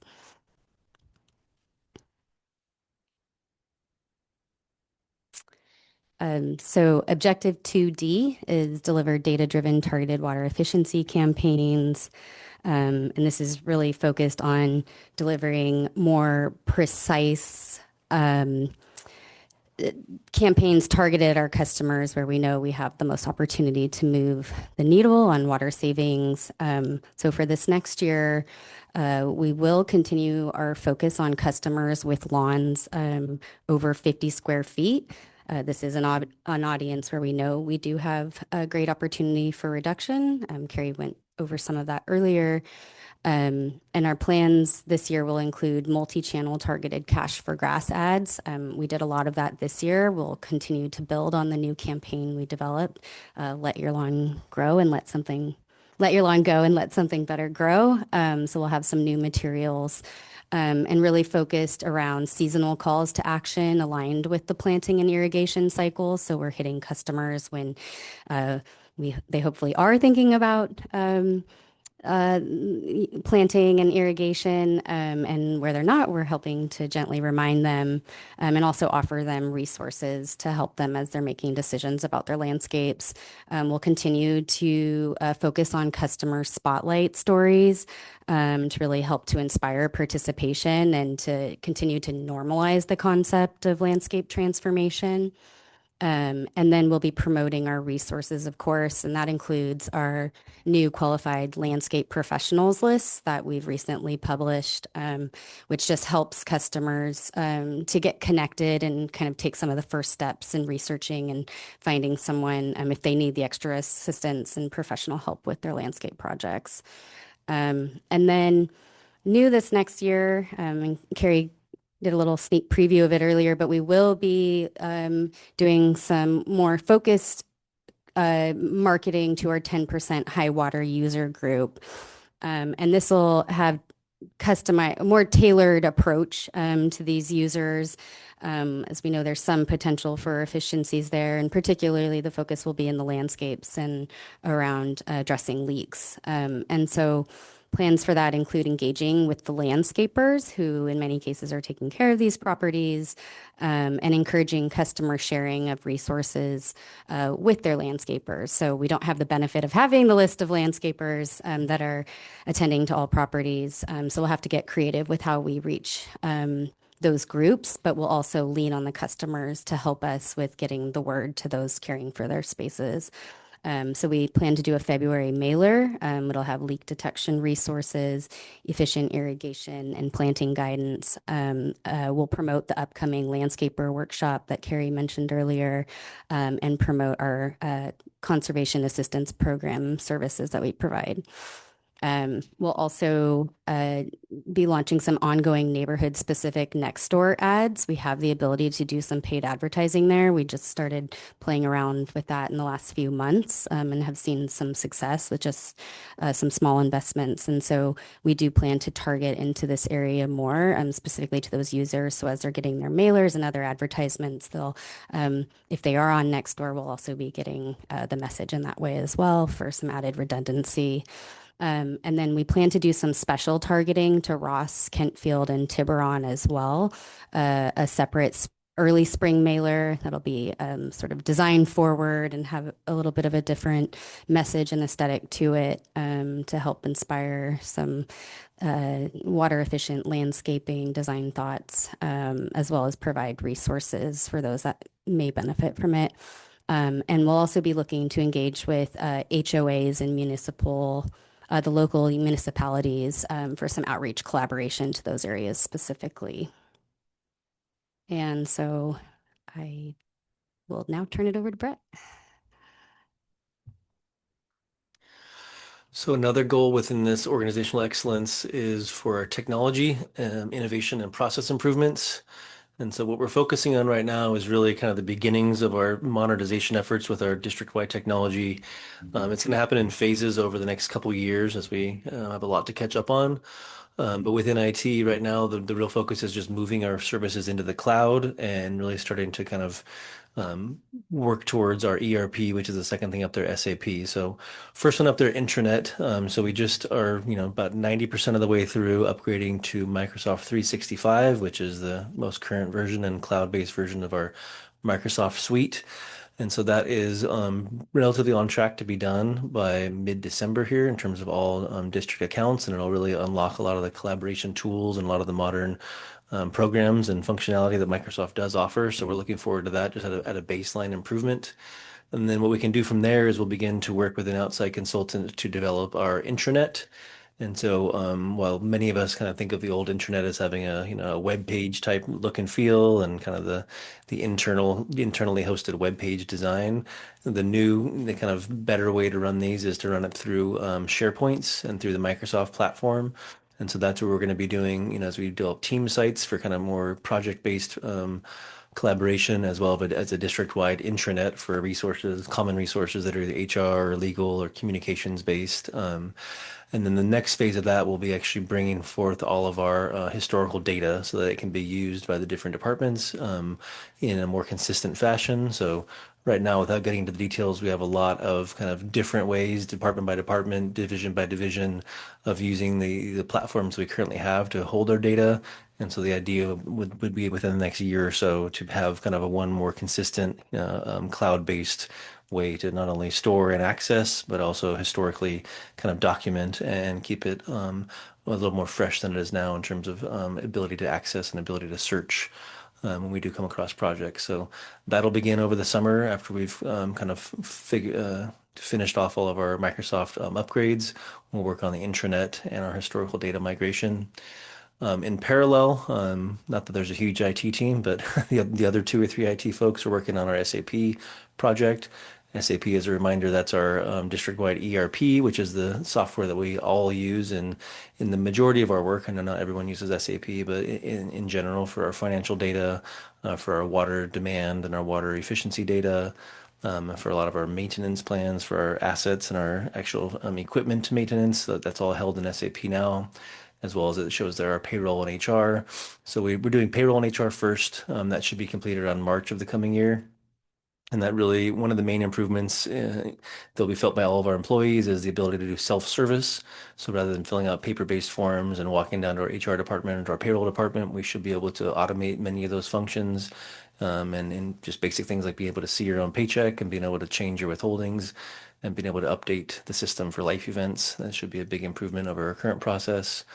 We're just beginning the customer service and billing modules right now. We're in the process of developing an RFP for those, and that will have a strong overlap with the AMI team in the sense that, you know, all of our demand data goes through that side of SAP, our billing data goes through there, and the portal will be shared by AMI and by our customer service and billing team. And so that'll be a lot of kind of collaboration and a lot of effort there to make sure we all kind of are on the same page and move in the same direction. But as we talked about this morning, I think it's critical that we have our customers all looking in the same place in terms of their bill, in terms of their water usage, and in terms of how they interact with the district. So the good news there is that SAP does have a couple really good options for us and options that work well with a lot of the underlying AMI technology. So we're excited to see what comes in the next couple months in terms of our portal options and how we can program that. And then next year in the fall, we'll take a deeper look into our finance, the finance and accounting side, as well as our asset management, which is all of our kind of equipment and work order system. And so that'll be a big effort to begin in fall, working with Darren's team in operations, as well as with kind of the core finance staff on purchasing and accounting and all the fun financial features. So that'll take a couple of years as we really get into it, but we're going to start that in the fall of 2026. That's our last slide. Okay. Excuse me. Other board comments? Ranjiv, we haven't heard from you in a while. You good? All good. Okay. Yep. Matt? I do want to highlight all the outreach that's been going on, and I appreciate the fact it's becoming more and more targeted, because one of the concerns I had is you're seeing beautiful pictures of landscapes and things like that, and then flashing them in front of people that most can't afford is it was a little bit odd, but targeting it, I think, is a much better approach with that. And then also plug the continued partnership we can with the Wildfire Prevention Authority, because not only is it same goal, but I think that there's also some funding streams that could help reduce the cost to the people for that. One of the last things on the financial side, outside the fact that the SRP or SAP systems will be a massive list. So please let us know what you need to help get that across the line as we move forward. But as we look to start the rate setting process heading into next year, I think it's an opportunity for us to examine and analyze our organizational structure and see if there's an opportunity either to increase or decrease positions depending on how we can look to make the district more efficient, look to do some more succession planning, things like that. So I think as we get towards that, I encourage an analysis of that structure moving forward. But other than that, thank you very much. Thank you. Yep. Larry, any comments? Well, great. And that's it for presentations for the day you have I do outlined. Okay. we'll do Brett, it. thanks for the update. And Adrian, I just have this feeling that we're in the flow right now. This agency just seems to be moving all in the right direction. I definitely learned about our thoughts about tier users and high water users, and maybe there's other ways we can think about how to have efficiency across the whole system. I appreciate just looking at board times and start times for meetings and all the minutia of what we're doing that add up to a lot of great work. So thank you, team. We have a few public comments on that item. Yep. Go for it. Okay, the first is Martha Davis, then Eric and Paul. Great.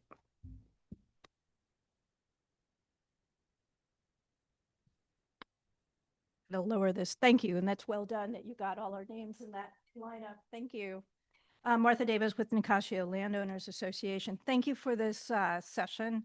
As this is my first time participating. Very, very interesting. Very, very helpful. A couple of key comments. One on efficiency. I think Phil's going to be ecstatic, Carrie, that you're doing all that work on the high users. And that also is for the targeting of the high users in the program. I think one of the key questions really here today is, what does efficiency mean? And the forward-leaning agencies in California are focused on developing water budgets that really understand at the site what is efficient water use. And you've got all the information from the new State Water Resources Control Board efficiency regulation that looks at, at a property, how big is the property? What types of plants are on the property? What is the temperature at the property? And coming up with a water budget that actually reflects what they're actually using in relation to a hypothetical of what that budget should look like. That is where California is moving. You have the information and the tools to be able to do this. And from an education standpoint, it's much easier for people to understand where they should be in relation to where they are today. And then you've got this array of tools that they can use to then invest in making the changes that will get you the performance. So the performance is the efficiency, not the investment in or actions to use the tools. The second is, it's the concerns that have been expressed, and I've heard this at other meetings, about the value of the efficiency to the agency and whether or not we're losing revenue. That's a bigger picture question, because what you really want to look at is, what are the investments that you have to make in order to assure that people have the water that they're wasting? And peak water use in the fall, outdoor landscaping drives those costs. So there's going to be an important evaluation of what is the relationship between, as we improve efficiency in those customers that are driving your other costs, to make sure that they have the water during those peak use periods. So it's a little bit of an entanglement, but it's worth digging into, because that's where you're going to find out how much are you saving on the other side of your cost structure, even though you are losing some revenue hypothetically from those changes. On 218, I think that the court cases I've read have all affirmed the tiered rate structure. I think it's a refinement of the tiered rate structure that is now moving towards a budget-based approach. So as you strengthen the conservation program using budget-based evaluation, sorry, I'm not done yet, really fast. If you use that structure, the water agencies that are most successful in these court cases on 218 are winning on the budget-based rate structures, because they go to the level of detail that 218 actually requires, which is looking at, a class of properties, not the class of customers, the class of properties that the water's going to. And I will close it there. Thank you so much. Thank you. Eric?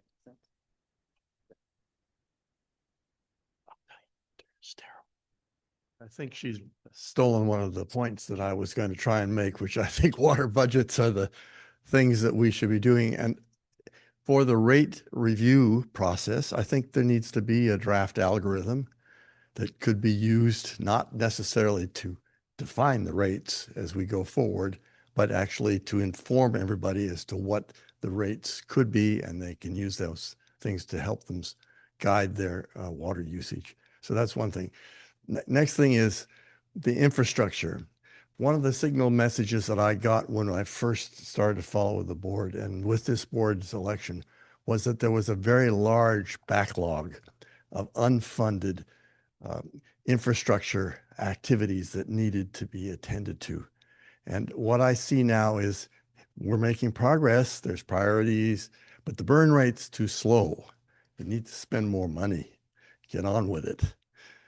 I think that's a very serious direction to go in. And the third thing is, I think we need to recognize that the water agency is running a park.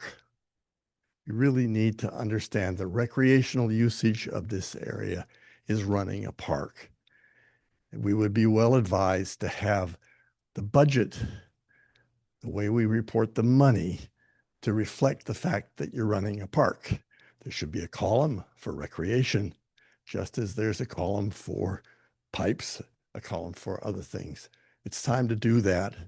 And once you do that, then you can ask yourself, is there sufficient specific income that's coming in to support that activity? And is that the right amount? But I think you need to do that. So it's time to recognize formally that you're running a park. Thank you. Thank you. Paul, please. Hi, again, I'm just reacting to some of the presentations. There was a note made about organizational structure. There are many of us in the public that have kind of noticed that we are kind of inundated with agencies in Marin. We've got, I don't know, a dozen sanitation districts, and we've got 7 water districts. Following all of that is, as a person in the public, is almost impossible. It seems to me that we should consider merging some of those districts. That would help us with some of these big water projects that we're contemplating. Right now, it feels like MMWD is just too small and can't really afford some of the big projects that we need to. We should really think about merging with North Marin and perhaps even some of the other water districts in the region, so that we have a district that's big enough to be able to undertake the projects that we envision in the next 10 to 20 years. Thank you. There are no further speakers. Thanks for those comments. All super helpful. Yeah. I wanted to, before we kind of close out the annual work plan item, there's kind of 2 categories I wanted to just briefly touch on. We're doing well on time, so I got a few minutes here, but looks like we will get out earlier than planned. One is new items and one is kind of the cut items. I'll start the cut items. What I mean by that is items we were envisioning, but we took them off thinking that we were going to really be pressed for time. So we got a little bit. Just want to share that there were just a couple items around kind of culture and staff. I just wanted to share the highlights of some of what's going on. So the Ripple Committee, we've talked with a lot and really appreciate all the work of this grassroots group.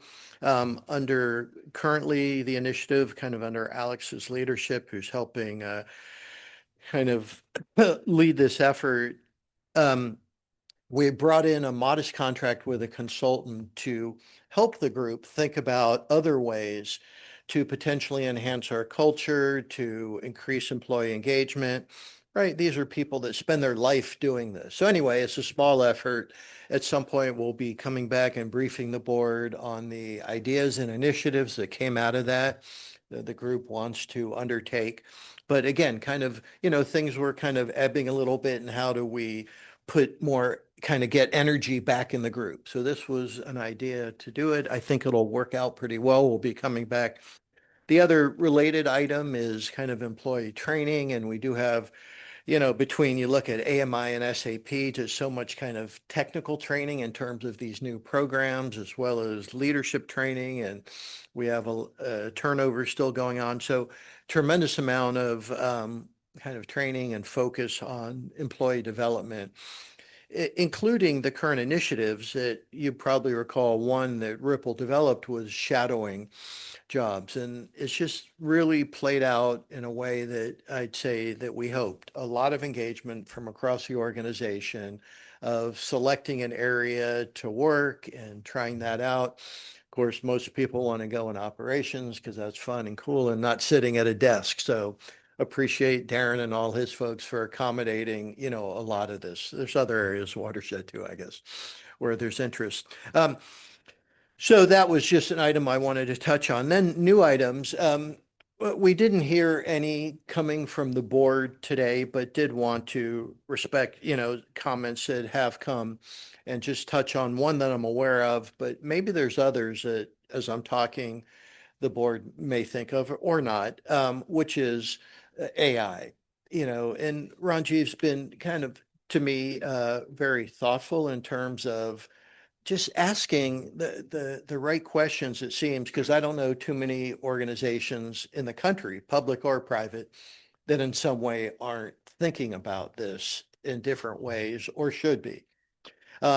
So I do think there is some level initiative in talking to staff about this.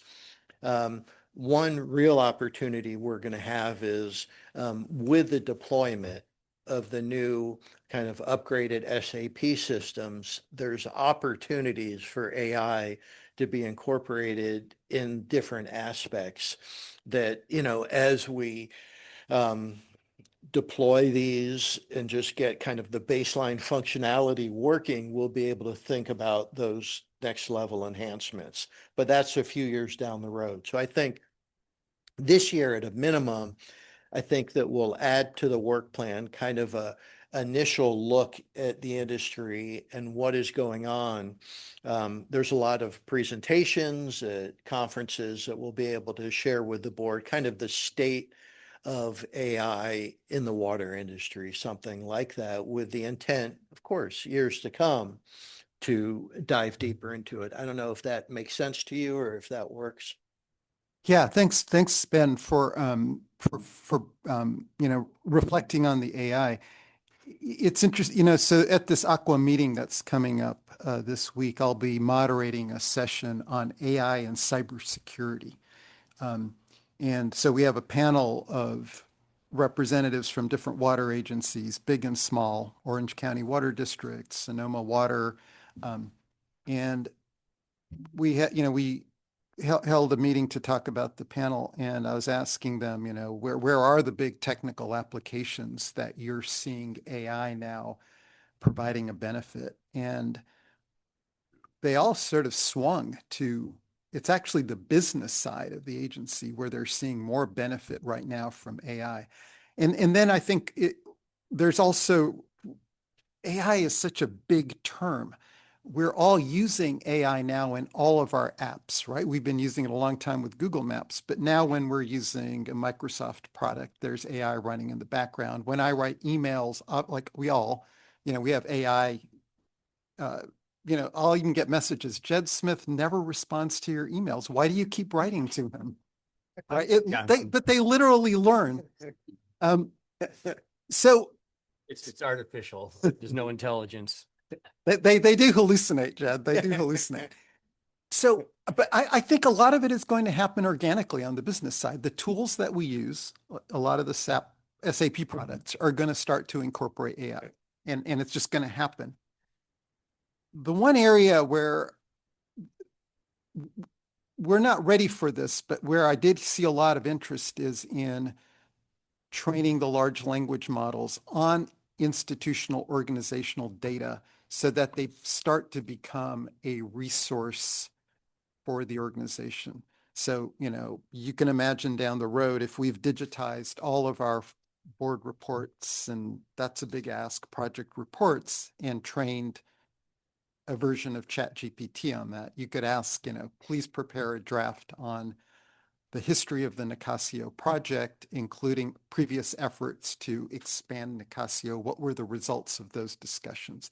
And it'll do a decent job. It won't be perfect, but, and so I was telling you, Ben, I tested that. I asked it to do a, and this is not even this wasn't I just asked, you know, ChatGPT to do a report on the Potter Valley project.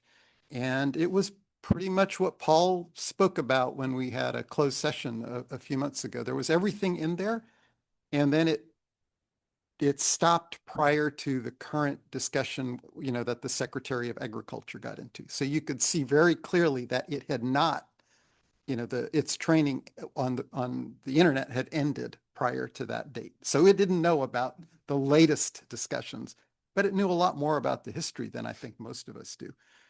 So those types of opportunities, I think, will be coming down the line on the business side, and there will likely be vendors, consultants that start to provide those for us. So just keeping an eye on who is developing those technologies, and, you know, staying engaged with them so that when they are mature, we're ready to take advantage, I think, would be beneficial. Cool. Thank you for that. Well, listen, I think this was a tremendous year. We accomplished a lot. We have a regional approach that this agency hasn't had in a long time with the 15-year relationship with Sonoma. We have historic investment in our infrastructure and our tanks with our capital investments. We have a renewed look at our recreation plan. Our water efficiency efforts are getting smarter and smarter. So I'm looking forward to the year ahead. The road and trails plan will be top of mind. ARC will be right there with it. We have some recruiting to do and some organizational looks. This will be a very active year, and getting a head start on rates, I think, will be complicated and important. We'll be best served if we listen to our staff, and every single person that works in this agency has thoughts that can help us do better. And the more we reach out to the public and engage naysayers and supporters alike, the better we'll be served. So I'm proud to be by all of your sides. And I think with that, we are adjourned.